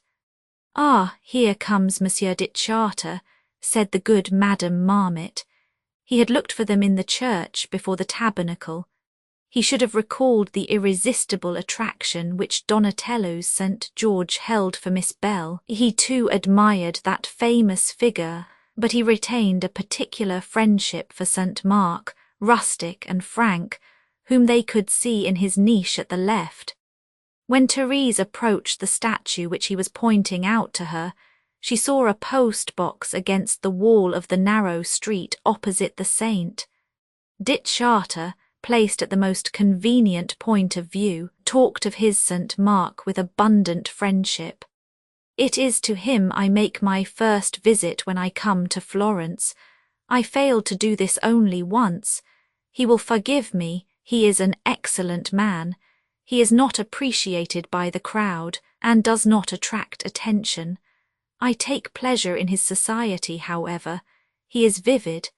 I understand that Donatello, after giving a soul to him, exclaimed, "Mark, why do you not speak?" Madame Marmot, tired of admiring St. Mark and feeling on her face the burning wind, dragged Miss Bell toward Calzaioli Street in search of a veil. Therese and Dichata remained. "I like him," continued the sculptor. "I like St. Mark because I feel in him, much more than in the St. George, the hand and mind of Donatello, who was a good workman. I like him even more today because he recalls to me, in his venerable and touching candour, the old cobbler to whom you were speaking so kindly this morning." "Ah," she said, "I have forgotten his name. When we talk with Monsieur Choulette we call him Quentin Matsys, because he resembles the old men of that painter." As they were turning the corner of the church to see the facade, she found herself before the post box, which was so dusty and rusty that it seemed as if the postman never came near it. She put her letter in it under the ingenuous gaze of St. Mark. Dichata saw her, and felt as if a heavy blow had been struck at his heart. He tried to speak, to smile, but the gloved hand which had dropped the letter remained before his eyes. He recalled having seen in the morning Therese's letters on the hall tray. Why had she not put that one with the others? The reason was not hard to guess. He remained immovable, dreamy, and gazed without seeing. He tried to be reassured. Perhaps it was an insignificant letter which she was trying to hide from the tiresome curiosity of Madame Marmot. "Monsieur Dichata, it is time to rejoin our friends at the dressmaker's." Perhaps it was a letter to Madame Schmoll, who was not a friend of Madame Marmot, but immediately he realized that this idea was foolish. All was clear. She had a lover, she was writing to him. Perhaps she was saying to him, "I saw Dichata today, the poor fellow is deeply in love with me." But whether she wrote that or something else, she had a lover. He had not thought of that. To know that she belonged to another made him suffer profoundly. And that hand, that little hand dropping the letter, remained in his eyes and made them burn. She did not know why he had become suddenly dumb and sombre. When she saw him throw an anxious glance back at the post box, she guessed the reason. She thought it odd that he should be jealous without having the right to be jealous, but this did not displease her.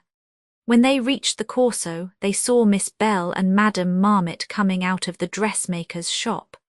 Dichata said to Therese in an imperious and supplicating voice, "I must speak to you. I must see you alone tomorrow. Meet me at 6 o'clock at the Lungano Acciaioli." She made no reply. Chapter 17. When in her Carmelite mantle she came to the Lungano Acciaioli, at about 6:30, Dichata greeted her with a humble look that moved her. The setting sun made the Arno purple. They remained silent for a moment. While they were walking past the monotonous line of palaces to the old bridge, she was the first to speak. "You see, I have come. I thought I ought to come. I do not think I am altogether innocent of what has happened. I know I have done what was my fate in order that you should be to me what you are now. My attitude has put thoughts into your head which you would not have had otherwise." He looked as if he did not understand. She continued, "I was selfish, I was imprudent. You were agreeable to me, I liked your wit, I could not get along without you. I have done what I could to attract you, to retain you. I was a coquette, not coldly nor perfidiously, but a coquette." He shook his head, denying that he ever had seen a sign of this. "Yes, I was a coquette, yet it was not my habit, but I was a coquette with you. I do not say that you have tried to take advantage of it as you had the right to do, nor that you are vain about it. I have not remarked vanity in you. It may be possible that you had not noticed. Superior men sometimes lack cleverness, but I know very well that I was not as I should have been, and I beg your pardon. That is the reason why I came. Let us be good friends since there is yet time." He repeated, with sombre softness, that he loved her. The first hours of that love had been easy and delightful. He had only desired to see her and to see her again, but soon she had troubled him. The evil had come suddenly and violently one day on the terrace of Fiesole, and now he had not the courage to suffer and say nothing. He had not come with a fixed design. If he spoke of his passion, he spoke by force and in spite of himself, in the strong necessity of talking of her to herself, since she was for him the only being in the world. His life was no longer in himself, it was in her. She should know it then that he was in love with her, not with vague tenderness but with cruel ardour. Alas, his imagination was exact and precise. He saw her continually and she tortured him. And then it seemed to him that they might have joys which should make life worth living. Their existence might be a work of art, beautiful and hidden. They would think, comprehend and feel together. It would be a marvellous world of emotions and ideas. We could make of life a delightful garden. She feigned to think that the dream was innocent. You know very well that I am susceptible to the charm of your mind. It has become a necessity to see you and hear you. I have allowed this to be only too plain to you. Count upon my friendship and do not torment yourself. She extended her hand to him. He did not take it but replied brusquely, I do not desire your friendship. I will not have it. I must have you entirely or never see you again. You know that very well. Why do you extend your hand to me with derisive phrases? Whether you wished it or not, you have made me desperately in love with you. You have become my evil, my suffering, my torture, and you ask me to be an agreeable friend. Now you are coquettish and cruel. If you cannot love me, let me go. I will go I do not know where to forget and hate you. For I have against you a latent feeling of hatred and anger. Oh, I love you, I love you. She believed what he was saying, feared that he might go, and feared the sadness of living without him. She replied, I found you in my path. I do not wish to lose you. No, I do not wish to lose you. Timid yet violent, he stammered. The words were stifled in his throat. Twilight descended from the far-off mountains, and the last reflections of the sun became pallid in the east. She said, If you knew my life, if you had seen how empty it was before I knew you, you would know what you are to me, and would not think of abandoning me. But with the tranquil tone of her voice and with the rustle of her skirts on the pavement, she irritated him. He told her how he suffered. He knew now the divine malady of love. The grace of your thoughts, your magnificent courage, your superb pride, I inhale them like a perfume. It seems to me when you speak that your mind is floating on your lips. Your mind is for me only the odour of your beauty. I have retained the instincts of a primitive man, you have reawakened them. I feel that I love you with savage simplicity. She looked at him softly and said nothing. They saw the lights of evening and heard lugubrious songs coming toward them, and then like spectres chased by the wind appeared the black penitents. The crucifix was before them. They were brothers of mercy, holding torches, singing psalms on the way to the cemetery. In accordance with the Italian custom, the cortege marched quickly. The crosses, the coffin, the banners seemed to leap on the deserted quay. Jacques and Therese stood against the wall in order that the funeral train might pass. The black avalanche had disappeared. There were women weeping behind the coffin carried by the black phantoms who wore heavy shoes. Therese sighed, What will be the use of having tormented ourselves in this world? He looked as if he had not heard and said, Before I knew you I was not unhappy. I liked life. I was retained in it by dreams. I liked forms, and the mind informs the appearances that caress and flatter. I had the joy of seeing and of dreaming. I enjoyed everything and depended upon nothing. My desires, abundant and light, I gratified without fatigue. I was interested in everything and wished for nothing. One suffers only through the will. Without knowing it, I was happy. Oh, it was not much, it was only enough to live. Now I have no joy in life. My pleasures, the interest that I took in the images of life and of art, the vivid amusement of creating with my hands the figures of my dreams, you have made me lose everything and have not left me even regret. I do not want my liberty and tranquillity again. It seems to me that before I knew you I did not live, and now that I feel that I am living, I cannot live either far from you or near you. I am more wretched than the beggars we saw on the road to Emma. They had air to breathe, and I can breathe only you whom I have not, yet I am glad to have known you. That alone counts in my existence. A moment ago I thought I hated you. I was wrong. I adore you and I bless you for the harm you have done me. I love all that comes to me from you. They were nearing the black trees at the entrance to San Nicola Bridge. On the other side of the river the vague fields displayed their sadness, intensified by night. Seeing that he was calm and full of a soft languor, she thought that his love, all imagination, had fled in words, and that his desires had become only a reverie. She had not expected so prompt a resignation. It almost disappointed her to escape the danger she had feared. She extended her hand to him, more boldly this time than before. "Then let us be friends. It is late. Let us return. Take me to my carriage. I shall be what I have been to you, an excellent friend. You have not displeased me." But he led her to the fields in the growing solitude of the shore. "No, I will not let you go without having told you what I wish to say. But I know no longer how to speak. I cannot find the words. I love you. I wish to know that you are mine. I swear to you that I will not live another night in the horror of doubting it." He pressed her in his arms, and seeking the light of her eyes through the obscurity of her veil, said, "You must love me. I desire you to love me, and it is your fault, for you have desired it too. Say that you are mine, say it."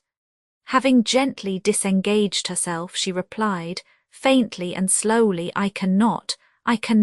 You see, I am acting frankly with you. I said to you a moment ago that you had not displeased me, but I cannot do as you wish." And recalling to her thought the absent one who was waiting for her, she repeated, "I cannot." Bending over her, he anxiously questioned her eyes, the double stars that trembled and veiled themselves. "Why? You love me, I feel it, I see it. You love me. Why will you do me this wrong?" He drew her to him, wishing to lay his soul with his lips on her veiled lips. She escaped him swiftly, saying, "I cannot, do not ask more, I cannot be yours." His lips trembled, his face was convulsed. He exclaimed, "You have a lover, and you love him. Why do you mock me?" "I swear to you I have no desire to mock you, and that if I loved anyone in the world it would be you." But he was not listening to her. Leave me," and he ran toward the dark fields. The Arno formed lagoons upon which the moon, half veiled, shone fitfully. He walked through the water and the mud with a step rapid, blind, like that of one intoxicated. She took fright and shouted. She called him, but he did not turn his head and made no answer. He fled with alarming recklessness. She ran after him. Her feet were hurt by the stones, and her skirt was heavy with water, but soon she overtook him. "What were you about to do?" He looked at her and saw her fright in her eyes. "Do not be afraid," he said. "I did not see where I was going. I assure you I did not intend to kill myself. I am desperate, but I am calm. I was only trying to escape from you. I beg your pardon, but I could not see you any longer. Leave me, I pray you. Farewell," she replied, agitated and trembling. "Come, we shall do what we can." He remained sombre and made no reply. She repeated, "Come." She took his arm. The living warmth of her hand animated him. He said, "Do you wish it?" "I cannot leave you." "You promise." "I must." And in her anxiety and anguish she almost smiled in thinking that he had succeeded so quickly by his folly. "Tomorrow?" said he inquiringly. She replied quickly, with a defensive instinct, "Oh no, not tomorrow. You do not love me, you regret that you have promised. No, I do not regret, but, he implored, he supplicated her. She looked at him for a moment, turned her head, hesitated, and said in a low tone, Saturday, Chapter 18. After dinner, Miss Bell was sketching in the drawing-room. She was tracing on canvas profiles of bearded Etruscans for a cushion which Madame Marmot was to embroider. Prince Albertinelli was selecting the wool with an almost feminine knowledge of shades. It was late when Choulette, having, as was his habit, played briscola with the cook at the caterer's, appeared as joyful as if he possessed the mind of a god. He took a seat on a sofa beside Madame Martin and looked at her tenderly. Voluptuousness shone in his green eyes. He enveloped her while talking to her with poetic and picturesque phrases. It was like the sketch of a love song that he was improvising for her. In oddly involved sentences he told her of the charm that she exhaled. He, too, said she to herself. She amused herself by teasing him.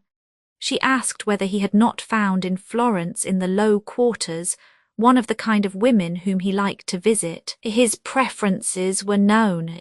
He could deny it as much as he wished. No one was ignorant of the door where he had found the cordon of his third order. His friends had met him on the boulevard. His taste for unfortunate women was evident in his most beautiful poems. Oh, Monsieur Choulette, so far as I am able to judge, you like very bad women.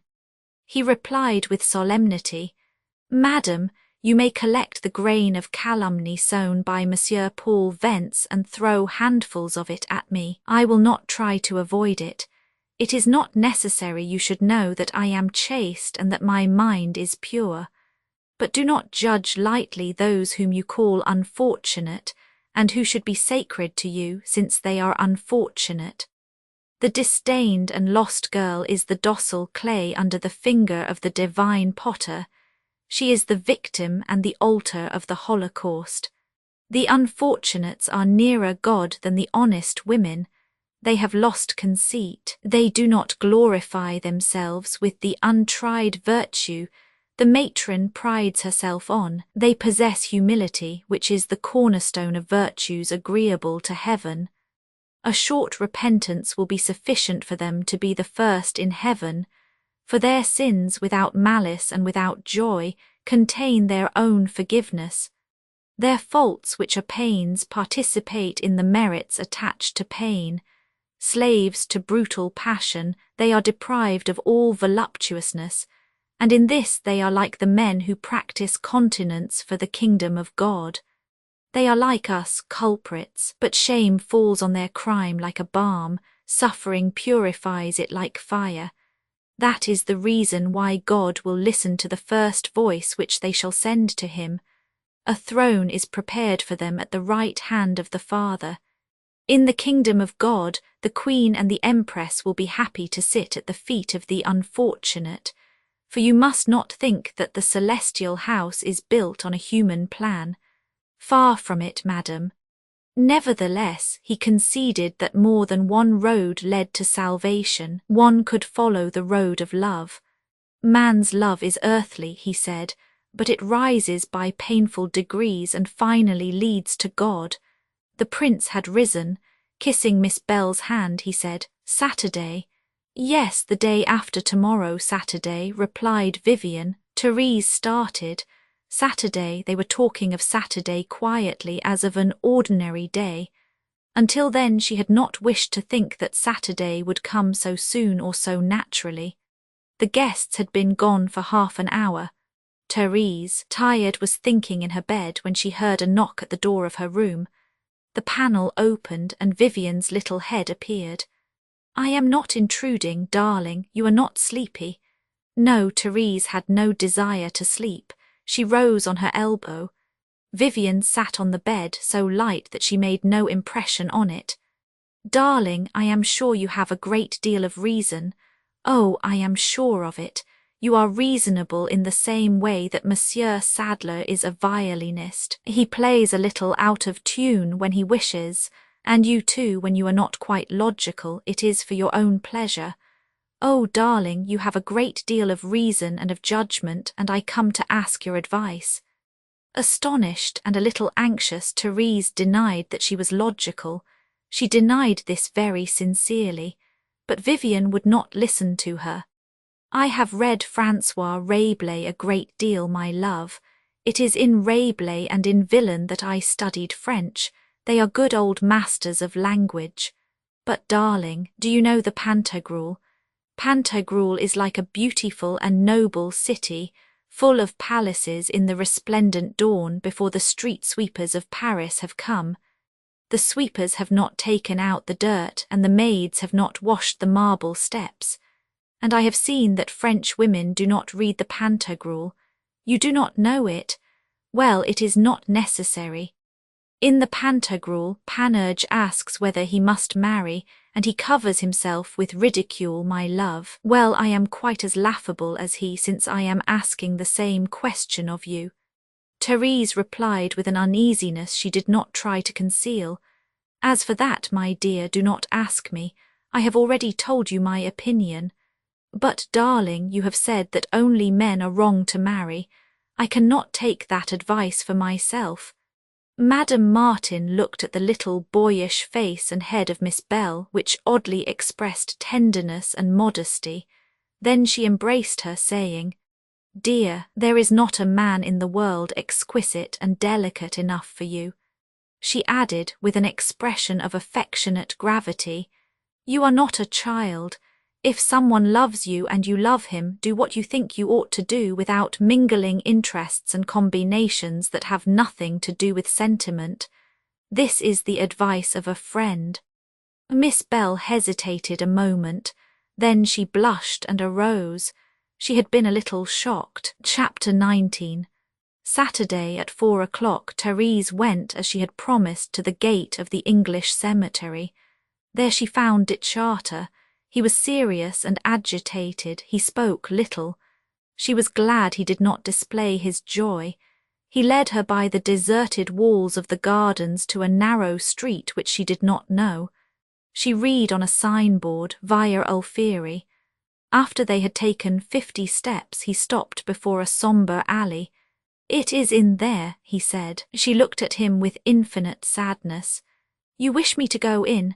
She saw he was resolute, and followed him without saying a word into the humid shadow of the alley. He traversed a courtyard where the grass grew among the stones. In the back was a pavilion with 3 windows, with columns and a front ornamented with goats and nymphs. On the moss-covered steps he turned in the lock a key that creaked and resisted.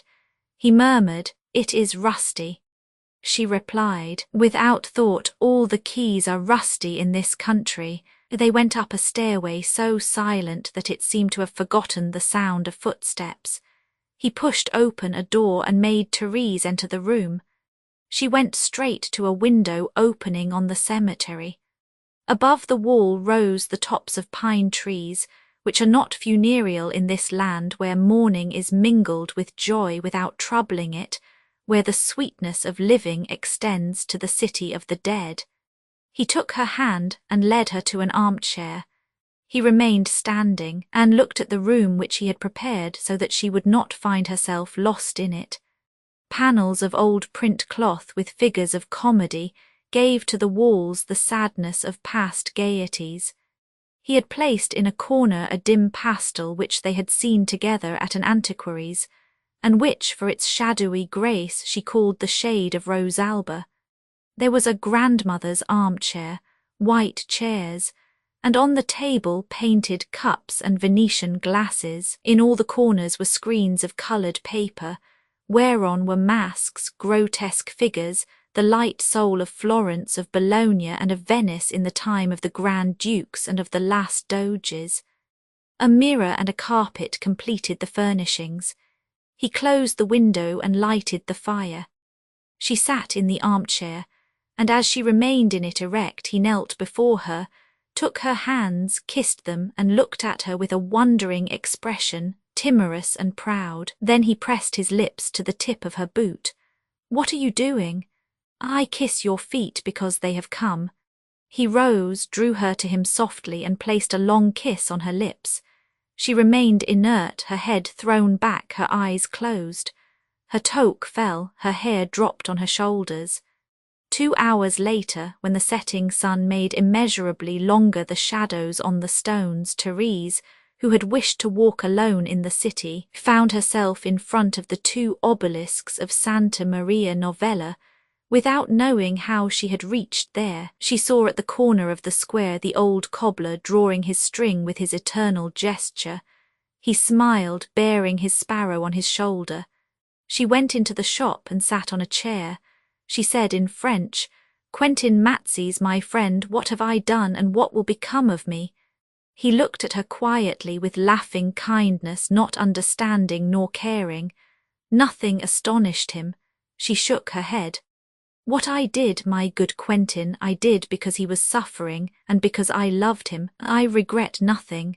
He replied, as was his habit, with the sonorous syllable of Italy, "Si, is it not so, Quentin? I have not done wrong, but my God, what will happen now?" She prepared to go. He made her understand that he wished her to wait. He culled carefully a bit of basilic and offered it to her. "For its fragrance, Signora, the red lily by Anatole, France." Chapter 20. It was the next day. Having carefully placed on the drawing-room table his knotty stick, his pipe, and his antique carpet-bag, Choulette bowed to Madame Martin, who was reading at the window. He was going to Assisi.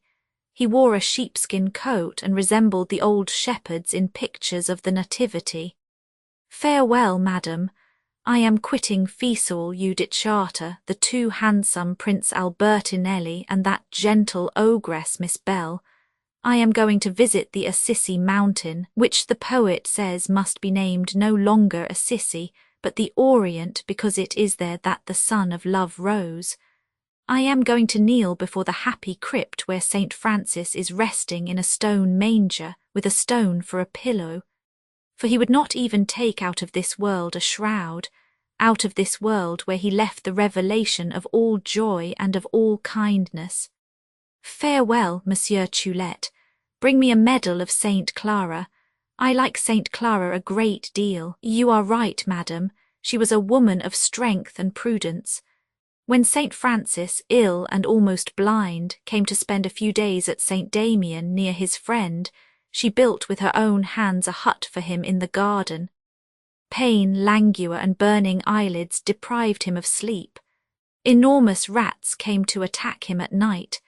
Then he composed a joyous canticle in praise of our splendid brother the sun, and our sister the water, chaste, useful, and pure. My most beautiful verses have less charm and splendour, and it is just that it should be thus, for Saint Francis's soul was more beautiful than his mind. I am better than all my contemporaries whom I have known, yet I am worth nothing. When Saint Francis had composed his song of the sun, he rejoiced. He thought, "We shall go, my brothers and I, into the cities, and stand in the public squares with a lute on the market day. Good people will come near us, and we shall say to them, 'We are the jugglers of God, and we shall sing a lay to you. If you are pleased, you will reward us.' They will promise, and when we shall have sung, we shall recall their promise to them. We shall say to them, 'You owe a reward to us, and the one that we ask of you is that you love one another.' Doubtless, to keep their word and not injure God's poor jugglers, they will avoid doing ill to others." Madame Martin thought St. Francis was the most amiable of the saints. "His work," replied Choulette, "was destroyed while he lived, yet he died happy, because in him was joy with humility. He was, in fact, God's sweet singer, and it is right that another poor poet should take his task and teach the world true religion and true joy. I shall be that poet, madam, if I can despoil myself of reason and of conceit. For all moral beauty is achieved in this world through the inconceivable wisdom that comes from God and resembles folly. I shall not discourage you, Monsieur Choulette, but I am anxious about the fate which you reserve for the poor women in your new society. You will imprison them all in convents. I confess, replied Choulette, that they embarrass me a great deal in my project of reform. The violence with which one loves them is harsh and injurious. The pleasure they give is not peaceful and does not lead to joy. I have committed for them in my life 2 or 3 abominable crimes of which no one knows. I doubt whether I shall ever invite you to supper, madam, in the new Saint Mary of the Angels. He took his pipe, his carpet-bag, and his stick. The crimes of love shall be forgiven, or rather one cannot do evil when one loves purely. But sensual love is formed of hatred, selfishness, and anger as much as of passion. Because I found you beautiful one night, on this sofa I was assailed by a cloud of violent thoughts. I had come from the Albergo, where I had heard Miss Bell's cook improvise magnificently 1200 verses on spring. I was inundated by a celestial joy which the sight of you made me lose. It must be that a profound truth is enclosed in the curse of Eve, for near you I felt reckless and wicked. I had soft words on my lips, they were lies. I felt that I was your adversary and your enemy, I hated you. When I saw you smile, I felt a desire to kill you. Truly, oh, madam, it is a very natural sentiment which you must have inspired more than once, but common people feel it without being conscious of it, while my vivid imagination represents me to myself incessantly. I contemplate my mind, at times splendid, often hideous. If you had been able to read my mind that night, you would have screamed with fright. Therese smiled. Farewell, Monsieur Choulette, do not forget my medal of St. Clara. He placed his bag on the floor, raised his arm, and pointed his finger. You have nothing to fear from me, but the one whom you will love and who will love you will harm you. Farewell, madam. He took his luggage and went out. She saw his long, rustic form disappear behind the bushes of the garden. In the afternoon she went to San Marco, where Dichata was waiting for her. She desired, yet she feared to see him again so soon. She felt an anguish which an unknown sentiment, profoundly soft, appeased. She did not feel the stupor of the first time that she had yielded for love. She did not feel the brusque vision of the irreparable. She was under influences slower, more vague, and more powerful. This time a charming reverie bathed the reminiscence of the caresses which she had received. She was full of trouble and anxiety, but she felt no regret. She had acted less through her will than through a force which she divined to be higher. She absolved herself because of her disinterestedness. She counted on nothing, having calculated nothing. Doubtless she had been wrong to yield, since she was not free, but she had exacted nothing. Perhaps she was for him only a violent caprice. She did not know him. She had not one of those vivid imaginations that surpass immensely, in good as in evil, common mediocrity. If he went away from her and disappeared, she would not reproach him for it. At least she thought not. She would keep the reminiscence and the imprint of the rarest and most precious thing one may find in the world. Perhaps he was incapable of real attachment. He thought he loved her. He had loved her for an hour. She dared not wish for more, in the embarrassment of the false situation which irritated her frankness and her pride, and which troubled the lucidity of her intelligence. While the carriage was carrying her to San Marco, she persuaded herself that he would say nothing to her of the day before, and that the room from which one could see the pines rise to the sky would leave to them only the dream of a dream. He extended his hand to her. Before he had spoken, she saw in his look that he loved her as much now as before, and she perceived at the same time that she wished him to be thus. You, he said, I have been here since noon. I was waiting, knowing that you would not come so soon, but able to live only at the place where I was to see you. It is you. Talk, let me see and hear you. Then you still love me. It is now that I love you. I thought I loved you when you were only a phantom. Now you are the being in whose hands I have put my soul. It is true that you are mine. What have I done to obtain the greatest, the only, good of this world? And those men with whom the earth is covered think they are living, I alone live. Tell me, what have I done to obtain you? Oh, what had to be done, I did. I say this to you frankly. If we have reached that point, the fault is mine. You see, women do not always confess it, but it is always their fault. So whatever may happen, I never will reproach you for anything. An agile troop of yelling beggars, guides, and coachmen surrounded them with an importunity, wherein was mingled the gracefulness which Italians never lose. Their subtlety made them divine that these were lovers, and they knew that lovers are prodigal. Ditcharter threw coin to them, and they all returned to their happy laziness. A municipal guard received the visitors. Madame Martin regretted that there was no monk. The white gown of the Dominicans was so beautiful under the arcades of the cloister. They visited the cells where, on the bare plaster, Fra Angelico, aided by his brother Benedetto, painted innocent pictures for his companions. Do you recall the winter night when, meeting you before the Gimet Museum, I accompanied you to the narrow street bordered by small gardens which leads to the Billy Quay? Before separating, we stopped a moment on the parapet along which runs a thin boxwood hedge. You looked at that boxwood, dried by winter, and when you went away I looked at it for a long time. They were in the cell wherein Savonarola lived. The guide showed to them the portrait and the relics of the martyr. What could there have been in me that you liked that day? It was dark. I saw you walk. It is in movements that forms speak. Each one of your steps told me the secrets of your charming beauty.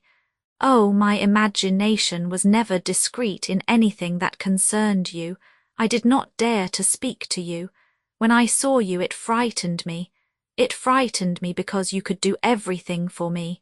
When you were present, I adored you tremblingly. When you were far from me, I felt all the impieties of desire. I did not suspect this. But do you recall the first time we saw each other when Paul Vence introduced you? You were seated near a screen. You were looking at the miniatures. You said to me, "This lady, painted by Siccardi, resembles André Chenia's mother." I replied to you, "She is my husband's great-grandmother." How did André Chenia's mother look? And you said, "There is a portrait of her, a faded Levantine." He excused himself and thought that he had not spoken so impertinently. You did. My memory is better than yours. They were walking in the white silence of the convent. They saw the cell which Angelico had ornamented with the loveliest painting. And there, before the Virgin who, in the pale sky, receives from God the Father the immortal crown, he took Therese in his arms and placed a kiss on her lips, almost in view of two English women who were walking through the corridors, consulting their Baedeker. She said to him, "We must not forget St. Anthony's cell. Therese, I am suffering in my happiness from everything that is yours and that escapes me. I am suffering because you do not live for me alone. I wish to have you wholly and to have had you in the past." She shrugged her shoulders a little. "Oh, the past! The past is the only human reality. Everything that is past." She raised toward him her eyes, which resembled bits of blue sky full of mingled sun and rain. "Well, I may say this to you, I never have felt that I lived except with you." When she returned to Fiesole, she found a brief and threatening letter from Lemenil. He could not understand her prolonged absence, her silence. If she did not announce at once her return, he would go to Florence for her. She read without astonishment, but was annoyed to see that everything disagreeable that could happen was happening, and that nothing would be spared to her of what she had feared. She could still calm him and reassure him. She had only to say to him that she loved him, that she would soon return to Paris, that he should renounce the foolish idea of rejoining her here, that Florence was a village where they would be watched at once. But she would have to write, "I love you." She must quiet him with caressing phrases. She had not the courage to do it. She would let him guess the truth. She accused herself in veiled terms. She wrote obscurely of souls carried away by the flood of life, and of the atom one is on the moving ocean of events. She asked him with affectionate sadness to keep of her a fond reminiscence in a corner of his soul. She took the letter to the post-office box on the Fiesole Square. Children were playing in the twilight. She looked from the top of the hill to the beautiful cup which carried beautiful Florence like a jewel, and the peace of night made her shiver. She dropped the letter into the box. Then only she had the clear vision of what she had done and of what the result would be. Chapter 21. In the square where the spring sun scattered its yellow roses, the bells at noon dispersed the rustic crowd of grain merchants assembled to sell their wares. At the foot of the Lanzi before the statues, the vendors of ices had placed, on tables covered with red cotton, small castles bearing the inscription, "Bibite Gaiaxiate," and joy descended from heaven to earth. Therese and Jacques, returning from an early promenade in the Boboli Gardens, were passing before the illustrious loggia. Therese looked at the Sabine by John of Bologna with that interested curiosity of a woman examining another woman, but Dittscharter looked at Therese only. He said to her, "It is marvellous how the vivid light of day flatters your beauty, loves you, and caresses the mother of pearl on your cheeks." "Yes," she said, "candle-light hardens my features. I have observed this. I am not an evening woman, unfortunately. It is at night that women have a chance to show themselves and to please. At night Princess Seniavine has a fine blonde complexion. In the sun she is as yellow as a lemon. It must be owned that she does not care. She is not a coquette." "And you are?" "Oh, yes. Formerly I was a coquette for myself, now I am a coquette for you." She looked at the Sabine woman who with her waving arms, long and robust, tried to avoid the Romans' embraces. To be beautiful, must a woman have that thin form and that length of limb? I am not shaped in that way. He took pains to reassure her, but she was not disturbed about it. She was looking now at the little castle of the ice vendor. A sudden desire had come to her to eat an ice standing there, as the working girls of the city stood. "Wait a moment," said Dittscharter. He ran toward the street that follows the left side of the Lanzi and disappeared. After a moment he came back and gave her a little gold spoon, the handle of which was finished in a lily of Florence, with its chalice enamelled in red. "You must eat your ice with this. The man does not give a spoon with his ices. You would have had to put out your tongue. It would have been pretty, but you are not accustomed to it." She recognized the spoon, a jewel which she had remarked the day before in the showcase of an antiquarian. They were happy. They disseminated their joy, which was full and simple, in light words which had no sense. And they laughed when the Florentine repeated to them passages of the old Italian writers. She enjoyed the play of his face, which was antique in style and jovial in expression, but she did not always understand what he said. She asked Jacques, "What did he say? Do you really wish to know?" Yes, she wished to know. "Well, he said he should be happy if the fleas in his bed were shaped like you." When she had eaten the ice, he asked her to return to Saint Michel. It was so near. They would cross the square and at once discover the masterpiece in stone. They went. They looked at the St. George and at the bronze St. Mark. Dittscharter saw again on the wall the post box, and he recalled with painful exactitude the little gloved hand that had dropped the letter. He thought it hideous, that copper mouth which had swallowed Therese's secret. He could not turn his eyes away from it. All his gaiety had fled. She admired the rude statue of the evangelist. It is true that he looks honest and frank, and it seems that if he spoke, nothing but words of truth would come out of his mouth. He replied bitterly, "It is not a woman's mouth." She understood his thought and said in her soft tone, "My friend, why do you say this to me? I am frank." "What do you call frank? You know that a woman is obliged to lie." She hesitated. Then she said, "A woman is frank when she does not lie uselessly." Chapter 22. Therese was dressed in sombre grey. The bushes on the border of the terrace were covered with silver stars, and on the hillsides the laurel trees threw their odoriferous flame. The cup of Florence was in bloom. Vivian Bell walked, arrayed in white, in the fragrant garden.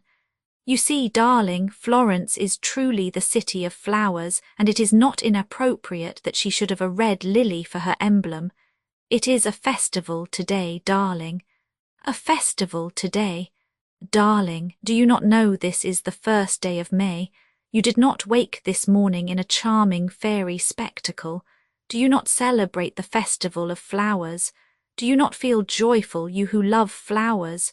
For you love them, my love, I know it, you are very good to them. You said to me that they feel joy and pain, that they suffer as we do." "Ah, I said that they suffer as we do." "Yes, you said it. It is their festival today. We must celebrate it with the rites consecrated by old painters." Therese heard without understanding. She was crumpling under her glove a letter which she had just received, bearing the Italian postage stamp and containing only these 2 lines. "I am staying at the Great Britain Hotel, Lungano Acciaioli. I shall expect you tomorrow morning. No, 18. Darling, do you not know it is the custom of Florence to celebrate spring on the 1st day of May every year? Then you did not understand the meaning of Botticelli's picture consecrated to the festival of flowers. Formerly, darling, on the 1st day of May the entire city gave itself up to joy. Young girls, crowned with sweetbriar and other flowers, made a long cortege through the Corso under arches and sang choruses on the new grass. We shall do as they did. We shall dance in the garden." "Ah, we shall dance in the garden." "Yes, darling, and I will teach you Tuscan steps of the 15th century, which have been found in a manuscript by Mr. Morrison, the oldest librarian in London. Come back soon, my love. We shall put on flower hats and dance."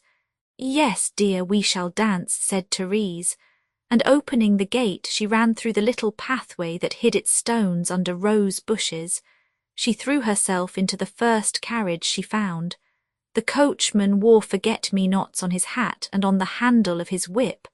Great Britain Hotel, Lungano Acciaioli.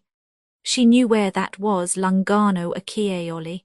She had gone there at sunset, and she had seen the rays of the sun on the agitated surface of the river. Then night had come, the murmur of the waters in the silence, the words and the looks that had troubled her, the first kiss of her lover, the beginning of incomparable love. Oh yes, she recalled Lungano Acciaioli and the riverside beyond the old bridge. Great Britain Hotel she knew, a big stone facade on the quay. It was fortunate, since he would come, that he had gone there. He might as easily have gone to the Hotel de la Ville, where Ditcharter was. It was fortunate they were not side by side in the same corridor. Lungano Acciaioli. The dead body which they had seen pass was at peace somewhere in the little flowery cemetery. Number 18. It was a bare hotel room with a stove in the Italian fashion, a set of brushes displayed on the table, and a timetable. Not a book, not a journal. He was there. She saw suffering on his bony face, a look of fever. This produced on her a sad impression. He waited a moment for a word, a gesture, but she dared do nothing. He offered a chair. She refused it and remained standing. "Therese, something has happened of which I do not know. Speak." After a moment of silence she replied, with painful slowness, My friend, when I was in Paris, why did you go away from me? By the sadness of her accent he believed, he wished to believe in the expression of an affectionate reproach. His face coloured. He replied ardently, "Ah, if I could have foreseen that hunting party, I cared little for it, as you may think. But your letter, that of the 27th, he had a gift for dates, has thrown me into a horrible anxiety. Something has happened. Tell me everything. My friend, I believed you had ceased to love me. But now that you know the contrary." And now, she paused, her arms fell before her and her hands were joined. Then with affected tranquillity she continued, "Well, my friend, we took each other without knowing. One never knows. You are young, younger than I, since we are of the same age. You have, doubtless, projects for the future." He looked at her proudly. She continued, "Your family, your mother, your aunts, your uncle, the general, have projects for you. That is natural. I might have become an obstacle. It is better that I should disappear from your life. We shall keep a fond remembrance of each other." She extended her gloved hand. He folded his arms. "Then you do not want me. You have made me happy as no other man ever was, and you think now to brush me aside. Truly, you seem to think you have finished with me. What have you come to say to me? That it was a liaison which is easily broken, that people take each other, quit each other. Well, no, you are not a person whom one can easily quit." "Yes," said Therese, "you had perhaps given me more of your heart than one does ordinarily in such 180 cases. I was more than an amusement for you. But if I am not the woman you thought I was, if I have deceived you, if I am frivolous, you know people have said so. Well, if I have not been to you what I should have been," she hesitated and continued in a brave tone, contrasting with what she said, "if while I was yours I have been led astray, if I have been curious, if I say to you that I was not made for serious sentiment." He interrupted her. "You are not telling the truth." "No, I am not telling the truth, and I do not know how to lie. I wished to spoil our past. I was wrong. It was, you know what it was. But I have always told you I was not sure of myself. There are women, it is said, who are sure of themselves. I warned you that I was not like them." He shook his head violently, like an irritated animal. "What do you mean? I do not understand. I understand nothing. Speak clearly. There is something between us, I do not know what. I demand to know what it is. What is it?" "There is the fact that I am not a woman sure of herself, and that you should not rely on me. No, you should not rely on me. I had promised nothing, and then, if I had promised, what are words? You do not love me. Oh, you love me no more, I can see it. But it is so much the worse for you. I love you. You should not have given yourself to me. Do not think that you can take yourself back. I love you and I shall keep you. So you thought you could get out of it very quietly. Listen a moment. You have done everything to make me love you, to attach me to you, to make it impossible for me to live without you. 6 weeks ago you asked for nothing better. You were everything for me, I was everything for you. And now you desire suddenly that I should know you no longer, that you should be to me a stranger, a lady whom one meets in society. Ah, you have a fine audacity. Have I dreamed? All the past is a dream. I invented it all. Oh, there can be no doubt of it. You loved me. I feel it still. Well, I have not changed. I am what I was. You have nothing to complain of. I have not betrayed you for other women. It isn't credit that I claim. I could not have done it. When one has known you, one finds the prettiest women insipid. I never have had the idea of deceiving you. I have always acted well toward you. Why should you not love me? Answer, speak, say you love me still. Say it, since it is true. Come, Therese, you will feel at once that you love as you loved me formerly in the little nest where we were so happy. Come." He approached her ardently. She, her eyes full of fright, pushed him away with a kind of horror. He understood, stopped, and said, "You have a lover." She bent her head, then lifted it, grave and dumb. Then he made a gesture as if to strike her, and at once recoiled in shame. He lowered his eyes and was silent. His fingers to his lips and biting his nails, he saw that his hand had been pricked by a pin on her waist and bled. He threw himself in an armchair, drew his handkerchief to wipe off the blood, and remained indifferent and without thought. She, with her back to the door, her face calm and pale, her look vague, arranged her hat with instinctive care. At the noise, formerly delicious, that the rustle of her skirts made, he started, looked at her, and asked furiously, "Who is he? I will know." She did not move. She replied with soft firmness, "I have told you all I can. Do not ask more, it would be useless." He looked at her with a cruel expression which she had never seen before. "Oh, do not tell me his name. It will not be difficult for me to find it." She said not a word, saddened for him, anxious for another, full of anguish and fear, and yet without regret, without bitterness, because her real soul was elsewhere. He had a vague sensation of what passed in her mind, in his anger to see her so sweet and so serene, to find her beautiful and beautiful for another. He felt a desire to kill her, and he shouted at her, "Go!" Then, weakened by this effort of hatred which was not natural to him, he buried his head in his hands and sobbed. His pain touched her, gave her the hope of quieting him. She thought she might perhaps console him for her loss. Amicably and comfortably she seated herself beside him. "My friend, blame me. I am to blame, but more to be pitied. Disdain me if you wish, if one can disdain an unfortunate creature who is the plaything of life. In fine, judge me as you wish. But keep for me a little friendship in your anger, a little bittersweet reminiscence, something like those days of autumn when there is sunlight and strong wind. That is what I deserve. Do not be harsh to the agreeable but frivolous visitor who passed through your life. Bid goodbye to me as to a traveller who goes one knows not where and who is sad. There is so much sadness in separation. You were irritated against me a moment ago. Oh, I do not reproach you for it. I only suffer for it.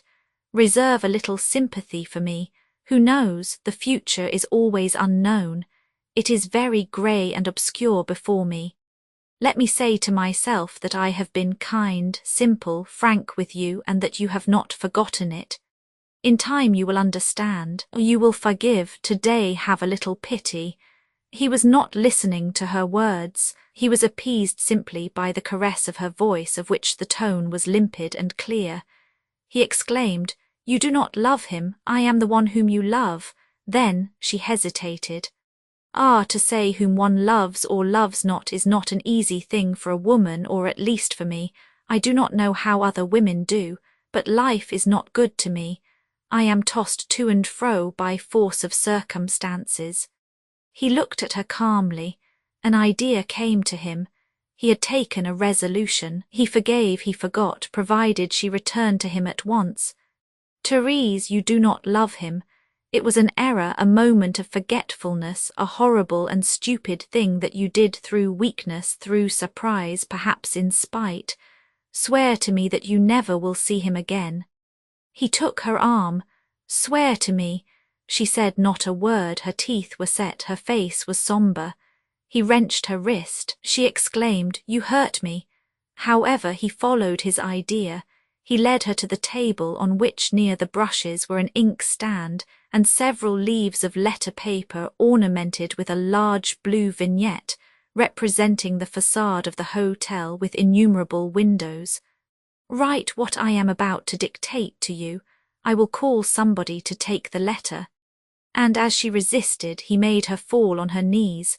Proud and determined, she said, "I cannot, I will not." "Why?" "Because, do you wish to know? Because I love him." Brusquely he released her. If he had had his revolver at hand, perhaps he would have killed her. But almost at once his anger was dampened by sadness, and now, desperate, he was the one who wished to die. "Is what you say true? Is it possible? How do I know? Can I say? Do I understand? Have I an idea, a sentiment about anything?" With an effort she added, Am I at this moment aware of anything except my sadness and your despair? You love him, you love him. What is he, who is he, that you should love him? His surprise made him stupid. He was in an abyss of astonishment, but what she had said separated them. He dared not complain. He only repeated, "You love him, you love him." But what has he done to you, what has he said to make you love him? I know you, I have not told you every time your ideas shocked me. I would wager he is not even a man in society. And you believe he loves you, you believe it. Well, you are deceiving yourself. He does not love you. You flatter him simply. He will quit you at the first opportunity. When he shall have compromised you, he will abandon you. Next year people will say of you, she is not at all exclusive. I am sorry for your father. He is one of my friends and will know of your behavior. You cannot expect to deceive him. She listened, humiliated but consoled, thinking how she would have suffered had she found him generous. In his simplicity he sincerely disdained her. This disdain relieved him. How did the thing happen? You can tell me. She shrugged her shoulders with so much pity that he dared not continue. He became contemptuous again. Do you imagine that I shall aid you in saving appearances, that I shall return to your house, that I shall continue to call on your husband? I think you will continue to do what a gentleman should. I ask nothing of you. I should have liked to preserve of you the reminiscence of an excellent friend. I thought you might be indulgent and kind to me, but it is not possible. I see that lovers never separate kindly. Later you will judge me better. Farewell." He looked at her. Now his face expressed more pain than anger. She never had seen his eyes so dry and so black. It seemed as if he had grown old in an hour. "I prefer to tell you in advance. It will be impossible for me to see you again. You are not a woman whom one may meet after one has been loved by her. You are not like others. You have a poison of your own which you have given to me and which I feel in me in my veins. Why have I known you?" She looked at him kindly. "Farewell, say to yourself that I am not worthy of being regretted so much." Then, when he saw that she placed her hand on the latch of the door, when he felt at that gesture that he was to lose her, that he should never have her again, he shouted. He forgot everything. There remained in him only the dazed feeling of a great misfortune accomplished, of an irreparable calamity. And from the depth of his stupor a desire ascended. He desired to possess again the woman who was leaving him and who would never return. He drew her to him. He desired her with all the strength of his animal nature. She resisted with all the force of her will, which was free and on the alert. She disengaged herself, crumpled, torn, without even having been afraid. He understood that everything was useless. He realized she was no longer for him because she belonged to another. As his suffering returned, he pushed her out of the door. She remained a moment in the corridor, proudly waiting for a word, but he shouted again, "Go," and shut the door violently. On the Via Alfieri she saw again the pavilion in the rear of the courtyard where pale grasses grew. She found it silent and tranquil, faithful with its goats and nymphs to the lovers of the time of the Grand Duchess Eliza. She felt at once freed from the painful, brutal world and transported to ages wherein she had not known the sadness of life. At the foot of the stairs, the steps of which were covered with roses, Dicciata was waiting. She threw herself in his arms. He carried her inert, like a precious trophy before which he had become pallid and trembling. She enjoyed, her eyelids half closed, the superb humiliation of being a beautiful prey. Her fatigue, her sadness, her disgust with the day, the reminiscence of violence, her regained liberty, the need of forgetting, remains of fright, everything vivified, awakened her tenderness. She threw her arms around the neck of her lover. They were as gay as children. They laughed, said tender nothings, played, ate lemons, oranges, and other fruits piled up near them on painted plates. Her lips, half open, showed her brilliant teeth. She asked with coquettish anxiety if he were not disillusioned after the beautiful dream he had made of her. In the caressing light of the day, for the enjoyment of which he had arranged, he contemplated her with youthful joy. He lavished praise and kisses upon her. They forgot themselves in caresses, in friendly quarrels, happy glances. He asked her how a little red mark on her temple had come there.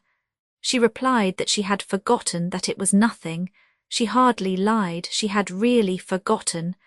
They recalled to each other their short but beautiful history, all their life, which began upon the day when they had met. You know, on the terrace, the day after your arrival, you said vague things to me. I guessed that you loved me. I was afraid to seem stupid to you. You were a little. It was my triumph. It made me impatient to see you so little troubled near me. I loved you before you loved me. Oh, I do not blush for it. He gave her a glass of Asti, but there was a bottle of Trasimene.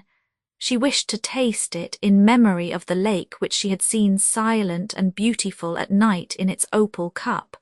That was when she had first visited Italy 6 years before. He chided her for having discovered the beauty of things without his aid. She said, "Without you, I did not know how to see anything. Why did you not come to me before?" He closed her lips with a kiss. Then she said, "Yes, I love you. Yes, I never have loved anyone but you." Chapter 23. Le Mesnil had written, "I leave tomorrow evening at 7 o'clock. Meet me at the station." She had gone to meet him. She saw him in long coat and cape, precise and calm, in front of the hotel stages. He said only, "Ah, you have come. But, my friend, you called me." He did not confess that he had written in the absurd hope that she would love him again and that the rest would be forgotten, or that she would say to him, "It was only a trial of your love." If she had said so, he would have believed her, however. Astonished because she did not speak, he said dryly, "What have you to say to me?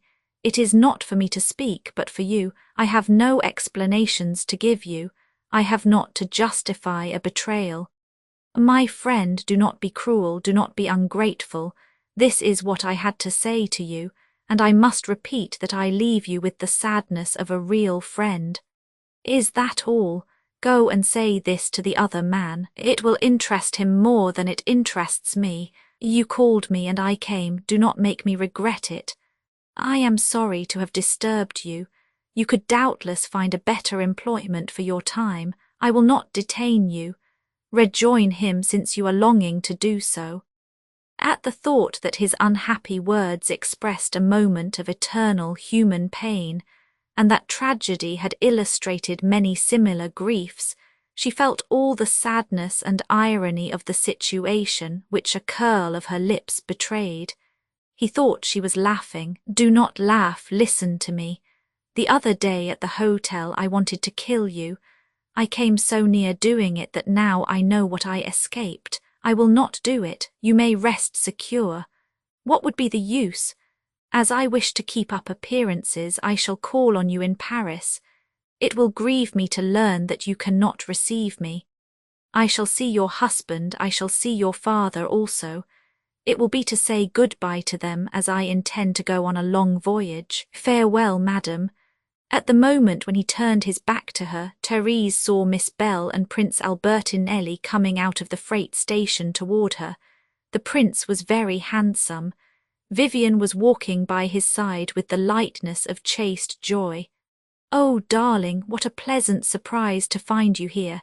The prince and I have seen at the custom house the new bell which has just come." "Ah, the bell has come. It is here, darling, the Guybety bell. I saw it in its wooden cage. It did not ring because it was a prisoner, but it will have a campanile in my Fiesole house. When it feels the air of Florence, it will be happy to let its silvery voice be heard. Visited by the doves, it will ring for all our joys and all our sufferings. It will ring for you, for me, for the prince, for good Madame Marmot, for Monsieur Choulette, for all our friends. Dear, bells never ring for real joys and for real sufferings. Belles are honest functionaries who know only official sentiments. Oh, darling, you are much mistaken. Belles know the secrets of souls, they know everything. But I am very glad to find you here. I know, my love, why you came to the station. Your maid betrayed you. She told me you were waiting for a pink gown which was delayed in coming and that you were very impatient. But do not let that trouble you. You are always beautiful, my love. She made Madame Martin enter her wagon. Come, quick, darling. Monsieur Jacques Ditcharter dines at the house tonight, and I should not like to make him wait. And while they were driving through the silence of the night, through the pathways full of the fresh perfume of wildflowers, she said, Do you see over there, darling, the black distaffs of the fates, the cypresses of the cemetery? It is there I wish to sleep. But Therese thought anxiously. They saw him. Did they recognize him? I think not. The place was dark and had only little blinding lights. Did she know him? I do not recall whether she saw him at my house last year. What made her anxious was a sly smile on the prince's face. Darling, do you wish a place near me in that rustic cemetery? Shall we rest side by side under a little earth and a great deal of sky? But I do wrong to extend to you an invitation which you cannot accept. It will not be permitted to you to sleep your eternal sleep at the foot of the hill of Fiesole, my love. You must rest in Paris in a handsome tomb by the side of Count Martin Belleam. Why, do you think, dear, that the wife must be united to her husband even after death? Certainly she must, darling. Marriage is for time and for eternity. Do you not know the history of a young pair who loved each other in the province of Auvergne? They died almost at the same time and were placed in two tombs separated by a road. But every night a sweetbriar bush threw from one tomb to the other its flowery branches. The two coffins had to be buried together. When they had passed the Badia, they saw a procession coming up the side of the hill. The wind blew on the candles borne in gilded wooden candlesticks. The girls of the societies, dressed in white and blue, carried painted banners. Then came a little St. John, blonde, curly-haired, nude, under a lamb's fleece which showed his arms and shoulders, and a St. Mary Magdalene, 7 years old, crowned only with her waving golden hair. The people of Fiesole followed. Countess Martin recognized Choulette among them, with a candle in one hand, a book in the other, and blue spectacles on the end of his nose. He was singing. His unkempt beard moved up and down with the rhythm of the song. In the harshness of light and shade that worked in his face, he had an air that suggested a solitary monk capable of accomplishing a century of penance. How amusing he is, said Therese. He is making a spectacle of himself for himself. He is a great artist. Darling, why will you insist that Monsieur Choulette is not a pious man? Why, there is much joy and much beauty in faith. Poets know this. If Monsieur Choulette had not faith, he could not write the admirable verses that he does. And you, dear, have you faith? Oh, yes, I believe in God and in the word of Christ. Now the banners and the white veils had disappeared down the road, but one could see on the bald cranium of Choulette the flame of the candle reflected in rays of gold. Ditcharter, however, was waiting alone in the garden. Therese found him resting on the balcony of the terrace where he had felt the first sufferings of love. While Miss Bell and the prince were trying to fix upon a suitable place for the campanile, Ditcharter led his beloved under the trees. You promised me that you would be in the garden when I came. I have been waiting for you an hour which seemed eternal. You were not to go out. Your absence has surprised and grieved me. She replied vaguely that she had been compelled to go to the station, and that Miss Bell had brought her back in the wagon. He begged her pardon for his anxiety, but everything alarmed him. His happiness made him afraid. They were already at table when Choulette appeared, with the face of an antique satyr. A terrible joy shone in his phosphorus eyes. Since his return from Assisi, He lived only among paupers, drank Chianti all day with girls and artisans to whom he taught the beauty of joy and innocence, the advent of Jesus Christ, and the imminent abolition of taxes and military service. At the beginning of the procession he had gathered vagabonds in the ruins of the Roman theatre, and had delivered to them in a macaronic language, half French and half Tuscan, a sermon which he took pleasure in repeating. Kings, senators, and judges have said, "The life of nations is in us." Well, they lie, and they are the coffin saying, "I am the cradle."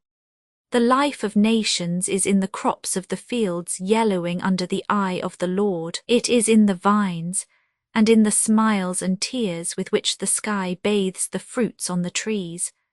The life of nations is not in the laws, which were made by the rich and powerful for the preservation of riches and power.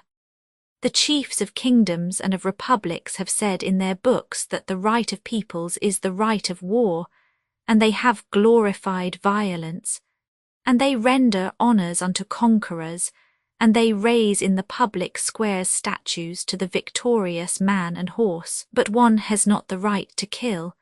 That is the reason why the just man will not draw from the urn a number that will send him to the war. The right is not to pamper the folly and crimes of a prince raised over a kingdom or over a republic, and that is the reason why the just man will not pay taxes and will not give money to the publicans. He will enjoy in peace the fruit of his work, and he will make bread with the wheat that he has sown, and he will eat the fruits of the trees that he has cut. Ah, Monsieur Choulette, said Prince Albertinelli gravely, you are right to take interest in the state of our unfortunate fields which taxes exhaust. What fruit can be drawn from a soil taxed to 33% of its net income? The master and the servants are the prey of the publicans. Dit Charter and Madame Martin were struck by the unexpected sincerity of his accent. He added, I like the king. I am sure of my loyalty, but the misfortunes of the peasants move me. The truth was, he pursued with obstinacy a single aim, to re-establish the domain of Casentino that his father, Prince Carlo, an officer of Victor Emmanuel, had left devoured by usurers. His affected gentleness concealed his stubbornness.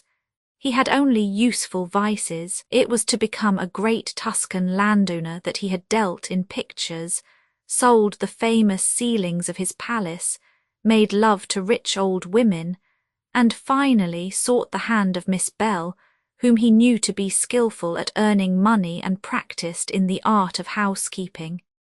He really liked peasants. The ardent praises of Choulette, which he understood vaguely, awakened this affection in him. He forgot himself enough to express his mind. In a country where master and servants form one family, the fate of the one depends on that of the others. Taxes despoil us. How good are our farmers! They are the best men in the world to till the soil. Madame Martin confessed that she should not have believed it. The country of Lombardy alone seemed to her to be well cultivated. Tuscany appeared a beautiful, wild orchard. The prince replied, smilingly, that perhaps she would not speak in that way if she had done him the honour of visiting his farms of Casentino, although these had suffered from long and ruinous lawsuits. She would have seen there what an Italian landscape really is. I take a great deal of care of my domain. I was coming from it tonight when I had the double pleasure of finding at the station Miss Bell, who had gone there to find her Guyberty Bell, and you, madam, who were talking with a friend from Paris. He had the idea that it would be disagreeable to her to hear him speak of that meeting. He looked around the table and saw the expression of anxious surprise which Dit Charter could not restrain. He insisted, "Forgive, madam, in a rustic, a certain pretension to knowing something about the world. In the man who was talking to you I recognized a Parisian because he had an English air. and while he affected stiffness, he showed perfect ease and particular vivacity. "Oh," said Therese negligently, "I have not seen him for a long time. I was much surprised to meet him at Florence at the moment of his departure." She looked at Dittscharter, who affected not to listen. "I know that gentleman," said Miss Bell. "It is Monsieur Le Mesnil. I dined with him twice at Madame Martin's, and he talked to me very well. He said he liked football, that he introduced the game in France, and that now football is quite the fashion. He also related to me his hunting adventures. He likes animals. I have observed that hunters like animals. I assure you, darling, that Monsieur Le Mesnil talks admirably about hares. He knows their habits. He said to me it was a pleasure to look at them dancing in the moonlight on the plains. He assured me that they were very intelligent, and that he had seen an old hare, pursued by dogs, force another hare to get out of the trail so as to deceive the hunters. Darling, did Monsieur Le Mesnil ever talk to you about hares?" Therese replied she did not know, and that she thought hunters were tiresome. Miss Bell exclaimed she did not think Le Mesnil was ever tiresome when talking of the hares that danced in the moonlight on the plains and among the vines. She would like to raise a hare like Fanion. "Darling, you do not know Fanion. Oh, I am sure that Monsieur Dittscharter knows her. She was beautiful and dear to poets. She lived in the island of Kos, beside a dell which, covered with lemon trees, descended to the blue sea, and they say that she looked at the blue waves. I related Fanion's history to Monsieur Le Mesnil, and he was very glad to hear it. She had received from some hunter a little hare with long ears. She held it on her knees and fed it on spring flowers. It loved Fanion and forgot its mother. It died before having eaten too many flowers. Fanion lamented over its loss. She buried it in the lemon grove, in a grave which she could see from her bed, and the shade of the little hare was consoled by the songs of the poets. The good Madame Marmot said that Le Mesnil, pleased by his elegant and discreet manners, which young men no longer practice, she would have liked to see him. She wanted him to do something for her, or rather for my nephew, she said. He is a captain in the artillery, and his chiefs like him. His colonel was for a long time under orders of Monsieur Le Mesnil's uncle, General Labriche. If Monsieur Le Mesnil would ask his uncle to write to Colonel Forer in favour of my nephew, I should be grateful to him. My nephew is not a stranger to Monsieur Le Mesnil. They met last year at the masked ball which Captain de Lassay gave at the hotel at Keene. Madame Marmot cast down her eyes and added, "The invited guests naturally were not society women, but it is said some of them were very pretty. They came from Paris. My nephew, who gave these details to me, was dressed as a coachman. Monsieur Le Mesnil was dressed as a hussar of death, and he had much success." Miss Bell said that she was sorry not to have known that Le Mesnil was in Florence. Certainly she should have invited him to come to Fiesole. Dittscharter remained sombre and distant during the rest of the dinner, and when, at the moment of leaving, Therese extended her hand to him, she felt that he avoided pressing it in his. Chapter 24. Chapter 25. The next day in the hidden pavilion of the Via Alfieri she found him preoccupied. She tried to distract him with ardent gaiety, with the sweetness of pressing intimacy, with superb humility. But he remained sombre. He had all night meditated, laboured over, and recognized his sadness. He had found reasons for suffering. His thought had brought together the hand that dropped a letter in the post-box before the bronze San Marco and the dreadful, unknown who had been seen at the station. Now Jacques Dittscharter gave a face and a name to the cause of his suffering. In the grandmother's armchair where Therese had been seated on the day of her welcome, and which she had this time offered to him, he was assailed by painful images. While she, bent over one of his arms, enveloped him with her warm embrace and her loving heart. She divined too well what he was suffering to ask it of him simply, in order to bring him back to pleasanter ideas. She recalled the secrets of the room where they were and reminiscences of their walks through the city. She was gracefully familiar. The little spoon you gave me, the little red lily spoon I use for my tea in the morning, and I know by the pleasure I feel at seeing it when I wake how much I love you. Then, as he replied only in sentences sad and evasive, she said, I am near you, but you do not care for me. You are preoccupied by some idea that I do not fathom. Yet I am alive, and an idea is nothing. An idea is nothing. Do you think so? One may be wretched or happy for an idea. One may live and one may die for an idea. Well, I am thinking. Of what are you thinking?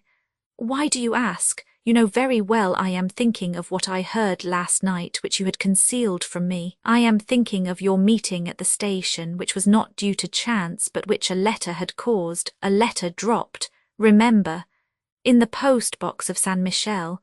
Oh, I do not reproach you for it. I have not the right.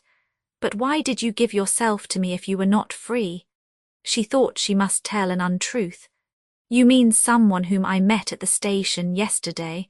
I assure you it was the most ordinary meeting in the world. He was painfully impressed with the fact that she did not dare to name the one she spoke of. He, too, avoided pronouncing that name. Therese, he had not come for you.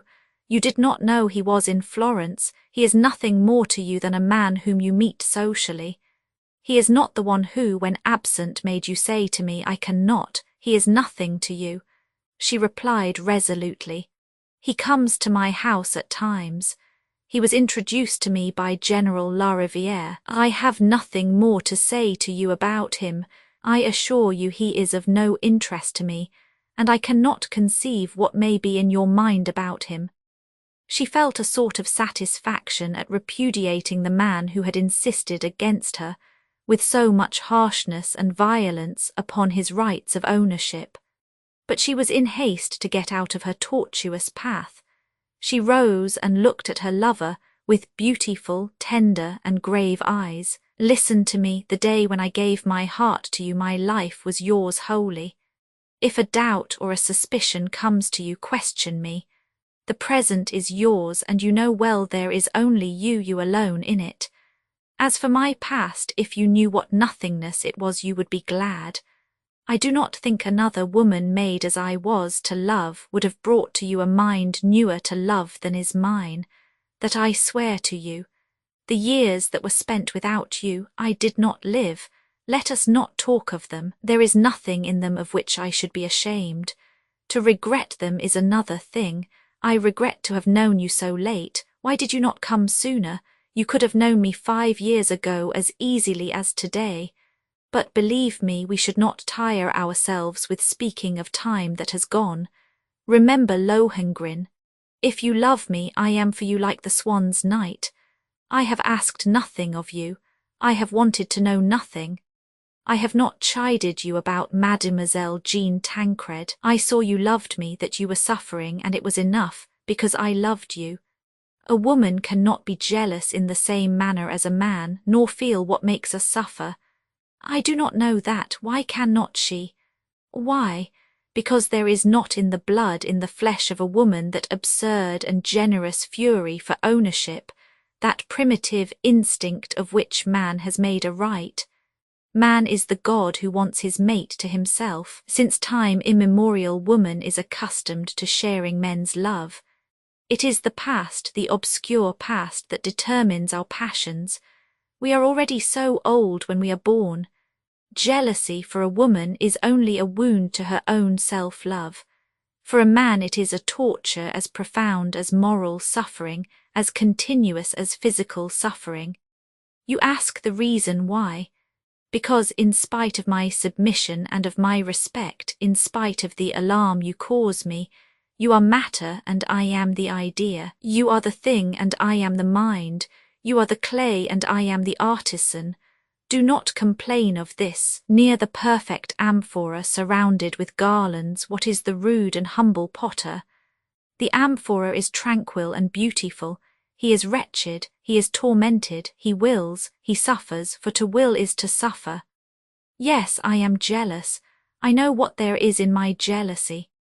When I examine it, I find in it hereditary prejudices, savage conceit, sickly susceptibility, a mingling of rudest violence and cruel feebleness, imbecile and wicked revolt against the laws of life and of society. But it does not matter that I know it for what it is.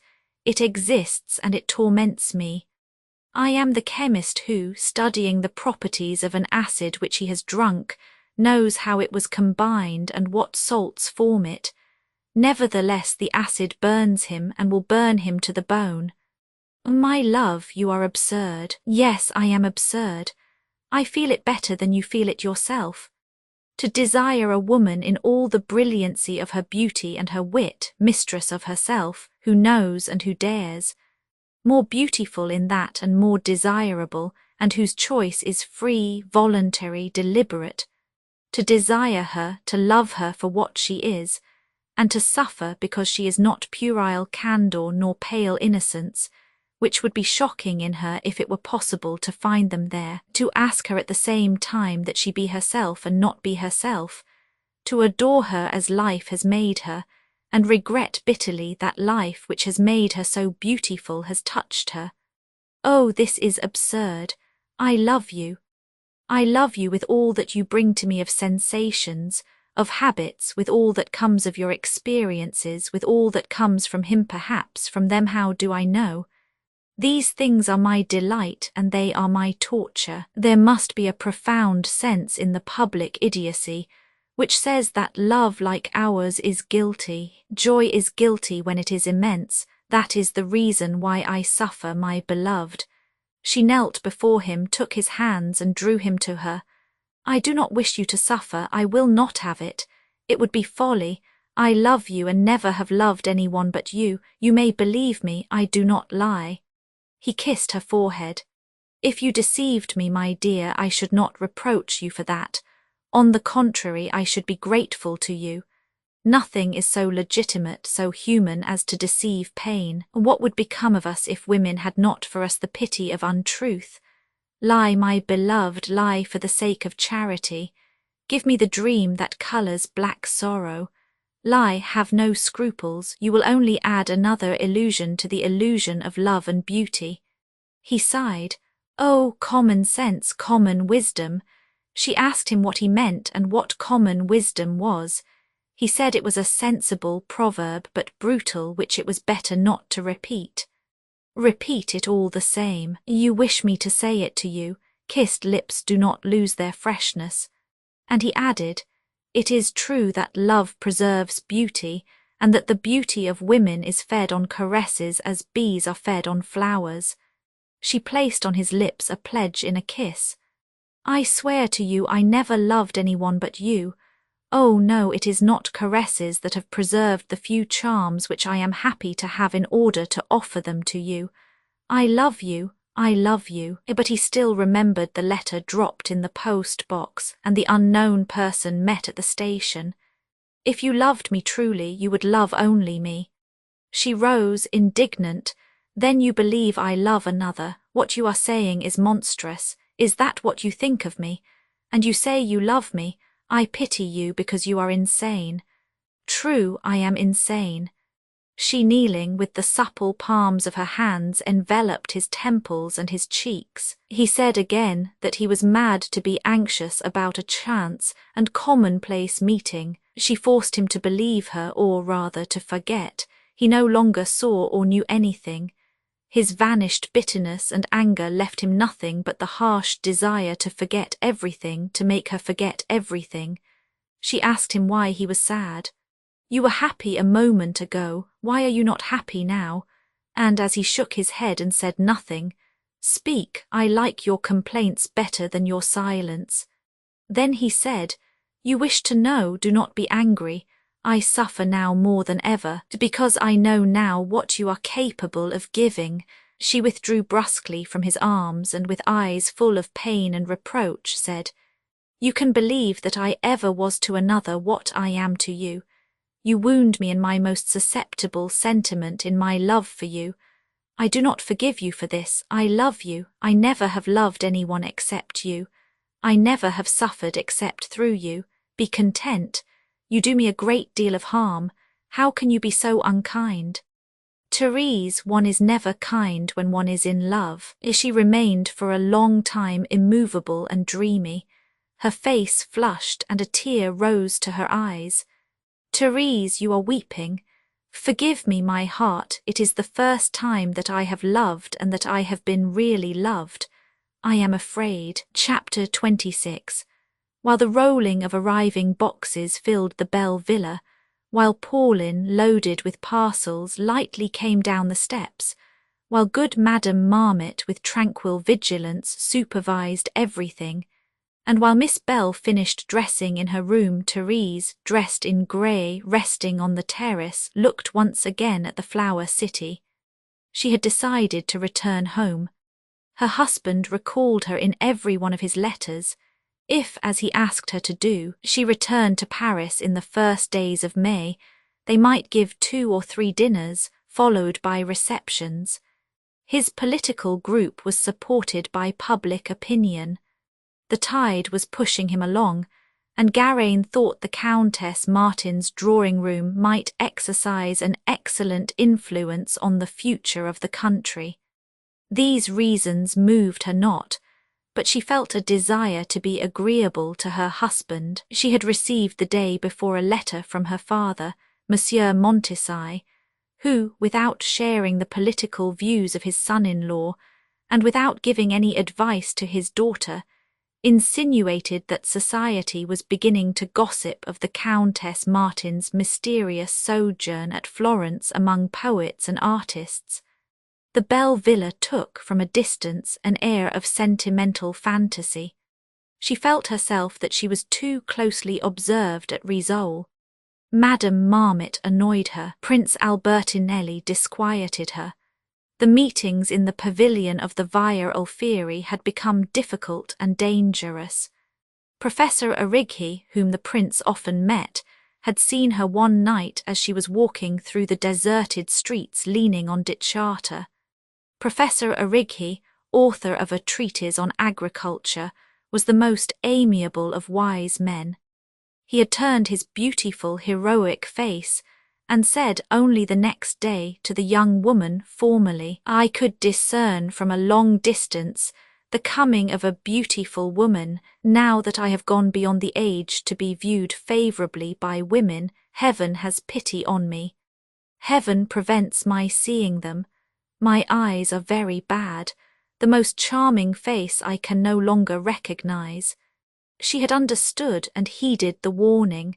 She wished now to conceal her joy in the vastness of Paris. Vivian, to whom she had announced her departure, had asked her to remain a few days longer, but Therese suspected that her friend was still shocked by the advice she had received one night in the lemon-decorated room, that at least she did not enjoy herself entirely in the familiarity of a confidante who disapproved of her choice, and whom the prince had represented to her as a coquette, and perhaps worse. The date of her departure had been fixed for May 5th. The day shone brilliant, pure, and charming on the Arno valley. Therese, dreamy, saw from the terrace the immense morning rose placed in the blue cup of Florence. She leaned forward to discover, at the foot of the flowery hills, the imperceptible point where she had known infinite joys. There the cemetery garden made a small, sombre spot near which she divined the Via Alfieri. She saw herself again in the room wherein, doubtless, she never would enter again. The hours there passed had for her the sadness of a dream.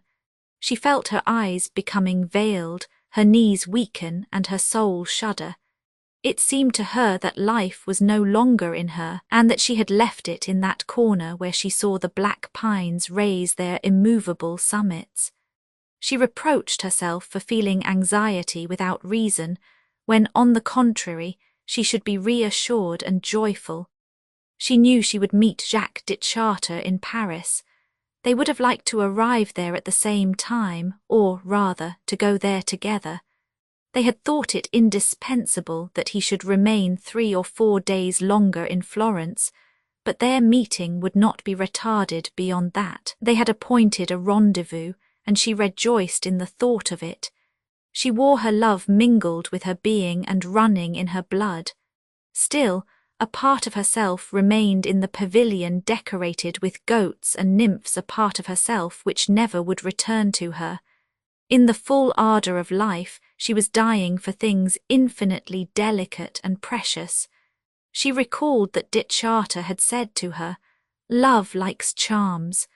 I gathered from the terrace the leaves of a tree that you had admired." Why had she not thought of taking a stone of the pavilion wherein she had forgotten the world? A shout from Pauline drew her from her thoughts. Choulette, jumping from a bush, had suddenly kissed the maid who was carrying overcoats and bags into the carriage. Now he was running through the alleys, joyful, his ears standing out like horns. He bowed to the Countess Martin. "I have then to say farewell to you, madam." He intended to remain in Italy. A lady was calling him. He said it was Rome. He wanted to see the cardinals. One of them, whom people praised as an old man full of sense, would perhaps share the ideas of the socialist and revolutionary church. Choulette had his aim, to plant on the ruins of an unjust and cruel civilization the cross of Calvary, not dead and bare but vivid, and with its flowery arms embracing the world. He was founding with that design an order and a newspaper. Madame Martin knew the order. The newspaper was to be sold for 1 cent, and to be written in rhythmic phrases. It was a newspaper to be sung. Verse, simple, violent, or joyful, was the only language that suited the people. Prose pleased only people whose intelligence was very subtle. He had seen anarchists in the taverns of the Rue Saint-Jacques. They spent their evenings reciting and listening to romances. And he added, "A newspaper which shall be at the same time a songbook will touch the soul of the people. People say I have genius. I do not know whether they are right, but it must be admitted that I have a practical mind." Miss Bell came down the steps, putting on her gloves. "Oh, darling, the city and the mountains and the sky wish you to lament your departure. They make themselves beautiful today in order to make you regret quitting them and desire to see them again." But Choulette, whom the dryness of the Tuscan climate tired, regretted green Umbria and its humid sky. He recalled Assisi. He said, "There are woods and rocks, a fair sky and white clouds. I have walked there in the footsteps of good Saint Francis, and I transcribed his canticle to the sun in old French rhymes, simple and poor." Madame Martin said she would like to hear it. Miss Bell was already listening, and her face wore the fervent expression of an angel sculptured by Mino. Choulette told them it was a rustic and artless work. The verses were not trying to be beautiful. They were simple, although uneven, for the sake of lightness. Then, in a slow and monotonous voice, he recited the canticle. "Oh, Monsieur Choulette," said Miss Bell, "this canticle goes up to heaven like the hermit in the Campo Santo of Pisa, whom someone saw going up the mountain that the goats liked. I will tell you. The old hermit went up, leaning on the staff of faith, and his step was unequal because the crutch, being on one side, gave one of his feet an advantage over the other. That is the reason why your verses are unequal. I have understood it." The poet accepted this praise, persuaded that he had unwittingly deserved it. "You have faith, Monsieur Choulette," said Therese. "Of what use is it to you if not to write beautiful verses? Faith serves me to commit sin, madam." "Oh, we commit sins without that." Madame Marmot appeared, equipped for the journey, in the tranquil joy of returning to her pretty apartment, her little dog Toby, her old friend Lagrange. and to see again, after the Etruscans of Fiesole, the skeleton warrior who, among the bonbon boxes, looked out of the window. Miss Bell escorted her friends to the station in her carriage. Chapter 27. Dit Charter came to the carriage to salute the two travellers. Separated from him, Therese felt what he was to her. He had given to her a new taste of life, delicious and so vivid, so real that she felt it on her lips. She lived under a charm in the dream of seeing him again, and was surprised when Madame Marmot along the journey said, "I think we are passing the frontier, or rose bushes are in bloom by the seaside."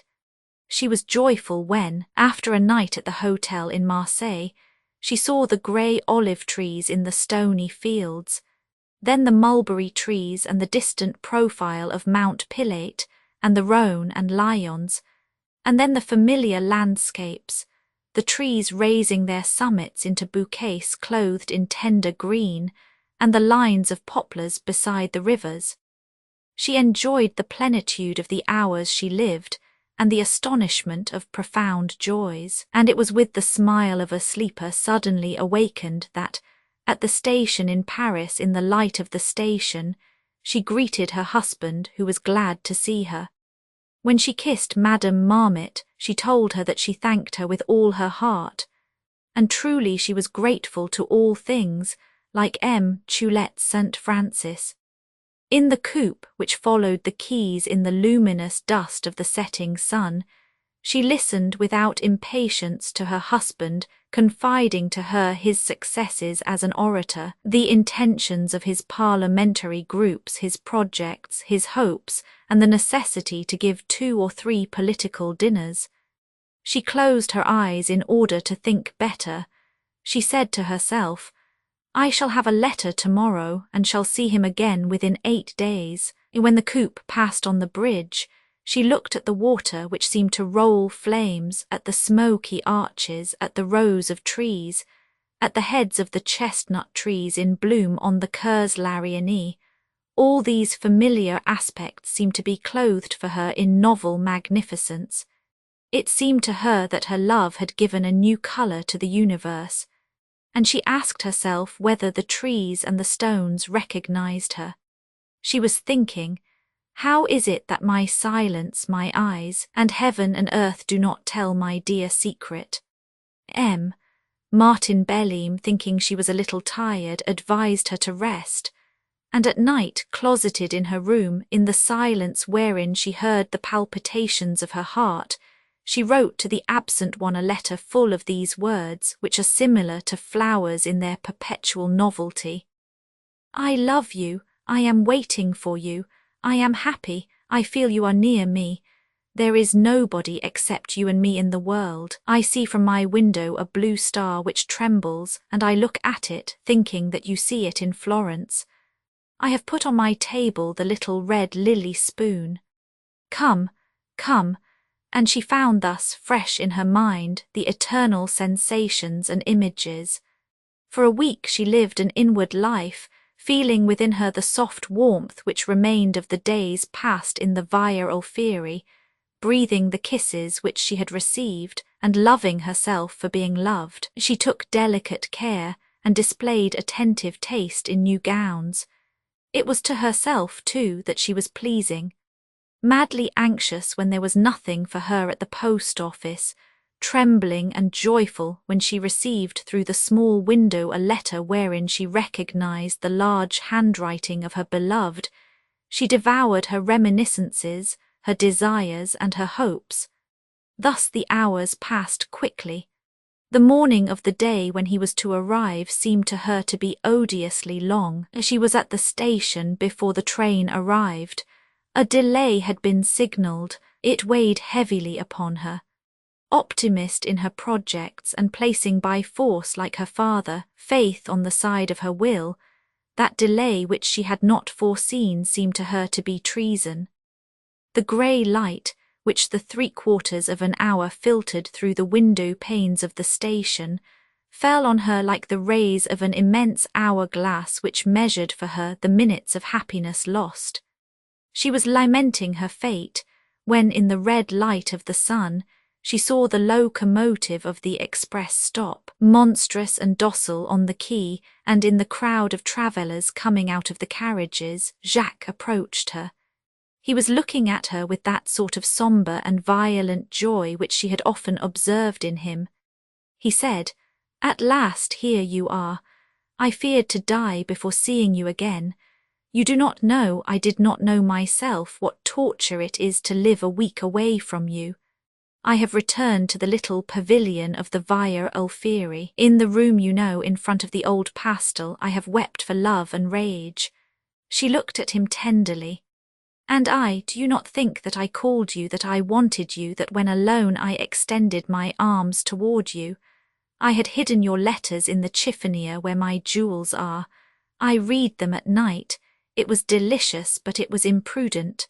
Your letters were yourself, too much and not enough. They traversed the court where fiacres rolled away loaded with boxes. She asked whether they were to take a carriage. He made no answer. He seemed not to hear. She said, "I went to see your house. I did not dare go in. I looked through the grille and saw windows hidden in rose bushes in the rear of a yard behind a tree, and I said, 'It is there. I never have been so moved.'" He was not listening to her nor looking at her. He walked quickly with her along the paved street, and through a narrow stairway reached a deserted street near the station. There, between wood and coal yards, was a hotel with a restaurant on the first floor and tables on the sidewalk. Under the painted sign were white curtains at the windows.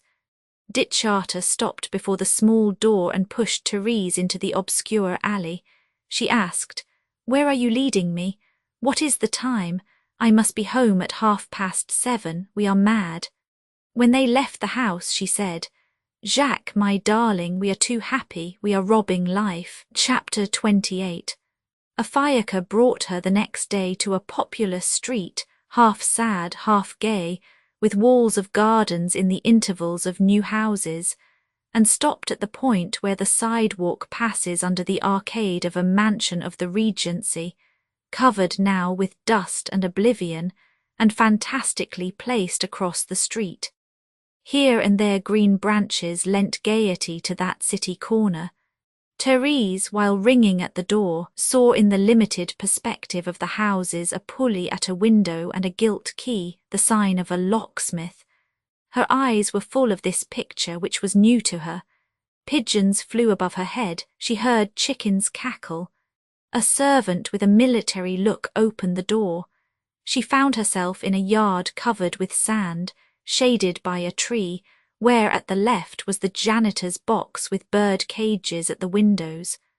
On that side rose, under a green trellis, the mansard of the neighbouring house. A sculptor's studio backed on it its glass-covered roof, which showed plaster figures asleep in the dust.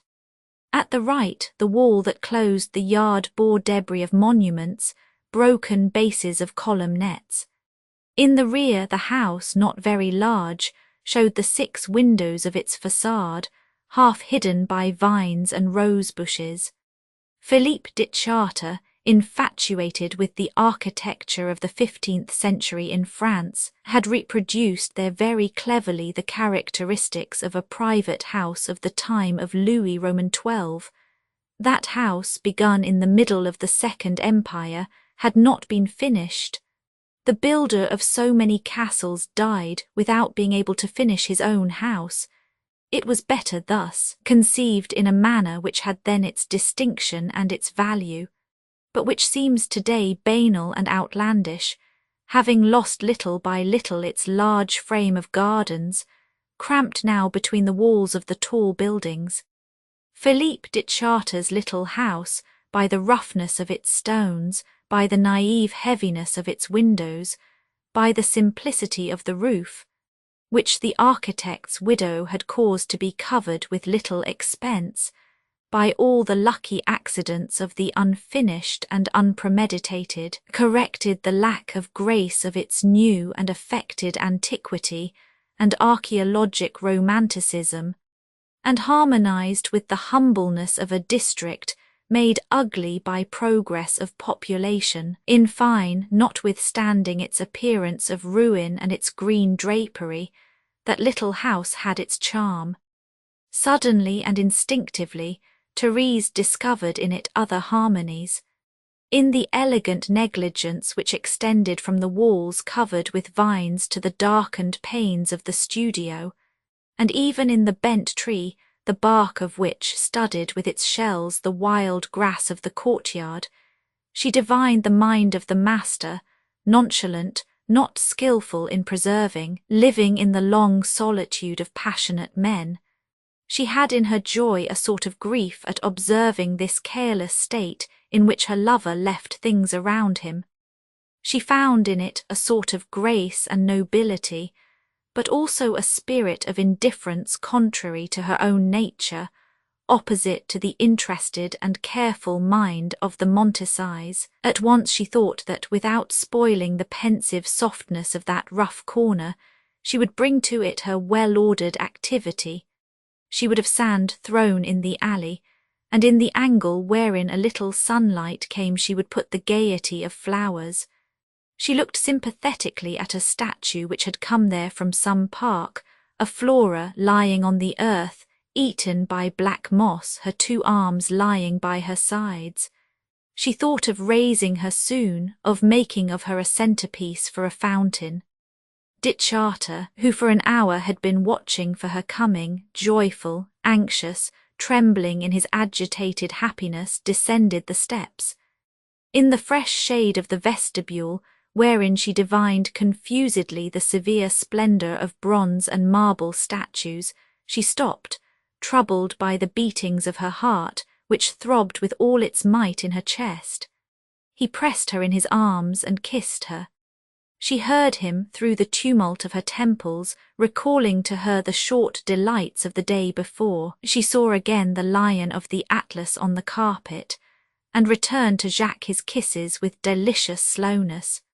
He led her by a wooden stairway into the vast hall which had served formerly as a workshop, where he designed and modelled his figures, and above all read. He liked reading as if it were opium. Pale-tinted Gothic tapestries, which let one perceive in a marvellous forest a lady at the feet of whom a unicorn lay on the grass, extended above cabinets to the painted beams of the ceiling. He led her to a large and low divan, loaded with cushions covered with sumptuous fragments of Spanish and Byzantine cloaks, but she sat in an armchair. You are here, the world may come to an end. She replied, formerly I thought of the end of the world, but I was not afraid of it. Monsieur Lagrange had promised it to me, and I was waiting for it.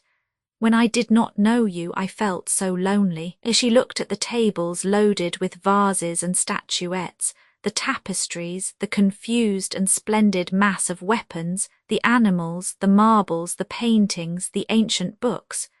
You have beautiful things. Most of them come from my father, who lived in the golden age of collectors. These histories of the unicorn, the complete series of which is at Cluny, were found by my father in 1851 in an inn. But, curious and disappointed, she said, I see nothing that you have done. Not a statue, not one of those wax figures which are prized so highly in England, not a figurine, nor a plaque, nor a medal. If you think I could find any pleasure in living among my works, I know my figures too well, they weary me. Whatever is without secret lacks charm. She looked at him with affected spite. You had not told me that one had lost all charm when one had no more secrets. He put his arm around her waist. Ah, the things that live are only too mysterious, and you remain for me, my beloved, an enigma, the unknown sense of which contains the light of life. Do not fear to give yourself to me. I shall desire you always, but I never shall know you. Does one ever possess what one loves? Are kisses, caresses, anything else than the effort of a delightful despair? When I embrace you, I am still searching for you, and I never have you. since I want you always, since in you I expect the impossible and the infinite. What you are, the devil knows if I shall ever know. Because I have modelled a few bad figures, I am not a sculptor. I am rather a sort of poet and philosopher who seeks for subjects of anxiety and torment in nature. The sentiment of form is not sufficient for me. My colleagues laugh at me because I have not their simplicity. They are right, and that brute Choulette is right too when he says we ought to live without thinking and without desiring. Our friend the cobbler of Santa Maria Novella, who knows nothing of what might make him unjust and unfortunate, is a master of the art of living. I ought to love you naively without that sort of metaphysics which is passional and makes me absurd and wicked. There is nothing good except to ignore and to forget.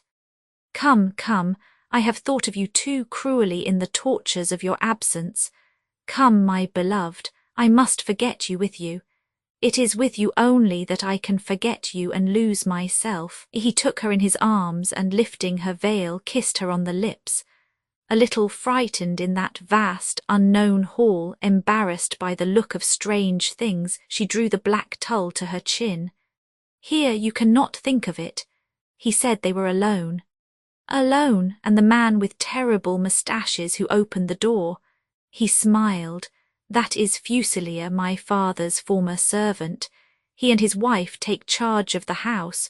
Do not be afraid, they remain in their box. You shall see Madame Fuselier. She is inclined to familiarity, I warn you.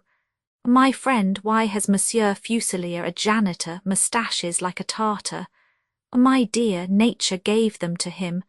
I am not sorry that he has the air of a sergeant major and gives me the illusion of being a country neighbour. Seated on the corner of the divan, he drew her to his knees and gave to her kisses which she returned. She rose quickly. Show me the other rooms. I am curious. I wish to see everything. He escorted her to the second story. Aquarelles by Philippe de Chartres covered the walls of the corridor.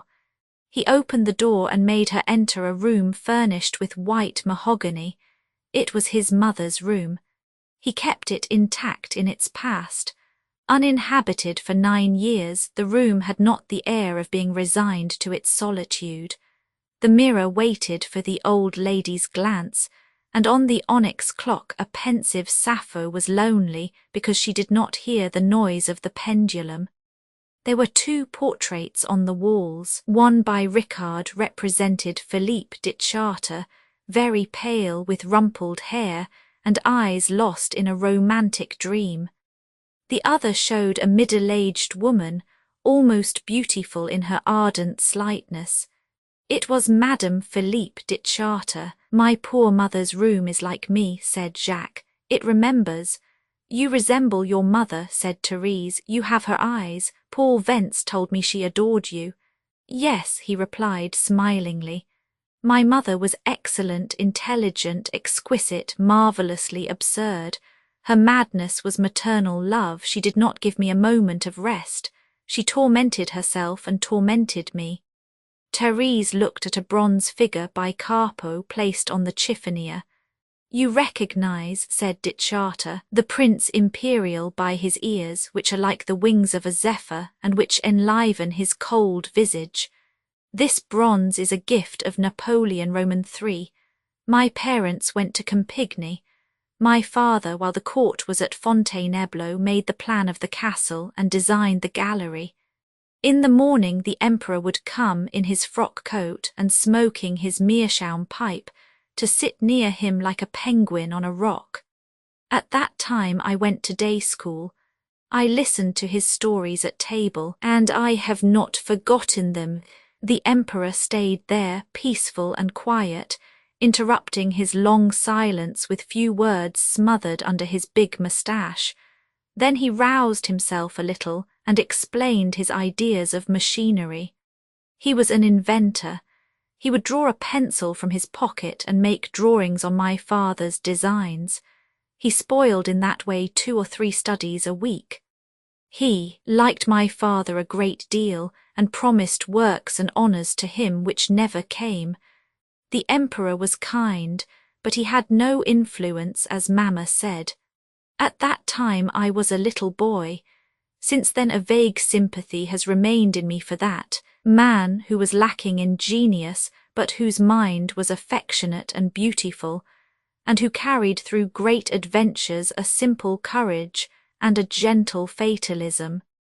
Then he is sympathetic to me because he has been combated and insulted by people who were eager to take his place, and who had not, as he had in the depths of their souls, a love for the people. We have seen them in power since then. Heavens, how ugly they are! Senator Lawyer, for instance, who at your house in the smoking room filled his pockets with cigars and invited me to do likewise. That lawyer is a bad man, harsh to the unfortunate, to the weak, and to the humble. And Garaine, don't you think his mind is disgusting? Do you remember the first time I dined at your house and we talked of Napoleon?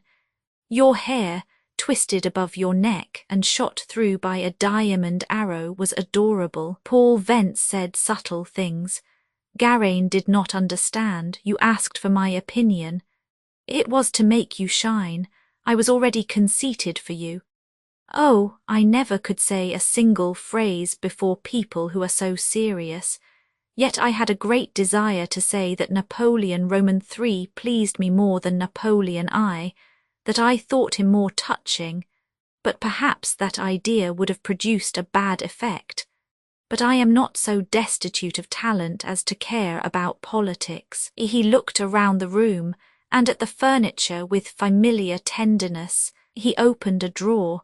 Here are Mamma's eyeglasses. How she searched for these eyeglasses! Now I will show you my room. If it is not in order, you must excuse Madame Fuselier, who is trained to respect my disorder. The curtains at the windows were down. He did not lift them. After an hour she drew back the red satin draperies.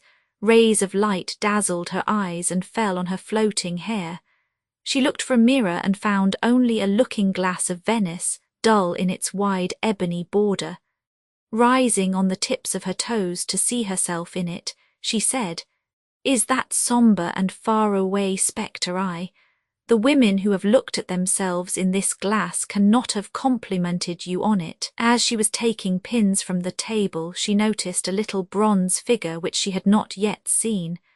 It was an old Italian work of Flemish taste, a nude woman with short legs and heavy stomach, who apparently ran with an arm extended.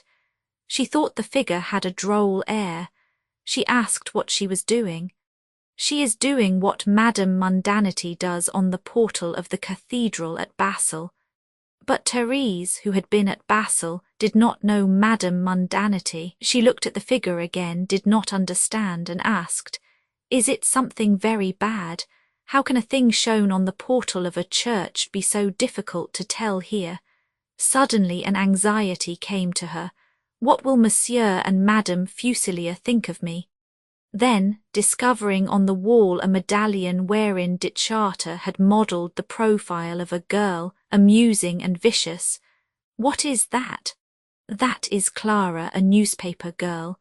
She brought the Figaro to me every morning. She had dimples in her cheeks, nests for kisses. One day I said to her, 'I will make your portrait.' She came one summer morning with earrings and rings which she had bought at the Neuilly Fair. I never saw her again. I do not know what has become of her. She was too instinctive to become a fashionable demi-mondaine. Shall I take it out?" "No, it looks very well in that corner. I am not jealous of Clara." It was time to return home, and she could not decide to go. She put her arms around her lover's neck. "Oh, I love you. And then you have been today good-natured and gay. Gaiety becomes you so well. I should like to make you gay always. I need joy almost as much as love, and who will give me joy if you do not?" Chapter 29. After her return to Paris, for 6 weeks Therese lived in the ardent half-sleep of happiness and prolonged delightfully her thoughtless dream. She went to see Jacques every day in the little house shaded by a tree, and when they had at last parted at night, she took away with her adored reminiscences. They had the same tastes, they yielded to the same fantasies. The same capricious thoughts carried them away. They found pleasure in running to the suburbs that border the city, the streets where the wine shops are shaded by acacia, the stony roads where the grass grows at the foot of walls, the little woods and the fields over which extended the blue sky striped by the smoke of manufactories.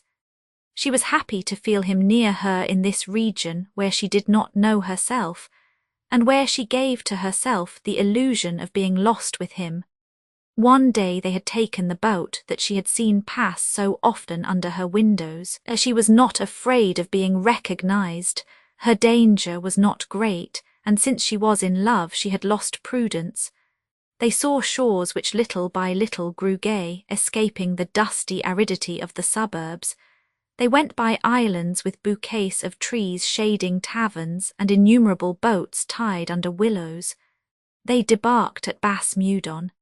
As she said she was warm and thirsty, he made her enter a wine shop. It was a building with wooden galleries which solitude made to appear larger, and which slept in rustic peace, waiting for Sunday to fill it with the laughter of girls, the cries of boatmen, the odour of fried fish and the smoke of stews. They went up the creaking stairway, shaped like a ladder, and in a first-story room a maid-servant brought wine and biscuits to them. On the mantelpiece at one of the corners of the room was an oval mirror in a flower-covered frame. Through the open window one saw the Seine, its green shores, and the hills in the distance bathed with warm air. The trembling peace of a summer evening filled the sky, the earth and the water. Therese looked at the running river. The boat passed on the water, and when the wake which it left reached the shore it seemed as if the house rocked like a vessel. "I like the water," said Therese. "How happy I am!" Their lips met. Lost in the enchanted despair of love, time was not marked for them except by the cool plash of the water, which at intervals broke under the half-open window. To the caressing praise of her lover she replied, "It is true I was made for love. I love myself because you love me." Certainly he loved her, and it was not possible for him to explain to himself why he loved her with ardent piety, with a sort of sacred fury. It was not because of her beauty, although it was rare and infinitely precious. She had exquisite lines, but lines follow movement and escape incessantly. They are lost and found again. They cause aesthetic joys and despair. A beautiful line is the lightning which deliciously wounds the eyes. One admires and one is surprised. What makes one love is a soft and terrible force, more powerful than beauty. One finds one woman among 1,000 whom one wants always. Therese was that woman whom one cannot leave or betray. She exclaimed joyfully, "I never shall be forsaken." She asked why he did not make her bust since he thought her beautiful. "Why? Because I am an ordinary sculptor and I know it, which is not the faculty of an ordinary mind. But if you wish to think that I am a great artist, I will give you other reasons. To create a figure that will live, one must take the model like common material from which one will extract the beauty, press it, crush it, and obtain its essence. There is nothing in you that is not precious to me. If I made your bust, I should be servilely attached to these things which are everything to me because they are something of you. I should stubbornly attach myself to the details and should not succeed in composing a finished figure." She looked at him astonished. He continued, "From memory I tried a pencil sketch." As she wished to see it, he showed it to her. It was on an album leaf, a very simple sketch. She did not recognize herself in it and thought he had represented her with a kind of soul that she did not have. "Ah, is that the way in which you see me? Is that the way in which you love me?" He closed the album. "No, this is only a note, but I think the note is just. It is probable you do not see yourself exactly as I see you. Every human creature is a different being for everyone that looks at it." He added with a sort of gaiety, "In that sense one may say one woman never belonged to two men. That is one of Paul Vence's ideas." "I think it is true," said Therese. "It was 7 o'clock. She said she must go. Every day she returned home later. Her husband had noticed it. He had said, 'We are the last to arrive at all the dinners. There is a fatality about it.' But detained every day in the Chamber of Deputies where the budget was being discussed, and absorbed by the work of a subcommittee of which he was the chairman, state reasons excused Therese's lack of punctuality. She recalled smilingly a night when she had arrived at Madame Garaine's at 8:30. She had feared to cause a scandal, but it was a day of great affairs. Her husband came from the chamber at 9 o'clock only with Garaine. They dined in morning dress. They had saved the ministry. Then she fell into a dream. "When the chamber shall be adjourned, my friend, I shall not have a pretext to remain in Paris. My father does not understand my devotion to my husband, which makes me stay in Paris. In a week I shall have to go to Dinard. What will become of me without you?" She clasped her hands and looked at him with a sadness infinitely tender, but he, more sombre, said, "It is I, Therese, it is I who must ask anxiously what will become of me without you. When you leave me alone, I am assailed by painful thoughts. Black ideas come and sit in a circle around me." She asked him what those ideas were. He replied, "My beloved, I have already told you, I have to forget you with you. When you are gone, your memory will torment me. I have to pay for the happiness you give me." Chapter 30. The blue sea, studded with pink shoals, threw its silvery fringe softly on the fine sand of the beach. Along the amphitheatre terminated by 2 golden horns.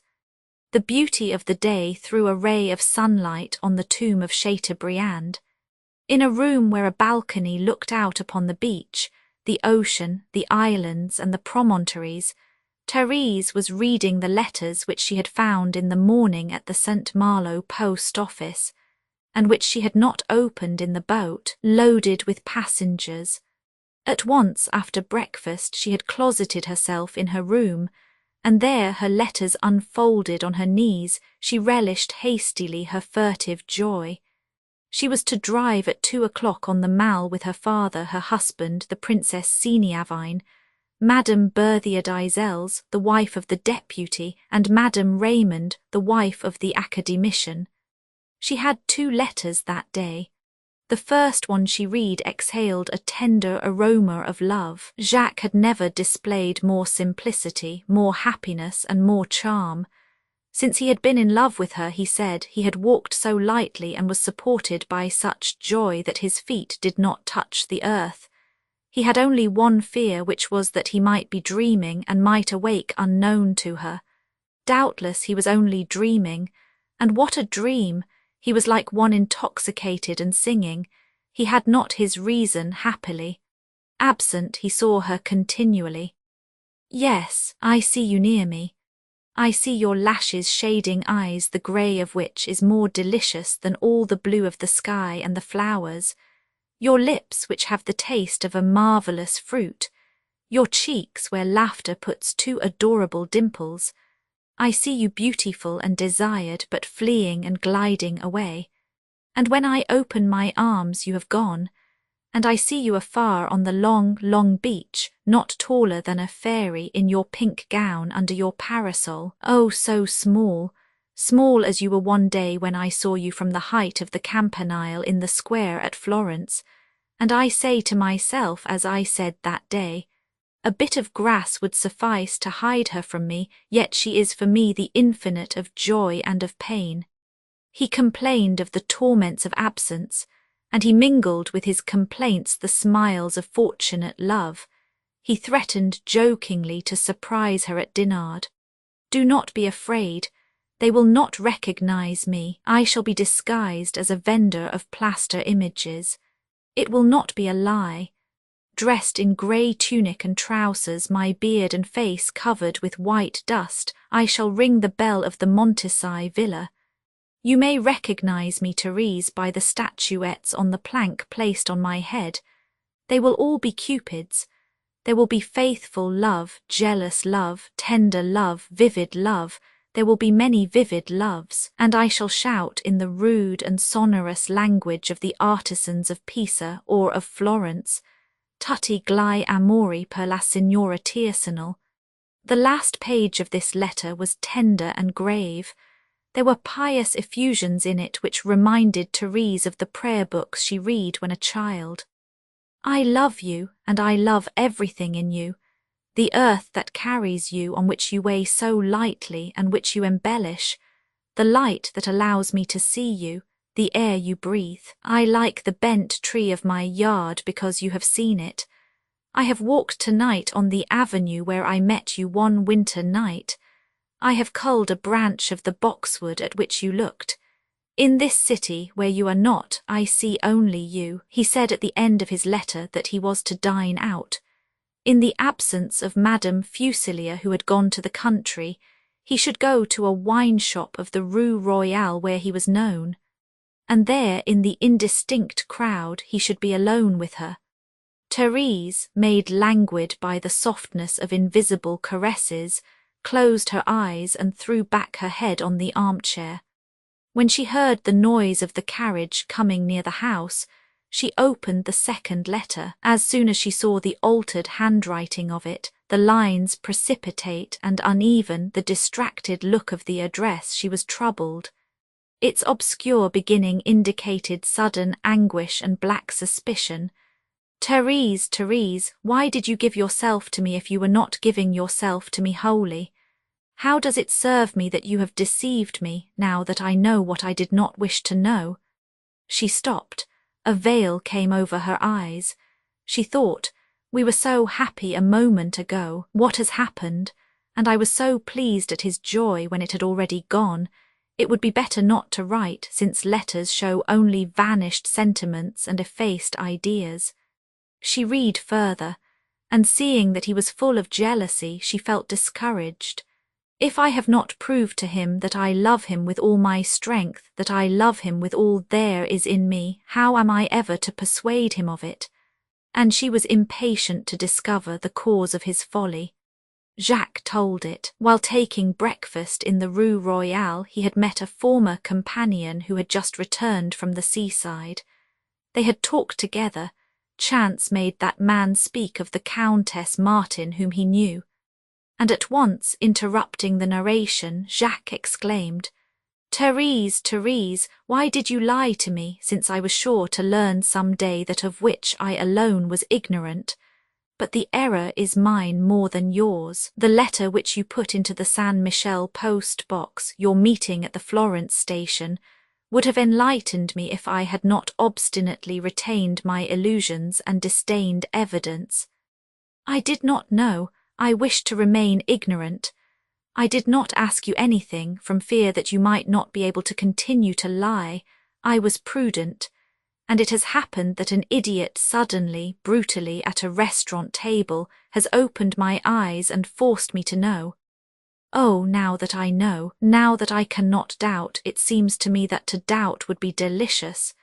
He gave the name which I heard at Fiesole from Miss Bell, and he added, everybody knows about that. So you loved him, you love him still. He is near you, doubtless. He goes every year to the Dinard races. I have been told so. I see him, I see everything. If you knew the images that worry me, you would say he is mad, and you would take pity on me. Oh, how I should like to forget you and everything, but I cannot. You know very well I cannot forget you except with you. I see you incessantly with him. It is torture. I thought I was unfortunate that night on the banks of the Arno, but I did not know then what it is to suffer. Today I know. As she finished reading that letter, Therese thought, a word thrown haphazard has placed him in that condition. A word has made him despairing and mad. She tried to think who might be the wretched fellow who could have talked in that way. She suspected 2 or 3 young men whom Le Mesnil had introduced to her once, warning her not to trust them. and with one of the white and cold fits of anger she had inherited from her father, she said to herself, "I must know who he is." In the meanwhile, what was she to do?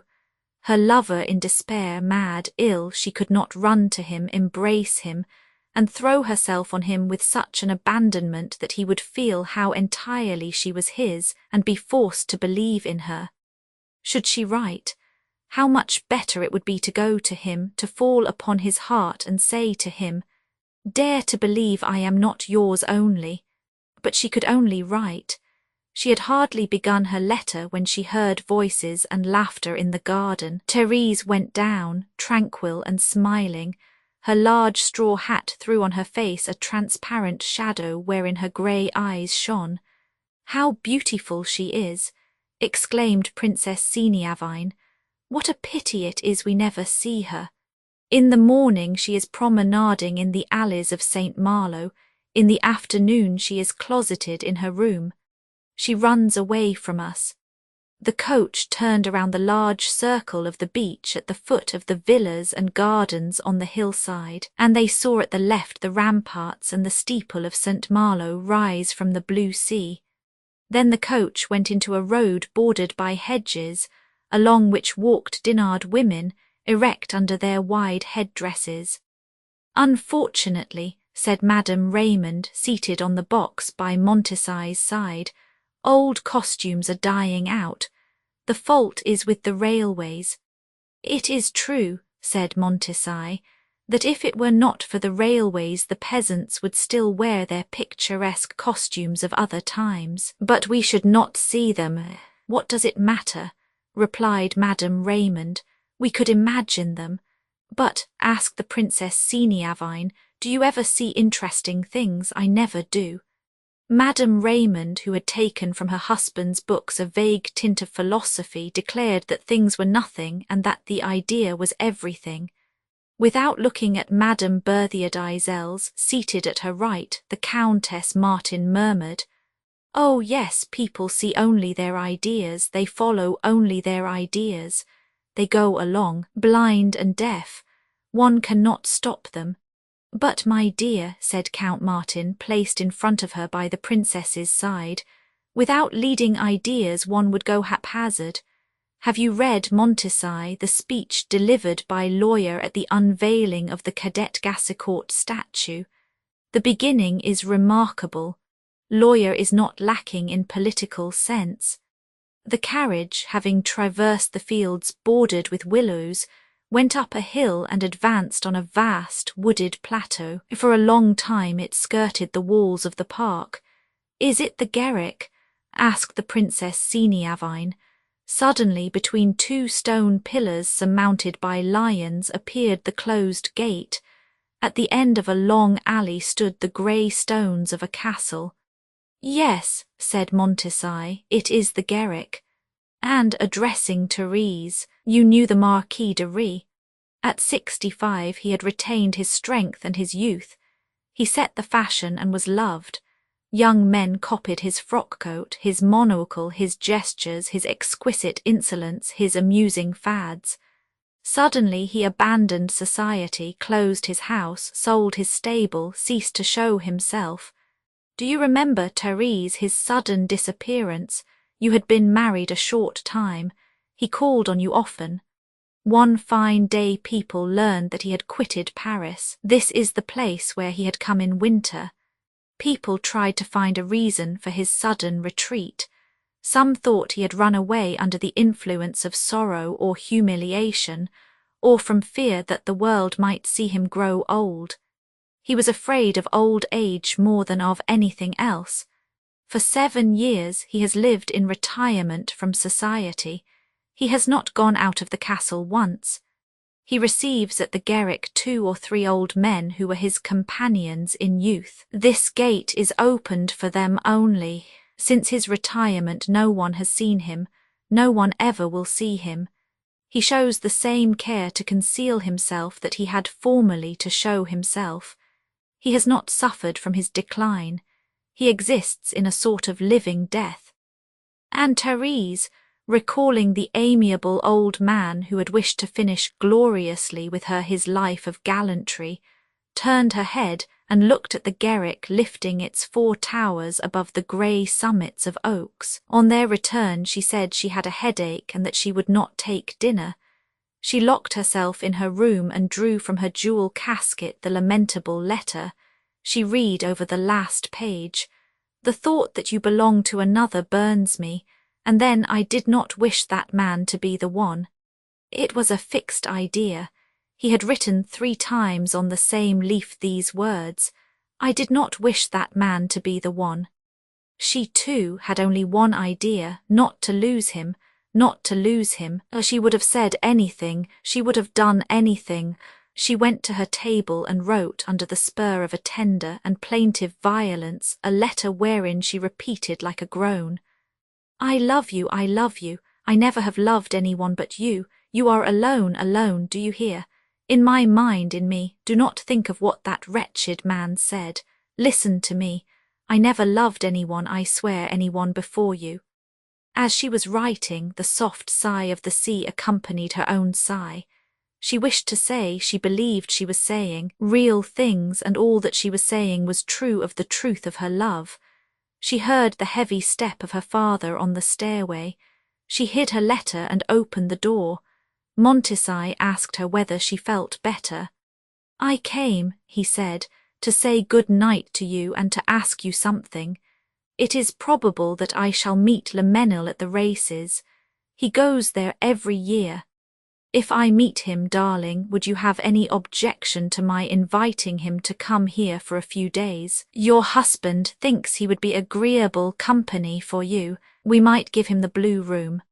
"As you wish, but I should prefer that you keep the blue room for Paul Vence, who wishes to come. It is possible, too, that Choulette may come without warning. It is his habit. We shall see him some morning ringing like a beggar at the gate. You know my husband is mistaken when he thinks Lemenil pleases me. And then I must go to Paris next week for 2 or 3 days. Chapter 31. 24 hours after writing her letter, Thérèse went from Dinard to the little house in the Turns. It had not been difficult for her to find a pretext to go to Paris. She had made the trip with her husband, who wanted to see his electors whom the socialists were working over. She surprised Jacques in the morning at the studio, while he was sketching a tall figure of Florence weeping on the shore of the Arno. The model, seated on a very high stool, kept her pose. She was a long, dark girl. The harsh light which fell from the skylight gave precision to the pure lines of her hip and thighs, accentuated her harsh visage, her dark neck, her marble chest, the lines of her knees and feet, the toes of which were set one over the other. Thérèse looked at her curiously, divining her exquisite form under the miseries of her flesh, poorly fed and badly cared for. Dittscharter came toward Thérèse with an air of painful tenderness which moved her. Then, placing his clay and the instrument near the easel, and covering the figure with a wet cloth, he said to the model, "That is enough for today." She rose, picked up awkwardly her clothing, a handful of dark wool and soiled linen, and went to dress behind the screen. Meanwhile the sculptor, having dipped in the water of a green bowl his hands, which the tenacious clay made white, went out of the studio with Thérèse. They passed under the tree which studded the sand of the courtyard with the shells of its flayed bark. She said, "You have no more faith, have you?" He led her to his room. The letter written from Dinard had already softened his painful impressions. She had come at the moment when, tired of suffering, he felt the need of calm and of tenderness. A few lines of handwriting had appeased his mind, fed on images, less susceptible to things than to the signs of things, but he felt a pain in his heart. In the room where everything spoke of her, where the furniture, the curtains, and the carpets told of their love, she murmured soft words. "You could believe, do you not know what you are? It was folly. How can a woman who has known you care for another after you? But before I was waiting for you." And he did not attend the races at Dinard. She did not think he had, and it was very certain she did not attend them herself. Horses and horsey men bored her. Jacques, fear no one, since you are not comparable to anyone. He knew, on the contrary, how insignificant he was, and how insignificant everyone is in this world where beings, agitated like grains in a van, are mixed and separated by a shake of the rustic or of the god. This idea of the agricultural or mystical van represented measure, and order too well to be exactly applied to life. It seemed to him that men were grains in a coffee mill. He had had a vivid sensation of this the day before when he saw Madame Fuselier grinding coffee in her mill.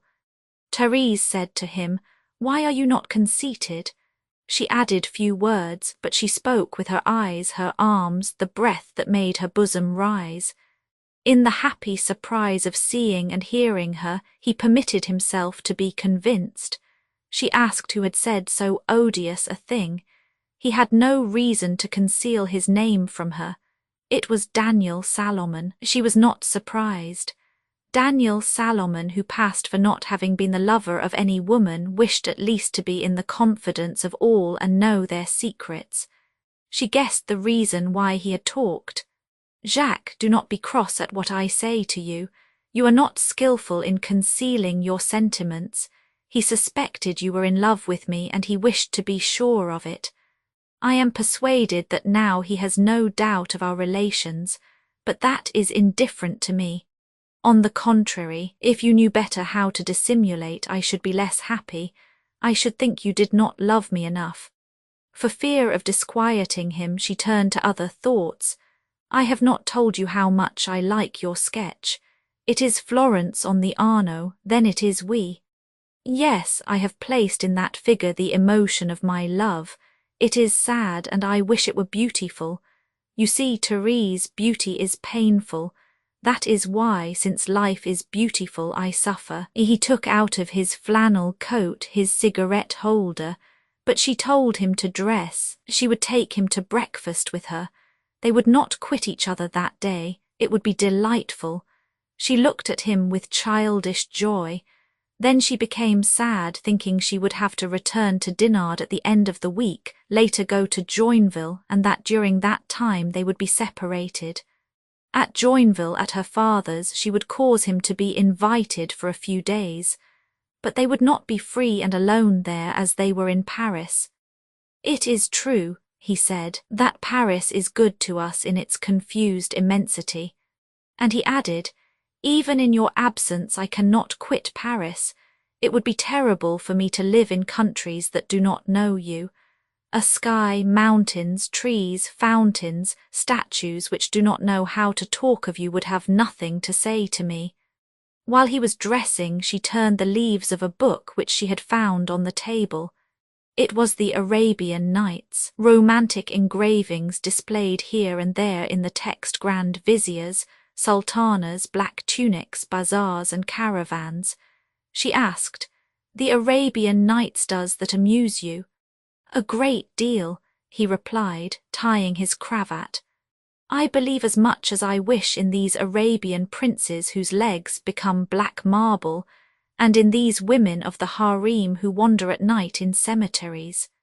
These tales give me pleasant dreams which make me forget life. Last night I went to bed in sadness and read the history of the 3 calendars." She said with a little bitterness, "You are trying to forget. I would not consent for anything in the world to lose the memory of a pain which came to me from you." They went down together to the street. She was to take a carriage a little farther on and precede him at her house by a few minutes. "My husband expects you to breakfast." They talked on the way of insignificant things which their love made great and charming. They arranged their afternoon in advance in order to put into it the infinity of profound joy and of ingenious pleasure. She consulted him about her gowns. She could not decide to leave him, happy to walk with him in the streets, which the sun and the gaiety of noon filled. When they reached the avenue des Turns, they saw before them, on the avenue, shops displaying side by side a magnificent abundance of food. There were chains of chickens at the caterers', and at the fruiterers' boxes of apricots and peaches, baskets of grapes, piles of pears. Wagons filled with fruits and flowers bordered the sidewalk. Under the awning of a restaurant, men and women were taking breakfast. Therese recognized among them, alone at a small table against a laurel tree in a box, Choulette lighting his pipe. Having seen her, he threw superbly a 5-franc piece on the table, rose and bowed. He was grave, his long frock coat gave him an air of decency and austerity. He said he should have liked to call on Madame Martin at Dinard, but he had been detained in the Vendée by the Marquise de Rieux. However, he had issued a new edition of the Jardin Clos, augmented by the Verdure de Saint Clair. He had moved souls which were thought to be insensible, and had made springs come out of rocks. So, he said, I was in a fashion a Moses. He fumbled in his pocket and drew from a book a letter, worn and spotted. This is what Madame Raymond, the academician's wife, writes me. I publish what she says because it is creditable to her. And unfolding the thin leaves, he read, I have made your book known to my husband, who exclaimed, It is pure spiritualism. Here is a closed garden, which on the side of the lilies and white roses has, I imagine, a small gate opening on the road to the Academy. Choulette relished these phrases, mingled in his mouth with the perfume of whiskey, and replaced carefully the letter in its book. Madame Martin congratulated the poet on being Madame Raymond's candidate. You should be mine, Monsieur Choulette, if I were interested in academic elections. But does the Institute excite your envy? He kept for a few moments a solemn silence, then, I am going now, madam, to confer with divers notable persons of the political and religious worlds who reside at Neuilly.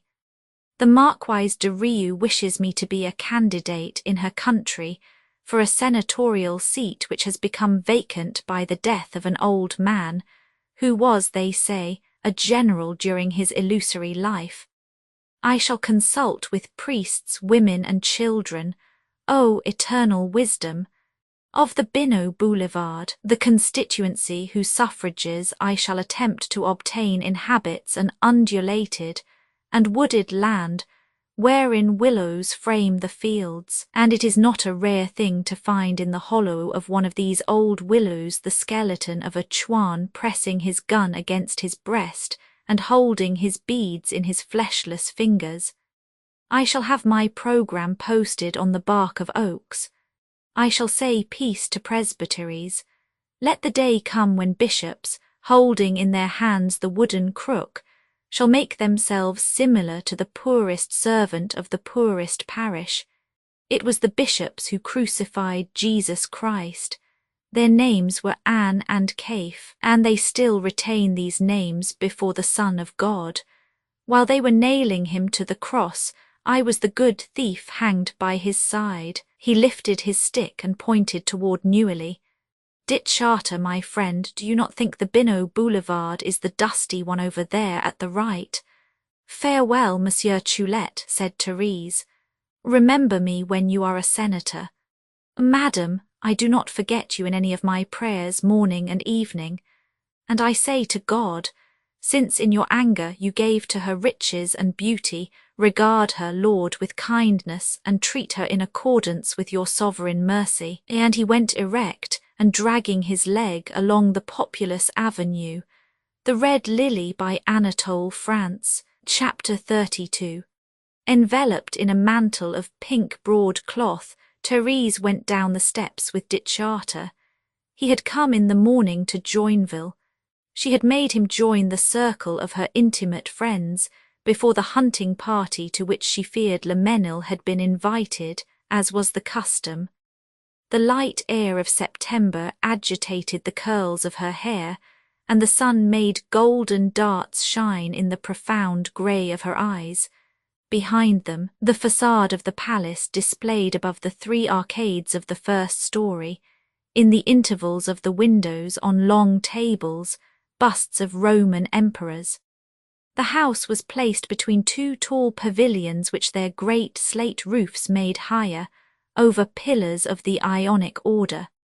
This style betrayed the art of the architect Levo, who had constructed in 1650 the castle of Joinville-sur-Oise for that rich Meruels, creature of Mazarin, and fortunate accomplice of Fouquet. Therese and Jacques saw before them the flower beds designed by Lenotre, the green carpet, the fountain, then the grotto with its 5 rustic arcades crowned by the tall trees on which autumn had already begun to spread its golden mantle. "This green geometry is beautiful," said Dittscharter. "Yes," said Therese, "but I think of the tree bent in the small courtyard where grass grows among the stones. We shall build a beautiful fountain in it, shall we not, and put flowers in it?" Leaning against one of the stone lions with almost human faces that guarded the steps, she turned her head toward the castle and, looking at one of the windows, said, "There is your room. I went into it last night. On the same floor on the other side at the other end is my father's office. A white wooden table, a mahogany portfolio, a decanter on the mantelpiece, his office when he was a young man. Our entire fortune came from that place." Through the sand-covered paths between the flower beds they walked to the boxwood hedge which bordered the park on the southern side. They passed before the orange grove, the monumental door of which was surmounted by the Lorraine cross of Meruels, and then passed under the linden trees which formed an alley on the lawn. Statues of nymphs shivered in the damp shade studded with pale lights. A pigeon, posed on the shoulder of one of the white women, fled. From time to time a breath of wind detached a dried leaf which fell, a shell of red gold where remained a drop of rain. Therese pointed to the nymph and said, "She saw me when I was a girl and wishing to die. I suffered from dreams and from fright. I was waiting for you, but you were so far away." The linden alley stopped near the large basin, in the centre of which was a group of tritons blowing in their shells to form, when the waters played, a liquid diadem with flowers of foam. "It is the Joinville crown," she said. She pointed to a pathway which, starting from the basin, lost itself in the fields in the direction of the rising sun. "This is my pathway. How often I walked in it sadly. I was sad when I did not know you." They found the alley which, with other lindens and other nymphs, went beyond, and they followed it to the grottos. There was, in the rear of the park, a semicircle of 5 large niches of rocks surmounted by balustrades and separated by gigantic terminus gods. One of these gods, at a corner of the monument, dominated all the others by his monstrous nudity, and lowered on them his stony look. "When my father bought Joinville," she said, "the grottos were only ruins full of grass and vipers. 1,000 rabbits had made holes in them. He restored the terminus gods and the arcades in accordance with prints by Perel, which are preserved at the Bibliothèque Nationale. He was his own architect. A desire for shade and mystery led them toward the arbour near the grottos, but the noise of footsteps which they heard coming from the covered alley made them stop for a moment, and they saw, through the leaves, Montesai with his arm around the Princess Seniavine's waist. Quietly they were walking toward the palace. Jacques and Therese, hiding behind the enormous terminus god, waited until they had passed. Then she said to Dittscharter, who was looking at her silently, "That is amazing. I understand now why the Princess Seniavine this winter asked my father to advise her about buying horses." Yet Therese admired her father for having conquered that beautiful woman who passed for being hard to please, and who was known to be wealthy in spite of the embarrassments which her mad disorder had caused her. She asked Jacques whether he did not think the princess was beautiful. He said she had elegance. She was beautiful, doubtless. Therese led Jacques to the moss-covered steps which, ascending behind the grottos, led to the Gerbe de Eloise, formed of leaden reeds in the midst of a great pink marble vase. Tall trees closed the park's perspective and stood at the beginning of the forest. They walked under them. They were silent under the faint moan of the leaves. He pressed her in his arms and placed kisses on her eyelids. Night was descending, the first stars were trembling among the branches. In the damp grass sighed the frogs' flutes. They went no farther. When she took with him in darkness the road to the palace, the taste of kisses and of mint remained on her lips, and in her eyes was the image of her lover. She smiled under the lindens at the nymphs who had seen the tears of her childhood. The swan lifted in the sky its cross of stars, and the moon mirrored its slender horn in the basin of the crown. Insects in the grass uttered appeals to love. At the last turn of the boxwood hedge, Therese and Jacques saw the triple black mass of the castle, and through the wide bay windows of the first story distinguished moving forms in the red light. The bell rang. Therese exclaimed, "I have hardly time to dress for dinner," and she passed swiftly between the stone lions, leaving her lover under the impression of a fairy tale vision. In the drawing-room after dinner, Berthia Diesels read the newspaper, and the Princess Sini-Avine played solitaire. Therese sat, her eyes half closed over a book. The princess asked whether she found what she was reading amusing. "I do not know, I was reading and thinking. Paul Vence is right, we find only ourselves in books." Through the hangings came from the billiard-room the voices of the players and the click of the balls. "I have it," exclaimed the princess, throwing down the cards. She had wagered a big sum on a horse which was running that day at the Chantilly races. Therese said she had received a letter from Fiesole. Miss Bell announced her forthcoming marriage with Prince Eusebio Albertinelli della Spina. The princess laughed. "There's a man who will render a service to her." "What service?" asked Therese. "He will disgust her with men, of course." Montesai came into the parlour joyfully. He had won the game. He sat beside Berthia Diesels and, taking a newspaper from the sofa, said, "The Minister of Finance announces that he will propose, when the Chamber reassembles, his savings bank bill." This bill was to give to savings banks the authority to lend money to communes, a proceeding which would take from Montesai's business houses their best customers. "Berthia," asked the financier, "are you resolutely hostile to that bill?" Berthia nodded. Montesai rose, placed his hand on the deputy's shoulder and said, "My dear Berthia, I have an idea that the cabinet will fall at the beginning of the session." He approached his daughter. "I have received an odd letter from Lemenil." Therese rose and closed the door that separated the parlour from the billiard-room. She was afraid of draughts, she said. "A singular letter," continued Montesai. "Lemenil will not come to Joinville. He has bought the yacht Rosebud. He is on the Mediterranean, and cannot live except on the water. It is a pity. He is the only one who knows how to manage a hunt." At this instant Dichata came into the room with Count Martin, who, after beating him at billiards, had acquired a great affection for him, and was explaining to him the dangers of a personal tax based on the number of servants one kept. Chapter 33.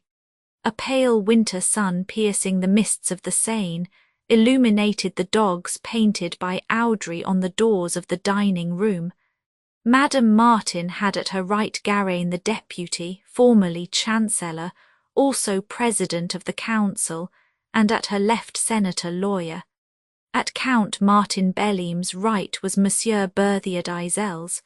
It was an intimate and serious business gathering. In conformity with Montesai's prediction, The cabinet had fallen 4 days before. Called to the Élysée the same morning, Garain had accepted the task of forming a cabinet. He was preparing, while taking breakfast, the combination which was to be submitted in the evening to the president. And while they were discussing names, Therese was reviewing within herself the images of her intimate life. She had returned to Paris with Count Martin at the opening of the parliamentary session, and since that moment had led an enchanted life. Jacques loved her. He loved her with a delicious mingling of passion and tenderness, of learned experience and curious ingenuity. He was nervous, irritable, anxious, but the uncertainty of his humour made his gaiety more charming. That artistic gaiety, bursting out suddenly like a flame, caressed love without offending it. And the playful wit of her lover made Therese marvel. She never could have imagined the infallible taste which he exercised naturally in joyful caprice and in familiar fantasy. At first he had displayed only the monotony of passionate ardour.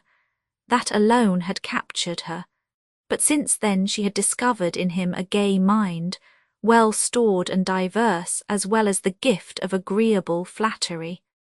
To assemble a homogeneous ministry, exclaimed Garain, is easily said, yet one must be guided by the tendencies of the various factions of the chamber. He was uneasy. He saw himself surrounded by as many snares as those which he had laid. Even his collaborators became hostile to him. Count Martin wished the new ministry to satisfy the aspirations of the new men. Your list is formed of personalities essentially different in origin and in tendency, he said. Yet the most important fact in the political history of recent years is the possibility, I should say the necessity, to introduce unity of views in the government of the Republic. These are ideas which you, my dear Garin, have expressed with rare eloquence.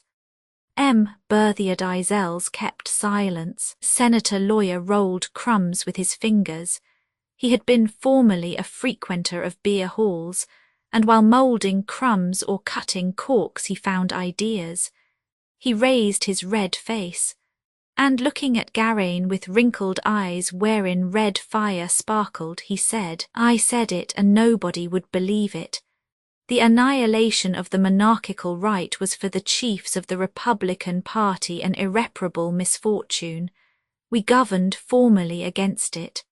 The real support of a government is the opposition. The Empire governed against the Orleanists and against us. MacMahon governed against the Republicans. More fortunate, we governed against the right. The right, what a magnificent opposition it was! It threatened, was candid, powerless, great, honest, unpopular. We should have nursed it. We did not know how to do that. And then, of course, everything wears out. Yet it is always necessary to govern against something. There are today only socialists to give us the support which the right lent us 15 years ago with so constant a generosity. But they are too weak. We should reinforce them, make of them a political party. To do this at the present hour is the first duty of a state minister.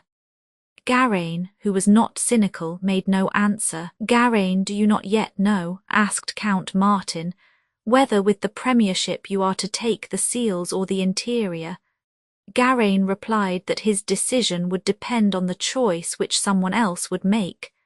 The presence of that personage in the cabinet was necessary, and he hesitated between 2 portfolios. Garain sacrificed his personal convenience to superior interests.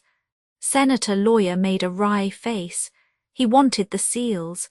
It was a long-cherished desire. A teacher of law under the Empire, he gave in cafes lessons that were appreciated. He had the sense of chicanery. Having begun his political fortune with articles skillfully written in order to attract to himself prosecution, suits, and several weeks of imprisonment, He had considered the press as a weapon of opposition which every good government should break. Since September 4, 1870, he had had the ambition to become Keeper of the Seals, so that everybody might see how the old bohemian who formerly explained the code while dining on sauerkraut would appear as supreme chief of the magistracy. Idiots by the dozen had climbed over his back. Now, having become aged in the ordinary honours of the Senate, unpolished, married to a brewery girl, poor, lazy, disillusioned, his old Jacobin spirit and his sincere contempt for the people surviving his ambition made of him a good man for the government. This time, as a part of the Garein combination, he imagined he held the Department of Justice, and his protector, who would not give it to him, was an unfortunate rival. He laughed while moulding a dog from a piece of bread. Berthier d'Isels, calm and grave, caressed his handsome white beard. "Do you not think, Monsieur Garein, that it would be well to give a place in the cabinet to the men who have followed from the beginning the political principles toward which we are directing ourselves today?" "They lost themselves in doing it," replied Garam impatiently. "The politician never should be in advance of circumstances. It is an error to be in the right too soon. Thinkers are not men of business. And then, let us talk frankly. If you want a ministry of the left-centre variety, say so, I will retire. But I warn you that neither the chamber nor the country will sustain you." "It is evident," said Count Martin, "that we must be sure of a majority." "With my list we have a majority," said Garein. "It is the minority which sustained the ministry against us. Gentlemen, I appeal to your devotion," and the laborious distribution of the portfolios began again. Count Martin received in the first place the public works which he refused for lack of competency, and afterward the foreign affairs which he accepted without objection. But Berthier d'Isels, to whom Garein offered commerce and agriculture, reserved his decision. Lawyer got the colonies. He seemed very busy trying to make his bread dog stand on the cloth, yet he was looking out of the corners of his little wrinkled eyelids at the Countess Martin and thinking that she was desirable. He vaguely thought of the pleasure of meeting her again. Leaving Garein to his combination, he was preoccupied by his fair hostess, trying to divine her tastes and her habits, asking her whether she went to the theatre, and if she ever went at night to the coffee-house with her husband. And Therese was beginning to think he was more interesting than the others, with his apparent ignorance of her world and his superb cynicism. Gamin arose. He had to see several persons before submitting his list to the President of the Republic. Count Martin offered his carriage, but Garein had one. "Do you not think," asked Count Martin, "that the President might object to some names?" "The President," replied Garein, "will be inspired by the necessities of the situation." He had already gone out of the door when he struck his forehead with his hand. "We have forgotten the Ministry of War. We shall easily find somebody for it among the generals," said Count Martin. "Ah," exclaimed Garein, "you believe the choice of a Minister of War is easy. It is clear you have not, like me, been a member of 3 cabinets and President of the Council. In my cabinets and during my presidency the greatest difficulties came from the Ministry of War. Generals are all alike. You know the one I chose for the cabinet that I formed. When we took him, he knew nothing of affairs. He hardly knew there were 2 chambers. We had to explain to him all the wheels of parliamentary machinery. We had to teach him that there were an army committee, finance committee, subcommittees, presidents of committees, a budget. He asked that all this information be written for him on a piece of paper. His ignorance of men and of things amazed and alarmed us. In a fortnight he knew the most subtle tricks of the trade. He knew personally all the senators and all the deputies, and was intriguing with them against us. If it had not been for President Grevy's help, he would have overthrown us. And he was a very ordinary general, a general like any other. Oh no, do not think that the portfolio of war may be given hastily without reflection. And Garaine still shivered at the thought of his former colleague. Therese rose. Senator Lawyer offered his arm to her with the graceful attitude that he had learned 40 years before at Bullier's dancing hall. She left the politicians in the drawing-room and hastened to meet Ditcharter. A rosy mist covered the Seine, the stone quays and the gilded trees. The red sun threw into the cloudy sky the last glories of the year. Therese, as she went out, relished the sharpness of the air and the dying splendour of the day. Since her return to Paris happy, she found pleasure every morning in the changes of the weather. It seemed to her in her generous selfishness that it was for her the wind blew in the trees, or the fine, grey rain wet the horizon of the avenues. For her, so that she might say as she entered the little house of the Terns, "It is windy, it is raining, the weather is pleasant," mingling thus the ocean of things in the intimacy of her love, and every day was beautiful for her since each one brought her to the arms of her beloved. While on her way that day to the little house of the Terns, she thought of her unexpected happiness, so full and so secure. She walked in the last glory of the sun already touched by winter, and said to herself, "He loves me, I believe he loves me entirely. To love is easier and more natural for him than for other men. They have in life ideas they think superior to love, faith, habits, interests. They believe in God or in duties or in themselves. He believes in me only. I am his God, his duty and his life." Then she thought, "It is true, too, that he needs nobody, not even me. His thoughts alone are a magnificent world in which he could easily live by himself. But I cannot live without him. What would become of me if I did not have him?" She was not alarmed by the violent passion that he had for her. She recalled that she had said to him one day, "Your love for me is only sensual. I do not complain of it. It is perhaps the only true love." And he had replied, "It is also the only grand and strong love. It has its measure and its weapons. It is full of meaning and of images. It is violent and mysterious. It attaches itself to the flesh and to the soul of the flesh. The rest is only illusion and untruth." She was almost tranquil in her joy. Suspicions and anxieties had fled like the mists of a summer storm. The worst weather of their love had come when they had been separated from each other. One should never leave the one whom one loves. At the corner of the Avenue Marceau and of the Rue Galilee, she divined rather than recognized a shadow that had passed by her, a forgotten form. She thought, she wished to think she was mistaken. The one whom she thought she had seen existed no longer, never had existed. It was a spectre seen in the limbo of another world, in the darkness of a half-light. And she continued to walk, retaining of this ill-defined meeting an impression of coldness, of vague embarrassment, and of pain in the heart. As she proceeded along the avenue, she saw coming toward her newspaper carriers, holding the evening sheets announcing the new cabinet. She traversed the square.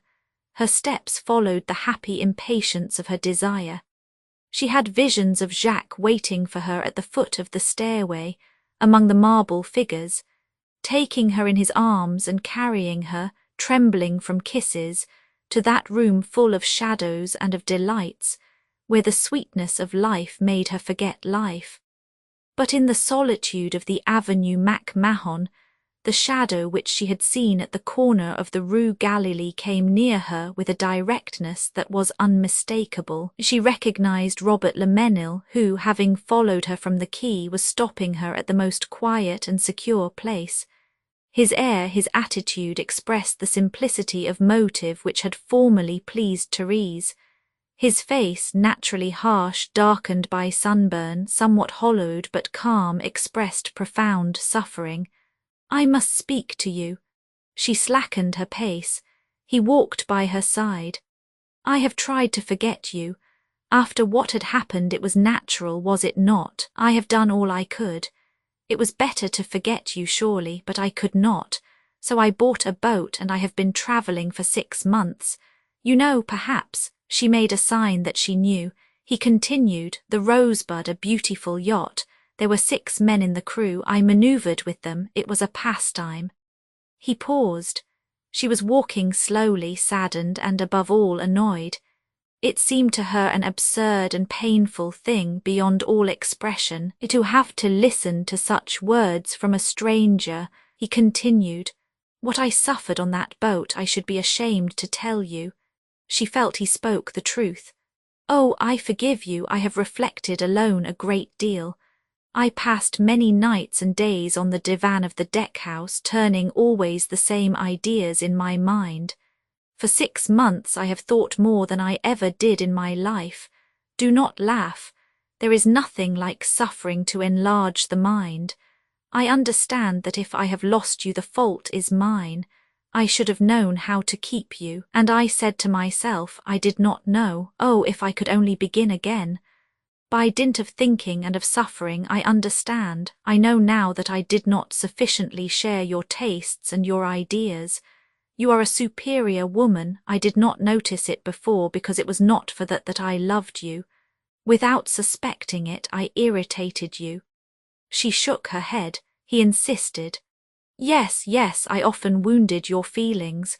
I did not consider your delicacy. There were misunderstandings between us. The reason was we have not the same temperament. And then I did not know how to amuse you. I did not know how to give you the amusement you need. I did not procure for you the pleasures that a woman as intelligent as you requires. So simple and so true was he in his regrets and in his pain, she found him worthy of sympathy. She said to him softly, "My friend, I never had reason to complain of you." He continued, "All I have said to you is true. I understood this when I was alone in my boat. I have spent hours on it to which I would not condemn my worst enemy. Often I felt like throwing myself into the water. I did not do it. Was it because I have religious principles or family sentiments, or because I have no courage? I do not know. The reason is perhaps that from a distance you held me to life. I was attracted by you since I am here. For 2 days I have been watching you. I did not wish to reappear at your house. I should not have found you alone. I should not have been able to talk to you. And then you would have been forced to receive me. I thought it better to speak to you in the street. The idea came to me on the boat. I said to myself, in the street she will listen to me only if she wishes, as she wished 4 years ago in the park of Joinville, you know, under the statues near the Crown."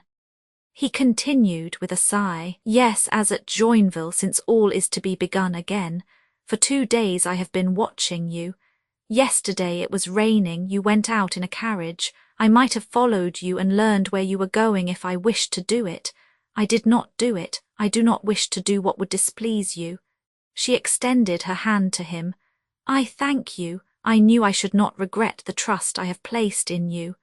Alarmed, impatient, fearing what more he might say, she tried to escape him. "Farewell. You have all life before you. You should be happy. Appreciate it and do not torment yourself about things that are not worth the trouble." He stopped her with a look. His face had changed to the violent and resolute expression which she knew. "I have told you I must speak to you. Listen to me for a minute." She was thinking of Jacques, who was waiting for her. An occasional passerby looked at her and went on his way. She stopped under the black branches of a tree and waited with pity and fright in her soul. He said, "I forgive you and forget everything. Take me back. I will promise never to say a word of the past." She shuddered and made a movement of surprise and distaste so natural that he stopped. Then, after a moment of reflection, My proposition to you is not an ordinary one, I know it well, but I have reflected, I have thought of everything. It is the only possible thing. Think of it, Therese, and do not reply at once. It would be wrong to deceive you. I cannot. I will not do what you say, and you know the reason why. A cab was passing slowly near them. She made a sign to the coachman to stop. Lemenil kept her a moment longer. I knew you would say this to me, and that is the reason why I say to you, do not reply at once. Her fingers on the handle of the door, she turned on him the glance of her grey eyes. It was a painful moment for him. He recalled the time when he saw those charming grey eyes gleam under half-closed lids. He smothered a sob and murmured, "Listen, I cannot live without you. I love you. It is now that I love you. Formerly I did not know." And while she gave to the coachman haphazard the address of a tailor, Lemenil went away. The meeting gave her much uneasiness and anxiety. Since she was forced to meet him again, she would have preferred to see him violent and brutal as he had been at Florence. At the corner of the avenue she said to the coachman, "To the turns." Chapter 34. It was Friday at the opera. The curtain had fallen on Faust's laboratory. From the orchestra, opera glasses were raised in a surveying of the gold and purple theatre. The sombre drapery of the boxes framed the dazzling heads and bare shoulders of women. The amphitheatre bent above the parquet its garland of diamonds, hair, gauze and satin. In the proscenium boxes were the wife of the Austrian ambassador and the Duchess Gladwin. In the amphitheatre Berthe d'Ossigny and Jane Tull, the latter made famous the day before by the suicide of one of her lovers. In the boxes, Madame Bérard de la Malle, her eyes lowered, her long eyelashes shading her pure cheeks, Princess Seniavine, who, looking superb, concealed under her fan panther, like yawnings, Madame de Morlaine between two young women whom she was training in the elegances of the mind, Madame Mahlon, resting assured on 30 years of sovereign beauty, Madame Berthier d'Isels, erect under iron grey hair sparkling with diamonds. The bloom of her cheeks heightened the austere dignity of her attitude. She was attracting much notice. It had been learned in the morning that, after the failure of Garaine's latest combination, M.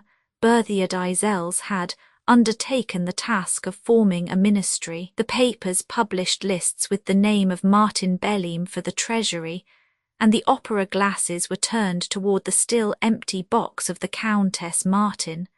A murmur of voices filled the hall. In the third rank of the parquet, General Larivière, standing at his place, was talking with General de la Briche. "I will do as you do, my old comrade. I will go and plant cabbages in Touraine." He was in one of his moments of melancholy, when nothingness appeared to him to be the end of life. He had flattered Garaine, and Garaine, thinking him too clever, had preferred for Minister of War a short-sighted and national artillery general. At least the general relished the pleasure of seeing Garaine abandoned, betrayed by his friends Berthier d'Isels and Martin Belleam. It made him laugh even to the wrinkles of his small eyes. He laughed in profile. Weary of a long life of dissimulation, he gave to himself suddenly the joy of expressing his thoughts. "You see, my good La Briche, they make fools of us with their civil army, which costs a great deal and is worth nothing. Small armies are the only good ones." This was the opinion of Napoleon I, who knew. "It is true, it is very true," sighed General de la Briche with tears in his eyes. Montesay passed before them. Larivière extended his hand to him. "They say, Montesay, that you are the one who checked Garaine. Accept my compliments." Montesay denied that he had exercised any political influence. He was not a senator, nor a deputy, nor a councillor general. And looking through his glasses at the hall, "See, Larivière, in that box at the right, a very beautiful woman, a brunette. And he took his seat quietly, relishing the sweets of power. However, in the hall, in the corridors, the names of the new ministers went from mouth to mouth in the midst of profound indifference. President of the Council and Minister of the Interior, Berthier Dizels, Justice and Religions, lawyer, Treasury, Martin Belleam. All the ministers were known except those of Commerce, War and the Navy, who were not yet designated. The curtain was raised on the wine shop of Bacchus. The students were singing their second chorus when Madame Martin appeared in her box. Her white gown had sleeves like wings, and on the drapery of her corsage at the left breast shone a large ruby lily. Miss Bell sat near her in a green velvet Queen Anne gown. Betrothed to Prince Eusebio Albertinelli della Spina, she had come to Paris to order her trousseau. In the movement and the noise of the kermesse she said, "Darling, you have left at Florence a friend who retains the charm of your memory. It is Professor Arrighi. He reserves for you the praise which he says is the most beautiful. He says you are a musical creature. But how could Professor Arrighi forget you, darling, since the trees in the garden have not forgotten you? Their unleaved branches lament your absence. Even they regret you, darling. Tell them," said Therese, "that I have of Fiesole a delightful reminiscence which I shall always keep." In the rear of the opera box Martin Belleam was explaining in a low voice his ideas to Joseph Springer and to Duviquet. He was saying, "France's signature is the best in the world." He was inclined to prudence in financial matters, and Miss Bell said, "Darling, I will tell the trees of Fiesole that you regret them and that you will soon come to visit them on their hills. But I ask you, do you see Monsieur de Chartres in Paris? I should like to see him very much. I like him because his mind is graceful. Darling, the mind of Monsieur de Chartres is full of grace and elegance." Therese replied Jacques de Chartres was doubtless in the theatre, and that he would not fail to come and salute Miss Bell. The curtain fell on the gaiety of the waltz scene. Visitors crowded the foyers. Financiers, artists, deputies met in the anteroom adjoining the box. They surrounded Martin Belleam murmured polite congratulations, made graceful gestures to him, and crowded one another in order to shake his hand. Joseph Schmoll, coughing, complaining, blind and deaf, made his way through the throng and reached Madame Martin. He took her hand and said, "They say your husband is appointed minister. Is it true?" She knew they were talking of it, but she did not think he had been appointed yet. Her husband was there, why not ask him? Sensitive to literal truths only, Schmoll said, "Your husband is not yet a minister. When he is appointed, I will ask you for an interview. It is an affair of the highest importance." He paused, throwing from his gold spectacles the glances of a blind man and of a visionary which kept him, despite the brutal exactitude of his temperament, in a sort of mystical state of mind. He asked brusquely, "Were you in Italy this year, madam?" And without giving her time to answer, I know, you went to Rome. You have looked at the arch of the infamous Titus, that execrable monument, where one may see the 7-branched candlestick among the spoils of the Jews. Well, madam, it is a shame to the world that that monument remains standing in the city of Rome, where the popes have subsisted only through the art of the Jews, financiers and money changers. The Jews brought to Italy the science of Greece and of the Orient. The Renaissance, madam, is the work of Israel. That is the truth, certain but misunderstood. And he went through the crowd of visitors, crushing hats as he passed. Princess Seniavine looked at her friend from her box with the curiosity that the beauty of women at times excited in her. She made a sign to Paul Vence, who was near her. "Do you not think Madame Martin is extraordinarily beautiful this year? In the lobby, full of light and gold, General de la Briche asked La Riviere, "Did you see my nephew? Your nephew, Le Mesnil?" "Yes, Robert. He was in the theatre a moment ago." La Briche remained pensive for a moment. Then he said, "He came this summer to Semonville. I thought him odd. A charming fellow, frank and intelligent, but he ought to have some occupation, some aim in life." The bell which announced the end of an intermission between the acts had hushed. In the foyer the two old men were walking alone.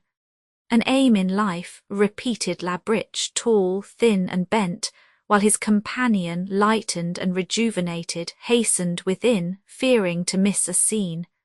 Marguerite, in the garden, was spinning and singing. When she had finished, Miss Bell said to Madame Martin, "Darling, Monsieur Choulette has written me a perfectly beautiful letter. He has told me that he is very celebrated, and I am glad to know it. He said also, 'The glory of other poets reposes in myrrh and aromatic plants. Mine bleeds and moans under a rain of stones and of oyster shells. Do the French, my love, really throw stones at Monsieur Choulette?'" While Therese reassured Miss Bell, lawyer, imperious and somewhat noisy, caused the door of the box to be opened. He appeared wet and spattered with mud. "I come from the Élysée," he said. He had the gallantry to announce to Madame Martin first the good news he was bringing. "The decrees are signed. Your husband has the finances. It is a good portfolio." "The President of the Republic?" inquired M. Martin Belleam made no objection when my name was pronounced. "No. Berthier praised the hereditary property of the Martins, your caution, and the links with which you are attached to certain personalities in the financial world whose concurrence may be useful to the government." And the President, in accordance with Garaine's happy expression, was inspired by the necessities of the situation. He has signed. On Count Martin's yellowed face 2 or 3 wrinkles appeared. He was smiling. "The decree," continued lawyer, "will be published tomorrow. I accompanied myself the clerk who took it to the printer. It was surer. In Grévy's time, and Grévy was not an idiot, decrees were intercepted in the journey from the Élysée to the Quai Voltaire." And lawyer threw himself on a chair. There, enjoying the view of Madame Martin, he continued, "People will not say, as they did in the time of my poor friend Gambetta, that the Republic is lacking in women. You will give us fine festivals, madam, in the salons of the ministry."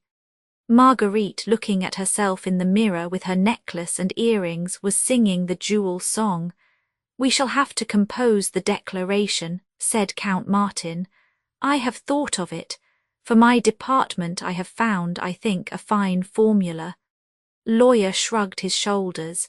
"My dear Martin, we have nothing essential to change in the declaration of the preceding cabinet. The situation is unchanged." He struck his forehead with his hand. "Oh, I had forgotten. We have made your friend, old La Riviere, Minister of War without consulting him. I have to warn him. He thought he could find him in the Boulevard Café where military men go. But Count Martin knew the general was in the theatre. "I must find him," said lawyer. Bowing to Therese, he said, "You permit me, Countess, to take your husband." They had just gone out when Jacques Ditcharter and Paul Vence came into the box. "I congratulate you, madam," said Paul Vence. But she turned toward Ditcharter.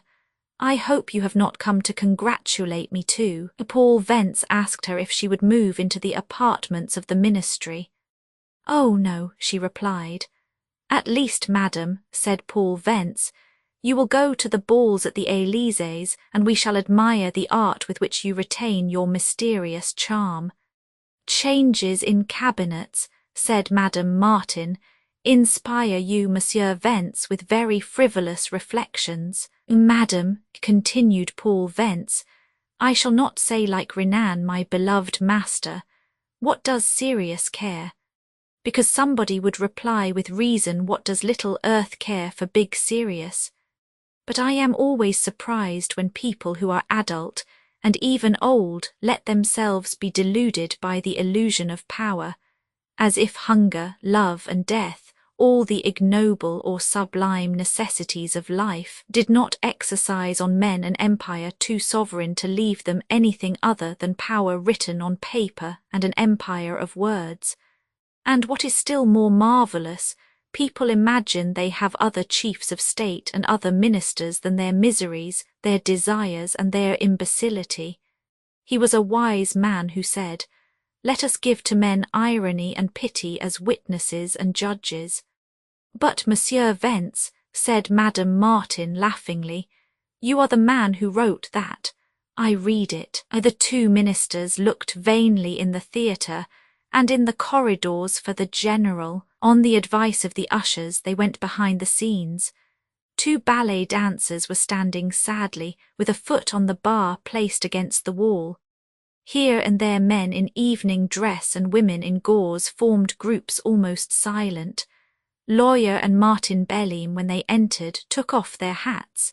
They saw in the rear of the hall La Rivière with a pretty girl whose pink tunic, held by a gold belt, was open at the hips. She held in her hand a gilt pasteboard cup. When they were near her, they heard her say to the general, "You are old, to be sure, but I think you do as much as he does." And she was pointing disdainfully to a grinning young man with a gardenia in his buttonhole who stood near them.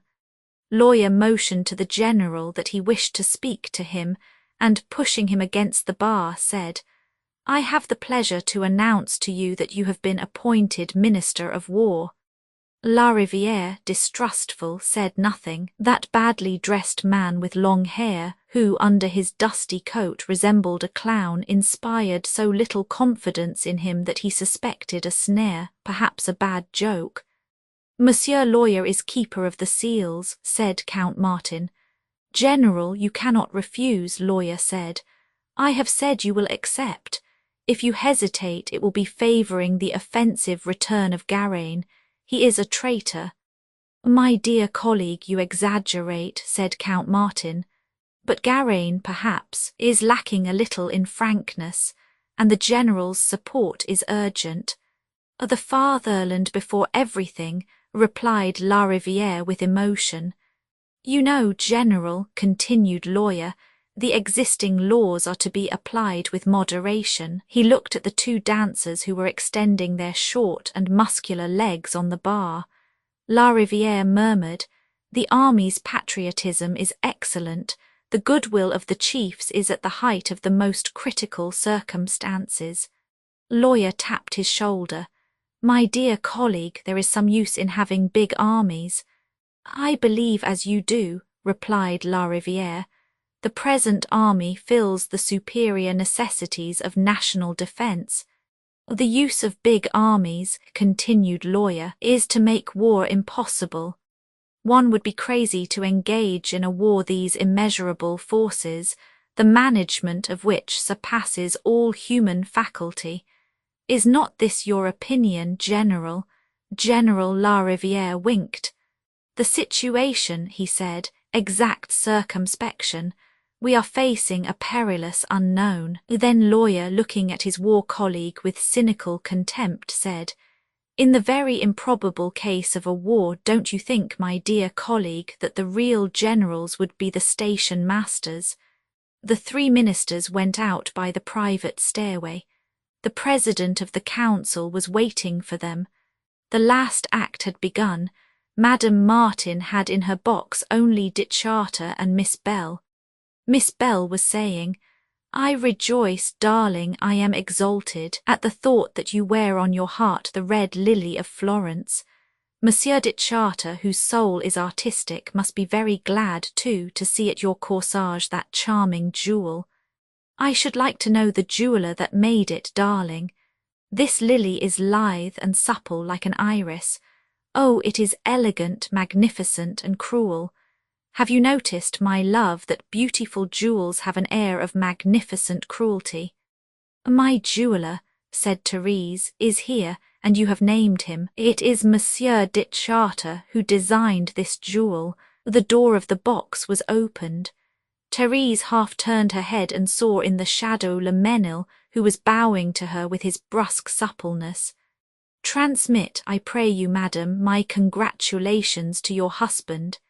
He complimented her on her fine appearance. He spoke to Miss Bell a few courteous and precise words. Therese listened anxiously, her mouth half open in the painful effort to say insignificant things in reply. He asked her whether she had had a good season at Joinville. He would have liked to go in the hunting time, but could not. He had gone to the Mediterranean, then he had hunted at Semonville. "Oh, Monsieur Le Mesnil," said Miss Bell, "you have wandered on the blue sea. Have you seen sirens?" No, he had not seen sirens, but for 3 days a dolphin had swum in the yacht's wake. Miss Bell asked him if that dolphin liked music. He thought not. "Dolphins," he said, "are very ordinary fish that sailors call sea geese because they have goose-shaped heads." But Miss Bell would not believe that the monster which had earned the poet Arion had a goose-shaped head. "Monsieur Le Mesnil, if next year a dolphin comes to swim near your boat, I pray you play to him on the flute the Delphic hymn to Apollo. Do you like the sea, Monsieur Le Mesnil? I prefer the woods." Self-contained, simple, he talked quietly. "Oh, Monsieur Le Mesnil, I know you like woods where the hares dance in the moonlight."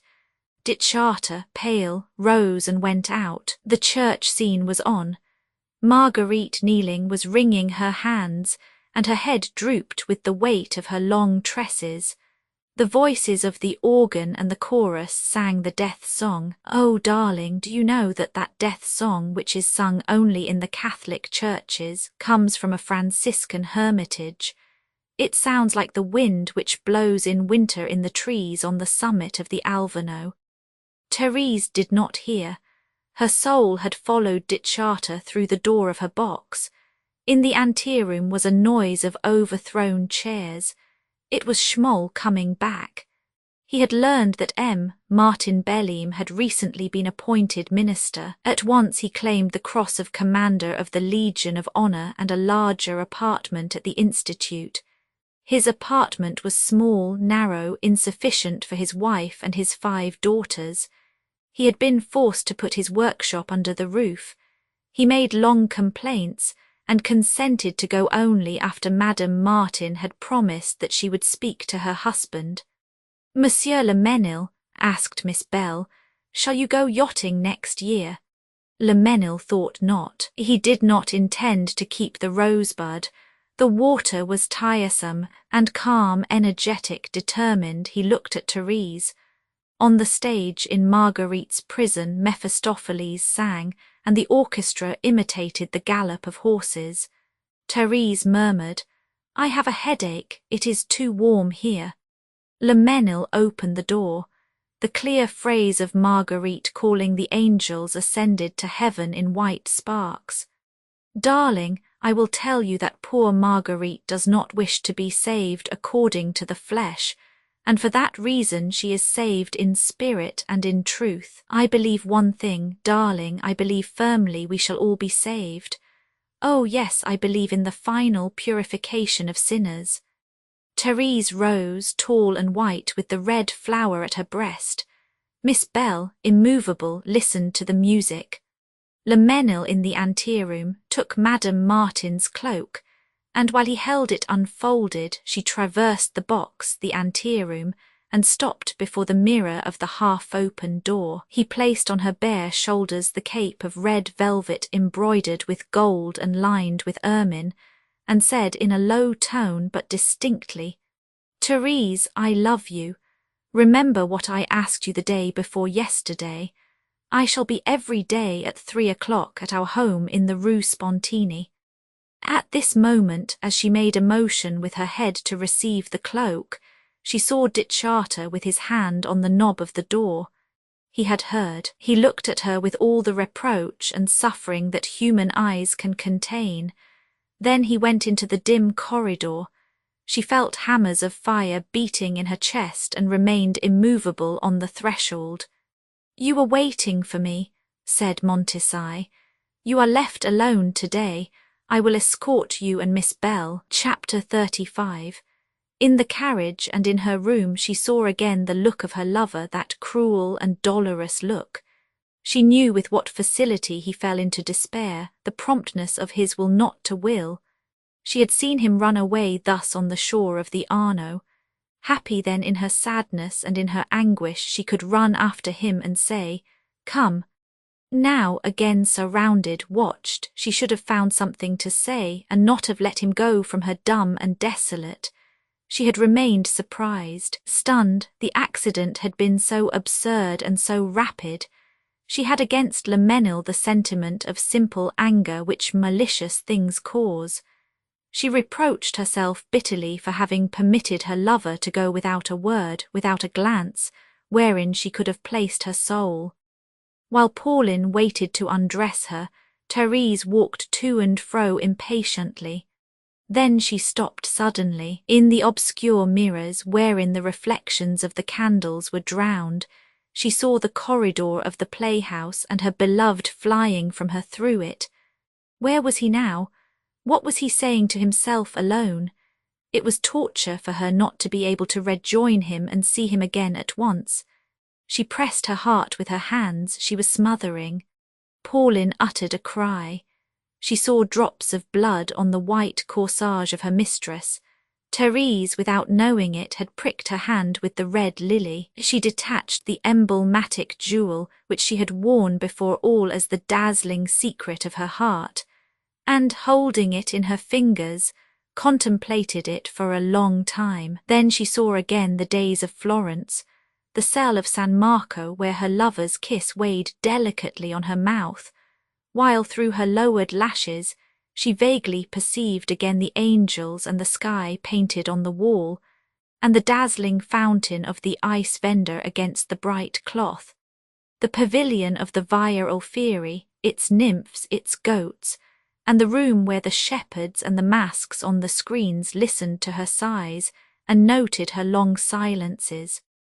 No, all these things were not shadows of the past, the spectres of ancient hours. They were the present reality of her love, and a word stupidly cast by a stranger would destroy these beautiful things. Happily it was not possible. Her love, her lover, did not depend on such insignificant matters. If only she could run to his house, she would find him before the fire, his elbows on his knees, his head in his hands, sad. Then she would run her fingers through his hair, force him to lift his head to see that she loved him, that she was his treasure, palpitating with joy and love. She had dismissed her maid. In her bed she thought of only one thing. It was an accident, an absurd accident. He would understand it. He would know that their love had nothing to do with anything so stupid. What folly for him to care about another, as if there were other men in the world. Martin Belleam half opened the bedroom door. Seeing a light, he went in. "You are not asleep, Therese." He had been at a conference with his colleagues. He wanted advice from his wife on certain points. He needed to hear sincere words. "It is done," he said. "You will help me, I am sure, in my situation, which is much envied but very difficult and even perilous. I owe it to you somewhat, since it came to me through the powerful influence of your father." He consulted her on the choice of a chief of cabinet. She advised him as best she could. She thought he was sensible, calm, and not sillier than many others. He lost himself in reflections. "I have to defend before the Senate the budget voted by the Chamber of Deputies. The budget contains innovations which I did not approve. When I was a deputy I fought against them. Now that I am a minister I must support them. I saw things from the outside formerly. I see them from the inside now, and their aspect is changed. And then I am free no longer." He sighed. "Ah, if the people only knew the little that we can do when we are powerful." He told her his impressions. Berthier was reserved, the others were impenetrable. Lawyer alone was excessively authoritative. She listened to him without attention and without impatience. His pale face and voice marked for her like a clock the minutes that passed with intolerable slowness.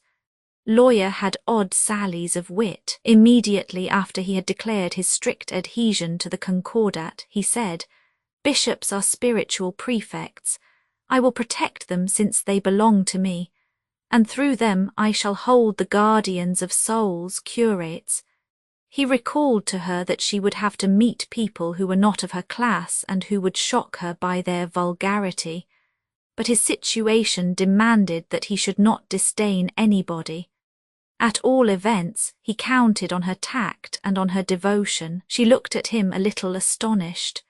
"There is no hurry, my dear, we shall see later." He was tired. He said good night and advised her to sleep. She was ruining her health by reading all night. He left her. She heard the noise of his footsteps, heavier than usual, while he traversed the library encumbered with blue books and journals to reach his room where he would perhaps sleep. Then she felt the weight on her of the night's silence. She looked at her watch.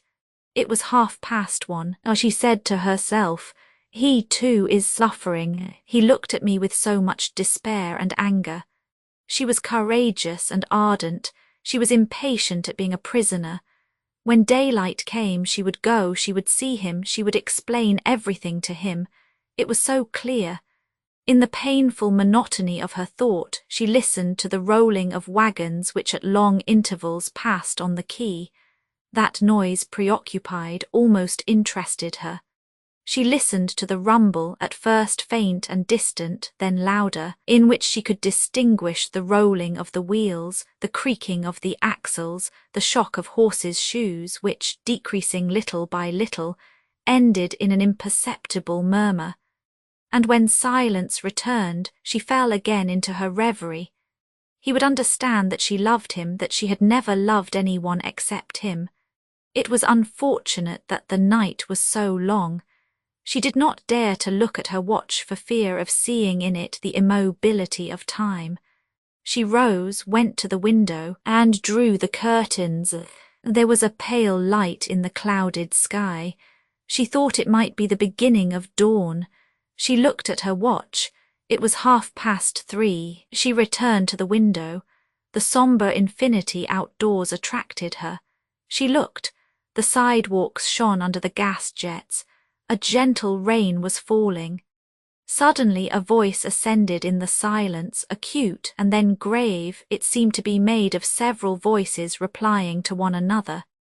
It was a drunkard disputing with the beings of his dream, to whom he generously gave utterance, and whom he confounded afterward with great gestures and in furious sentences. Therese could see the poor man walk along the parapet in his white blouse, and she could hear words recurring incessantly.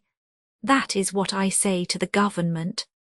Chilled, she returned to her bed. She thought, "He is jealous, he is madly jealous. It is a question of nerves and of blood. But his love, too, is an affair of blood and of nerves. His love and his jealousy are one and the same thing. Another would understand. It would be sufficient to please his self-love. But he was jealous from the depth of his soul. She knew this. She knew that in him jealousy was a physical torture, a wound enlarged by imagination. She knew how profound the evil was. She had seen him grow pale before the bronze St. Mark when she had thrown the letter in the box on the wall of the old Florentine house at a time when she was his only in dreams. She recalled his smothered complaints, his sudden fits of sadness, and the painful mystery of the words which he repeated frequently. "I can forget you only when I am with you." She saw again the Dinard letter and his furious despair at a word overheard at a wine-shop table. She felt that the blow had been struck accidentally at the most sensitive point, at the bleeding wound, but she did not lose courage. She would tell everything, she would confess everything, and all her avowals would say to him, "I love you. I have never loved anyone except you." Or she had not betrayed him. She would tell him nothing that he had not guessed. She had lied so little as possible, and then only not to give him pain. How could he not understand? It was better he should know everything, since everything meant nothing.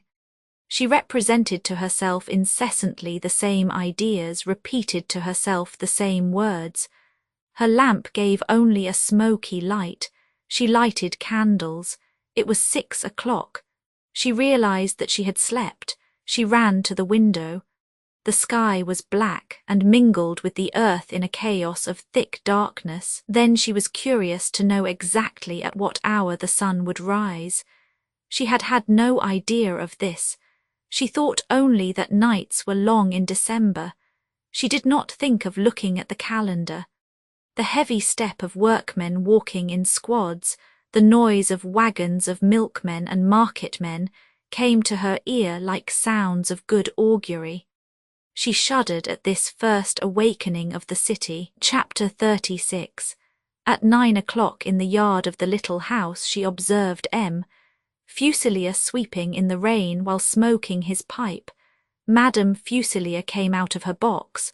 Both looked embarrassed. Madame Fusilier was the first to speak.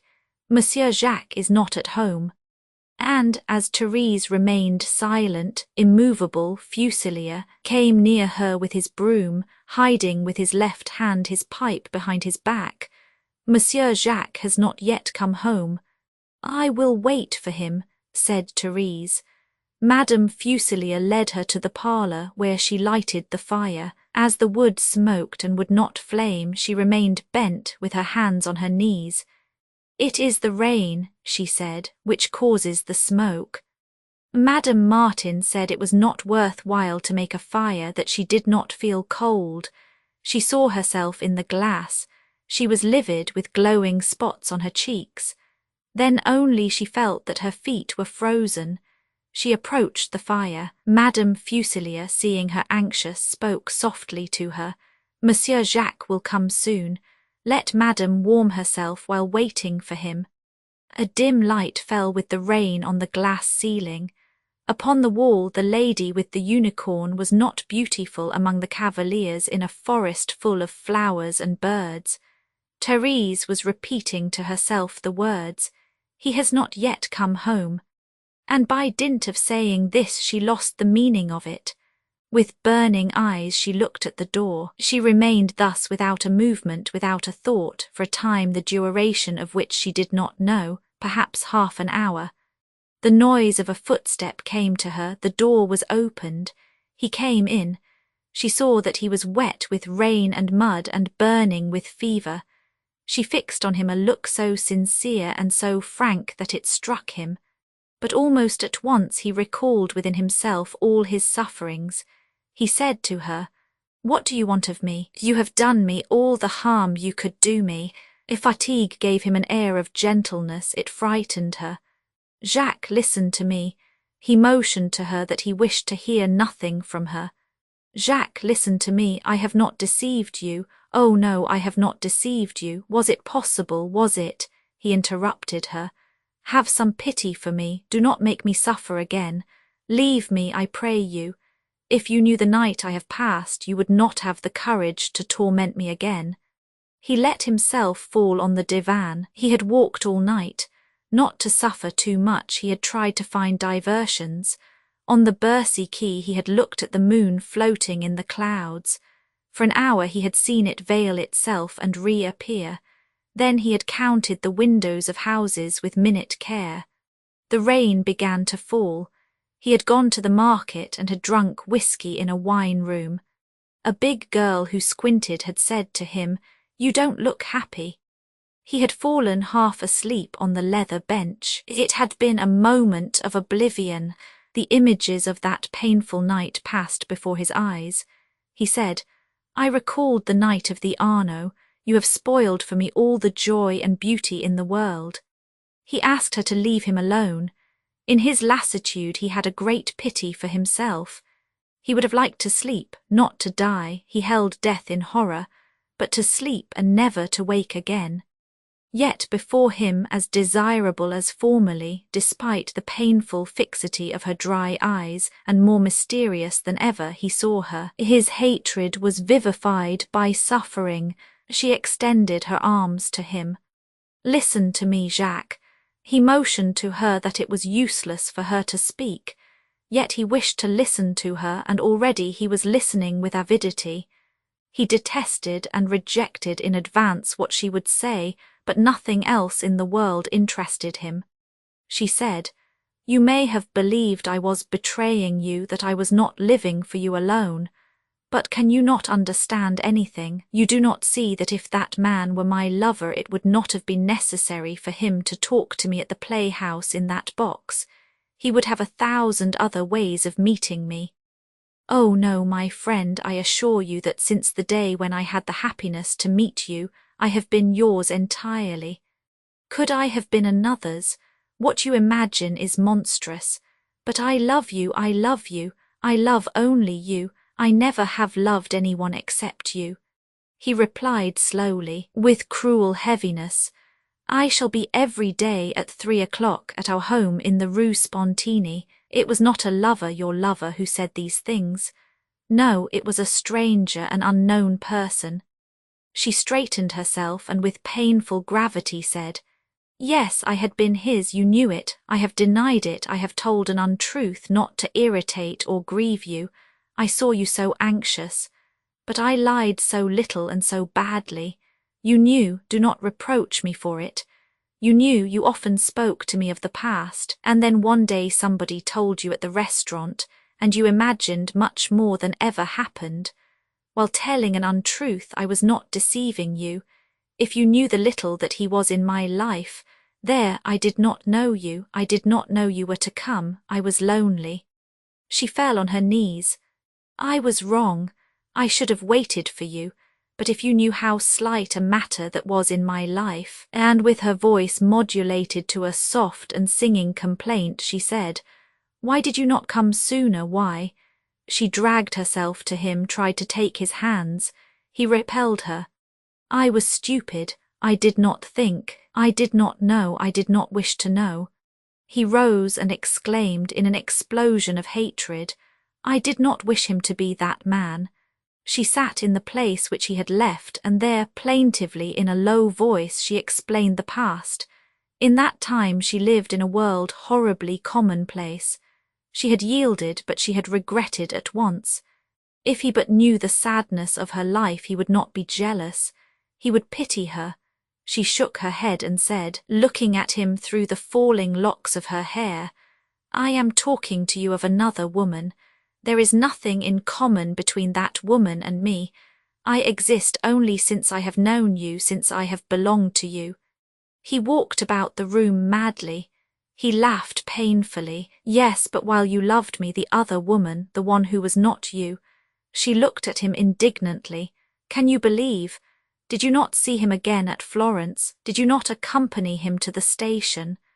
She told him that he had come to Italy to find her, that she had seen him, that she had broken with him, that he had gone, irritated, and that since then he was trying to win her back, but that she had not even paid any attention to him. "My beloved, I see, I know, it's only you in the world." He shook his head. "I do not believe you." She revolted. "I have told you everything. Accuse me, condemn me, but do not offend me in my love for you." He shook his head. "Leave me, you have harmed me too much. I have loved you so much that all the pain which you could have given me I would have taken, kept, loved, but this is too hideous. I hate it. Leave me, I am suffering too much. Farewell." She stood erect. "I have come. It is my happiness, it is my life I am fighting for. I will not go." And she said again all that she had already said. Violent and sincere, sure of herself, she explained how she had broken the tie which was already loose and irritated her, how since the day when she had loved him she had been his only, without regret, without a wandering look or thought, but in speaking to him of another she irritated him, and he shouted at her, "I do not believe you." She only repeated her declarations, and suddenly, instinctively, she looked at her watch. "Oh, it is noon." She had often given that cry of alarm when the farewell hour had surprised them, and Jacques shuddered at the phrase which was so familiar, so painful, and was this time so desperate. For a few minutes more she said ardent words and shed tears. Then she left him. She had gained nothing. At her house she found in the waiting room the market woman who had come to present a bouquet to her. She remembered that her husband was a state minister. There were telegrams, visiting cards and letters, congratulations and solicitations. Madame Marmot wrote to recommend her nephew to General Lariviere.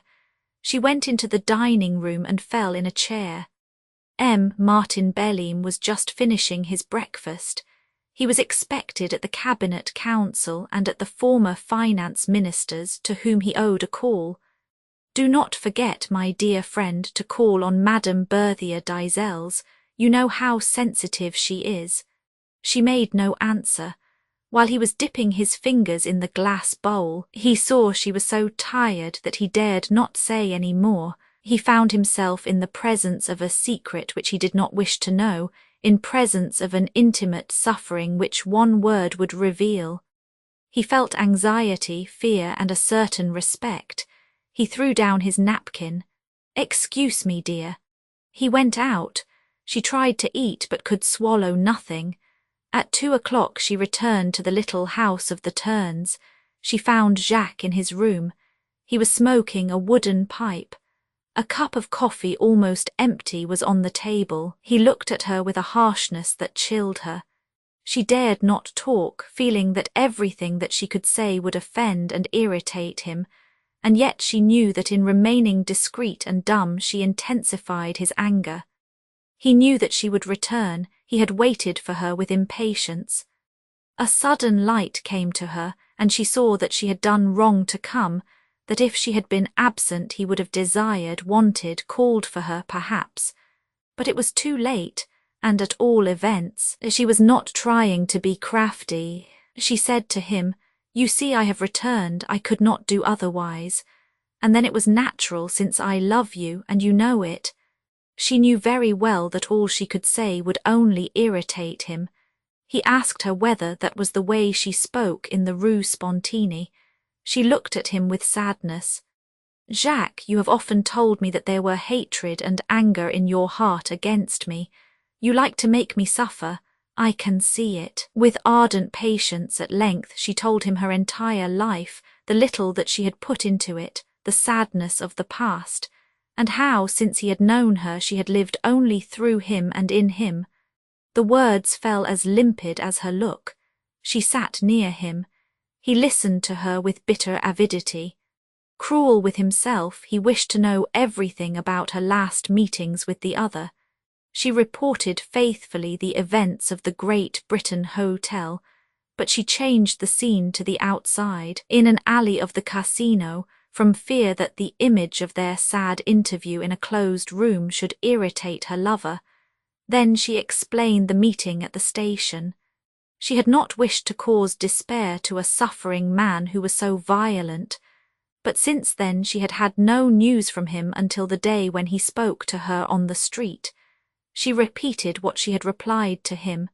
2 days later she had seen him at the opera in her box. Certainly she had not encouraged him to come. It was the truth, but the old poison, slowly accumulating in his mind, burned him. She made the past, the irreparable past, present to him by her avowals. He saw images of it which tortured him. He said, "I do not believe you." And he added, "And if I believed you, I could not see you again because of the idea that you have loved that man. I have told you, I have written to you, you remember that I did not wish him to be that man. And since—" He stopped. She said, "You know very well that since then nothing has happened." He replied with violence, "Since then I have seen him." They remained silent for a long time. Then she said, surprised and plaintive, "But, my friend, you should have thought that a woman such as I, married as I was, every day one sees women bring to their lovers a past darker than mine, and yet they inspire love. Ah, my past, if you knew how insignificant it was. I know what you can give. One cannot forgive to you what one may forgive to another, but, my friend, I am like others. No, you are not like others, to you one cannot forgive anything. He talked with set teeth. His eyes, which she had seen so large, glowing with tenderness, were now dry, harsh, narrowed between wrinkled lids, and cast a new glance at her. He frightened her. She went to the rear of the room, sat on a chair, and there she remained, trembling for a long time, smothered by her sobs. Then she broke into tears. He sighed. "Why did I ever know you?" She replied, weeping. "I do not regret having known you. I am dying of it, and I do not regret it. I have loved." He stubbornly continued to make her suffer. He felt that he was playing an odious part, but he could not stop. "It is possible, after all, that you have loved me too." She answered with soft bitterness, "But I have loved only you. I have loved you too much, and it is for that you are punishing me. Oh, can you think that I was to another what I have been to you? Why not?" She looked at him without force and without courage. "It is true that you do not believe me." She added softly, "If I killed myself, would you believe me?" "No, I would not believe you." She wiped her cheeks with her handkerchief, then, lifting her eyes, shining through her tears, she said, "Then all is at an end." She rose, saw again in the room the thousand things with which she had lived in laughing intimacy, which she had regarded as hers, now suddenly become nothing to her, and confronting her as a stranger and an enemy.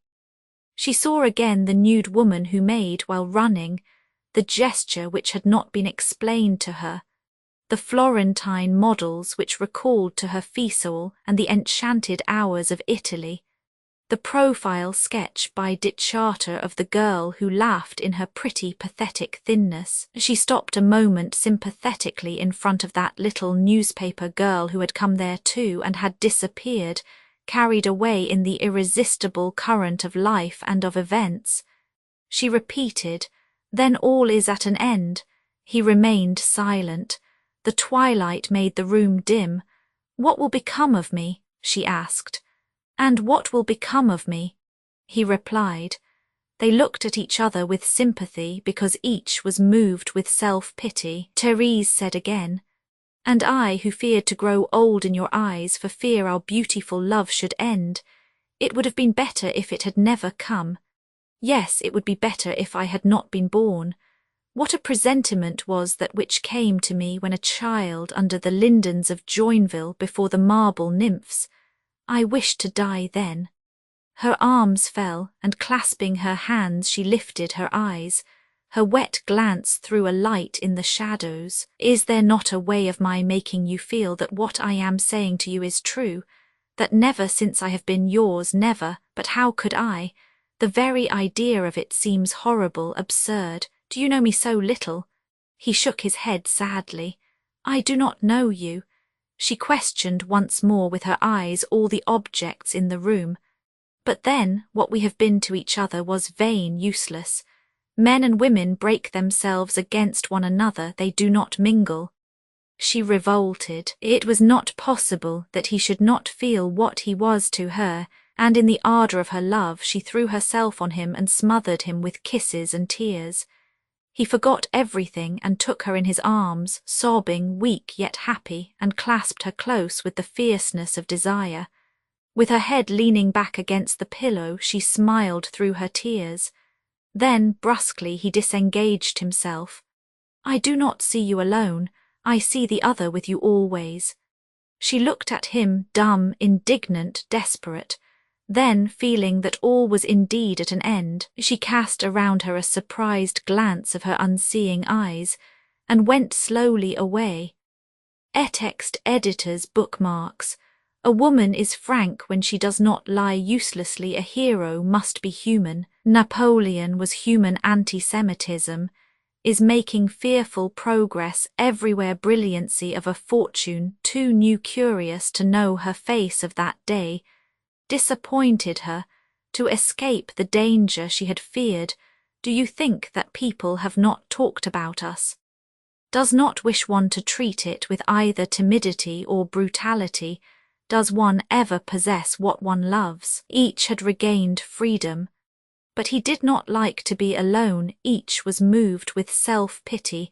Everybody knows about that fringe which makes an unlovely border to the city, gave value to her affability by not squandering it. He could not imagine that often words are the same as actions he studied. Until the last moment he is not intelligent enough to doubt he does. Not bear ill will to those whom he persecutes. He knew now the divine malady of love. Her husband had become quite bearable. His habit of pleasing had prolonged his youth. Housemaid is trained to respect my disorder. I love myself because you love me. I can forget you only when I am with you. I wish to spoil our past. I feel in them churches. The grandeur of nothingness I have to pay for the happiness you give me. I gave myself to him because he loved me. I haven't a taste.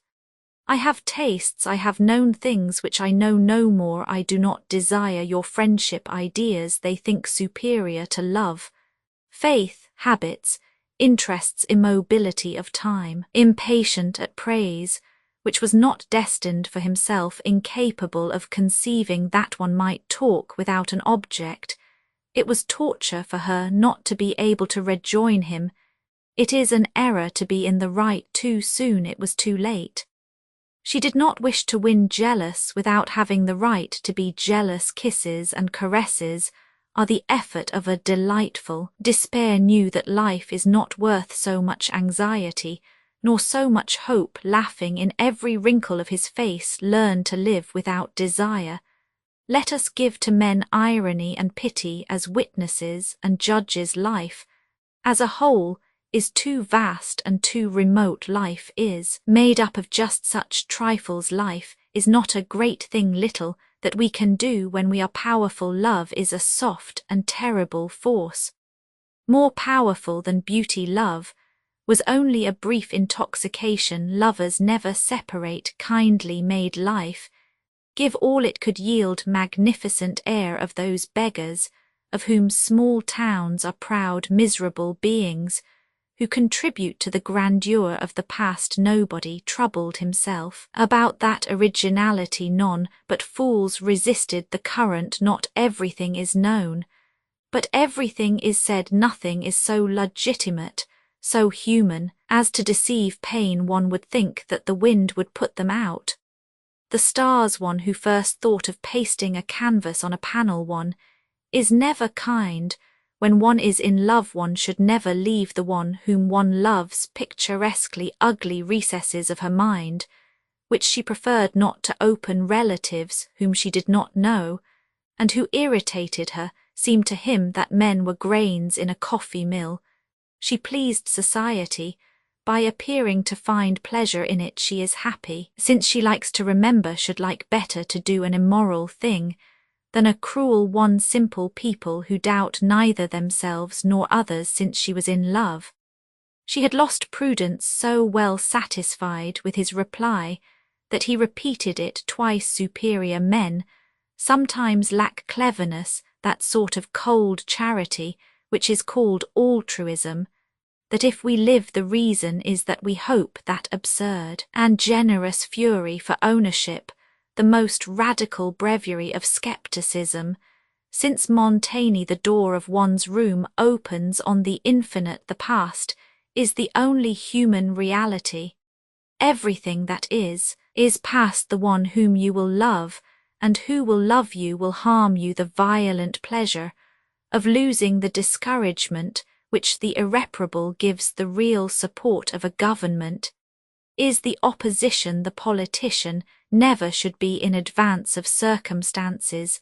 There is nothing good except to ignore and to forget. There are many grand and strong things which you do not feel. They are the coffin saying, I am the cradle to be beautiful. Must a woman have that thin form trying to make Therese admire what she did not know? Umbrellas, like black turtles under the watery skies. Unfortunate creature, who is the plaything of life. Was I not warned enough of the sadness of everything? We are too happy. We are robbing life what will be the use of having tormented ourselves in this world, whether they know or do not know. They talk, women do not always confess it, but it is always their fault. You must take me with my own soul. The Red Lily, by Anatole, France. Updated editions will replace the previous one. The old editions will be renamed. Creating the works from print editions not protected by U.S. copyright law means that no one owns a United States copyright in these works, so the Foundation and you can copy and distribute it in the United States without permission and without paying copyright royalties. Special rules, set forth in the general terms of use part of this license, apply to copying and distributing project, and may not be used if you charge for an e-book, except by following the terms of the trademark license, including paying royalties for use copies of this e-book. Complying with the trademark license is very easy. You may use this e-book for nearly any purpose, such as creation of derivative works, reports, performances, and research. Project Gutenberg e-books may be modified and printed and given away. You may do practically anything in the United States with e-books not protected by U.S. copyright law. Redistribution is subject to the trademark license, especially commercial redistribution. Start. Full license. Please read this before you distribute or use this work. Distribution of electronic works. By using or distributing this work, or any other work associated in any way with the phrase Project Gutenberg, you agree to comply with all the terms of the full www.gutenberg.org/license. Electronic works. Electronic work. You indicate that you have read, understand, agree to and accept all the terms of this license and intellectual property, trademark/copyright agreement. If you do not agree to abide by all the terms of this agreement, you must cease using and return or possession. If you paid a fee for obtaining a copy of or access to by the terms of this agreement, you may obtain a refund from the person or entity to whom you paid the fee as set forth in paragraph 1. 8. Used on or associated in any way with an electronic work by people who agree to be bound by the terms of this agreement. There are a few even without complying with the full terms of this agreement. See paragraph 1. See below. There are a lot of things you can do with Project Gutenberg electronic works if you follow the terms of this electronic works. See paragraph 1. Below. Foundation or PGLAF owns a compilation copyright in the collection. Works in the collection are in the public domain in the United States.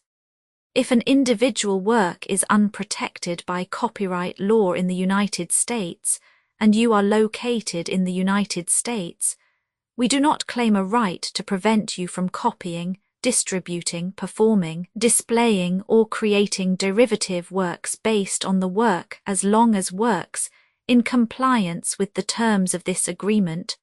For keeping the comply with the terms of this agreement, by keeping this work in the you share it without charge with others. 1d. The copyright laws of the place where you are located also govern what you can do with this work. Copyright laws in most countries are in a constant state of change.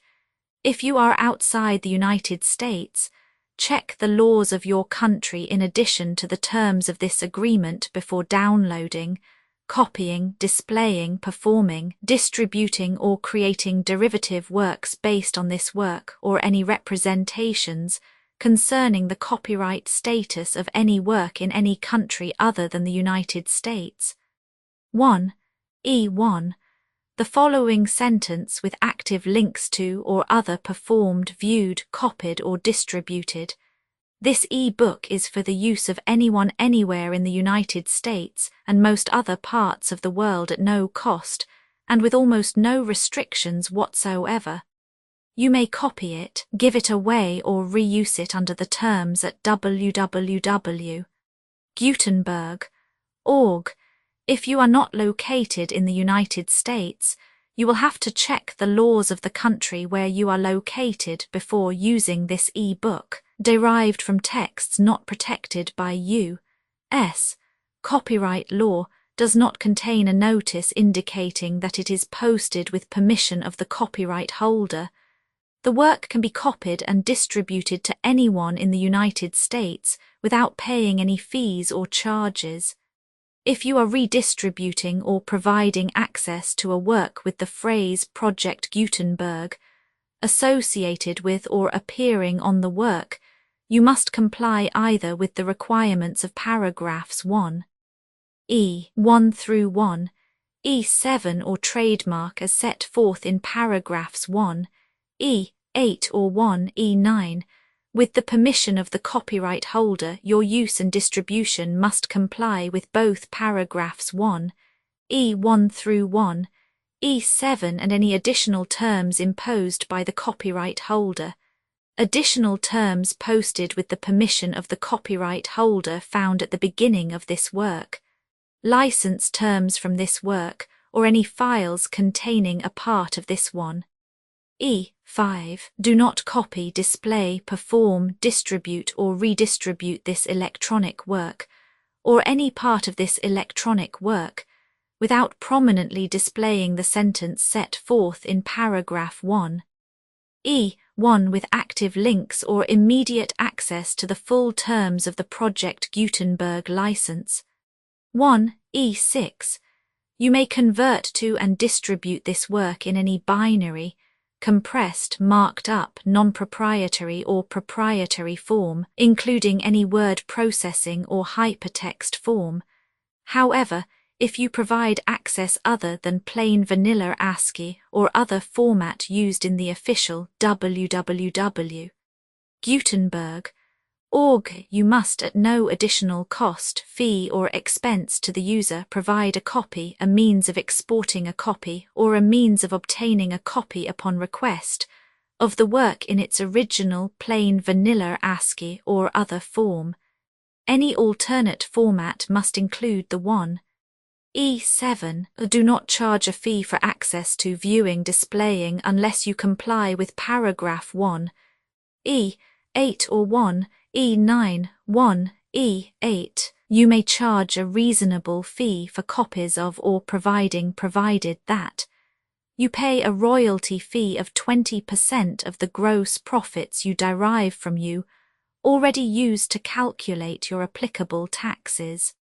The fee is owed agreed to donate royalties under this paragraph to the Project Gutenberg Literary Archive Foundation. Royalty payments must be paid within 60 days following each date on which you prepare, or are legally required to prepare, your periodic tax returns. Royalty payments should be clearly marked as such and sent to the Project Gutenberg Literary Archive Foundation at the address specified in Literary Archive Foundation. You provide a full refund of any money paid by a user who notifies you in writing or by email within 30 days of receipt that S/he license. You must require such a user to return or destroy all copies of the works possessed in a physical medium and discontinue works. You provide, in accordance with paragraph 1(f)(3), a full refund of any money paid for a work or a replacement copy if a defect in the electronic work is discovered and reported to you within 90 days of receipt of the work. You comply with all other terms of this agreement for free. 1(e)(9). If you wish to charge a fee or distribute a Project Gutenberg trademark electronic work or group of works on different terms than are set forth in this agreement, you must obtain permission in writing forth in section 3 below. 1(f). Effort to identify, do copyright research on, transcribe and proofread works not protected by U.S. copyright law in creating the project electronic works, and the medium on which they may be stored may contain defects, such as but not limited to incomplete, inaccurate, or corrupt data, transcription errors, a copyright or other intellectual property infringement, a defective or damaged disk or other medium, a computer virus or computer codes that damage or cannot be read by your equipment. 1. F2. Limited warranty, disclaimer of damages except for the right of replacement or refund, described in paragraph 1. F3.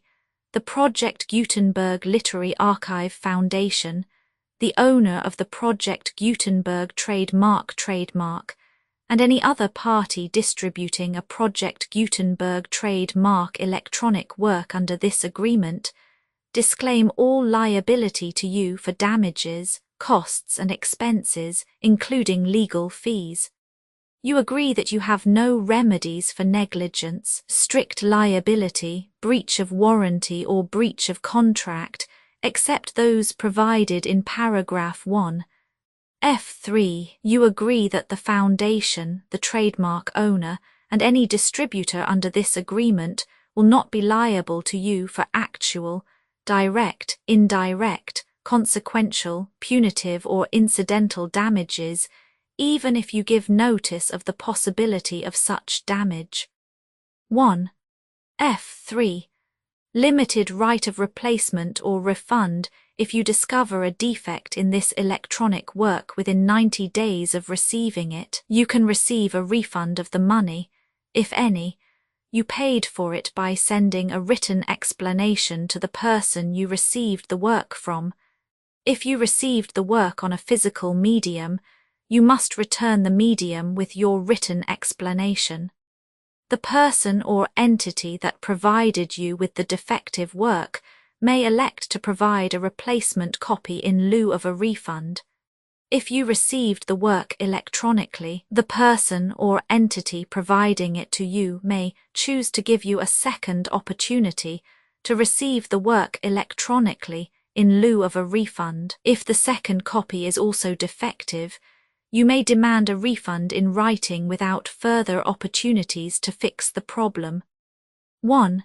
F4. Except for the limited right of replacement or refund set forth in paragraph 1. F3. This work is provided to you as is, with no other warranties of any kind, express or implied, including but not limited to warranties of merchantability or fitness for any purpose. 1. F5. Some states do not allow disclaimers of certain implied warranties or the exclusion or limitation of certain types of damages. If any disclaimer or limitation set forth in this agreement violates the law of the state applicable to this agreement, the agreement shall be interpreted to make the maximum disclaimer or limitation permitted by the applicable state law. The invalidity or unenforceability of any provision of this agreement shall not void the remaining provisions. 1. F6. Indemnity. You agree to indemnify and hold the foundation, the trademark owner, any agent or employee of the foundation, anyone accordance with this agreement, and any volunteers associated with the electronic works, harmless from all liability, costs and expenses, including legal fees, that arise directly or indirectly from any of the following which you do or cause to occur. A. Distribution of this defect you cause, electronic works in formats readable by the widest variety of computers, including obsolete, old, middle-aged and new computers. It exists because of the efforts of hundreds of volunteers and donations from people in all walks of life. Volunteers and financial support to provide volunteers with the remain freely available for generations to come. In 2001, the Project Gutenberg Literary Archive Foundation was created to provide a secure archive foundation, and how your efforts and donations can help. See sections 3 and 4 and the Foundation information page at www.gutenberg.org. 501 c. 3. Educational corporation organized under the laws of the state of Mississippi and granted tax-exempt status by the Internal Revenue Service. The Foundation's EIN, or Federal Tax Identification Archive Foundation, are tax-deductible to the full extent permitted by U.S. federal laws and your state's laws. The Foundation's business office is located at 41 Watchung Plaza #516, Montclair, NJ 07042, USA, +1 862 621 9288. Email contact links and up-to-date contact information can be found at the Foundation's website and official page at www.gutenberg.org/contact Literary Archive Foundation public support and donations to carry out its mission of increasing the number of public domain and licensed works that can be freely distributed in machine-readable form accessible by the widest array of equipment, including outdated equipment. Many small donations, $1 to $5,000, are particularly important to maintaining tax-exempt status with the IRS. The Foundation is committed to complying with the laws regulating charities and charitable donations in all 50 states of the United States. Compliance requirements are not uniform, and it takes a considerable effort, much paperwork and many fees to meet and keep up with these requirements. We do not solicit donations in locations where we have not received written confirmation of compliance. To send donations or determine the status of compliance for any particular state, visit www.gutenberg.org/donate. While we cannot and do not solicit contributions from states where we have not met the solicitation requirements, we know of no prohibition against accepting unsolicited donations from donors in such states who approach us with offers to donate. International donations are gratefully accepted, but we cannot make any statements concerning tax treatment of donations received from outside the United States. U.S. laws alone swamp our small staff. Methods and addresses. Donations are accepted in a number of other ways, including checks, online payments, and credit card donations. To donate, please visit www.gutenberg.org/donate. Professor Michael S. Hart was the originator of the Project Gutenberg concept of a library of electronic works that could be freely shared with anyone. For 40 years he produced and volunteer support editions, all of which are confirmed as not protected by copyright in the U.S. unless a copyright notice is included. Thus, we do not necessarily keep e-books in compliance with any particular paper edition. Most people start at our website, which has the main PG search facility, www.gutenberg.org, Archive Foundation, how to help produce our new e-books, and how to subscribe to our email newsletter to hear about new e-books.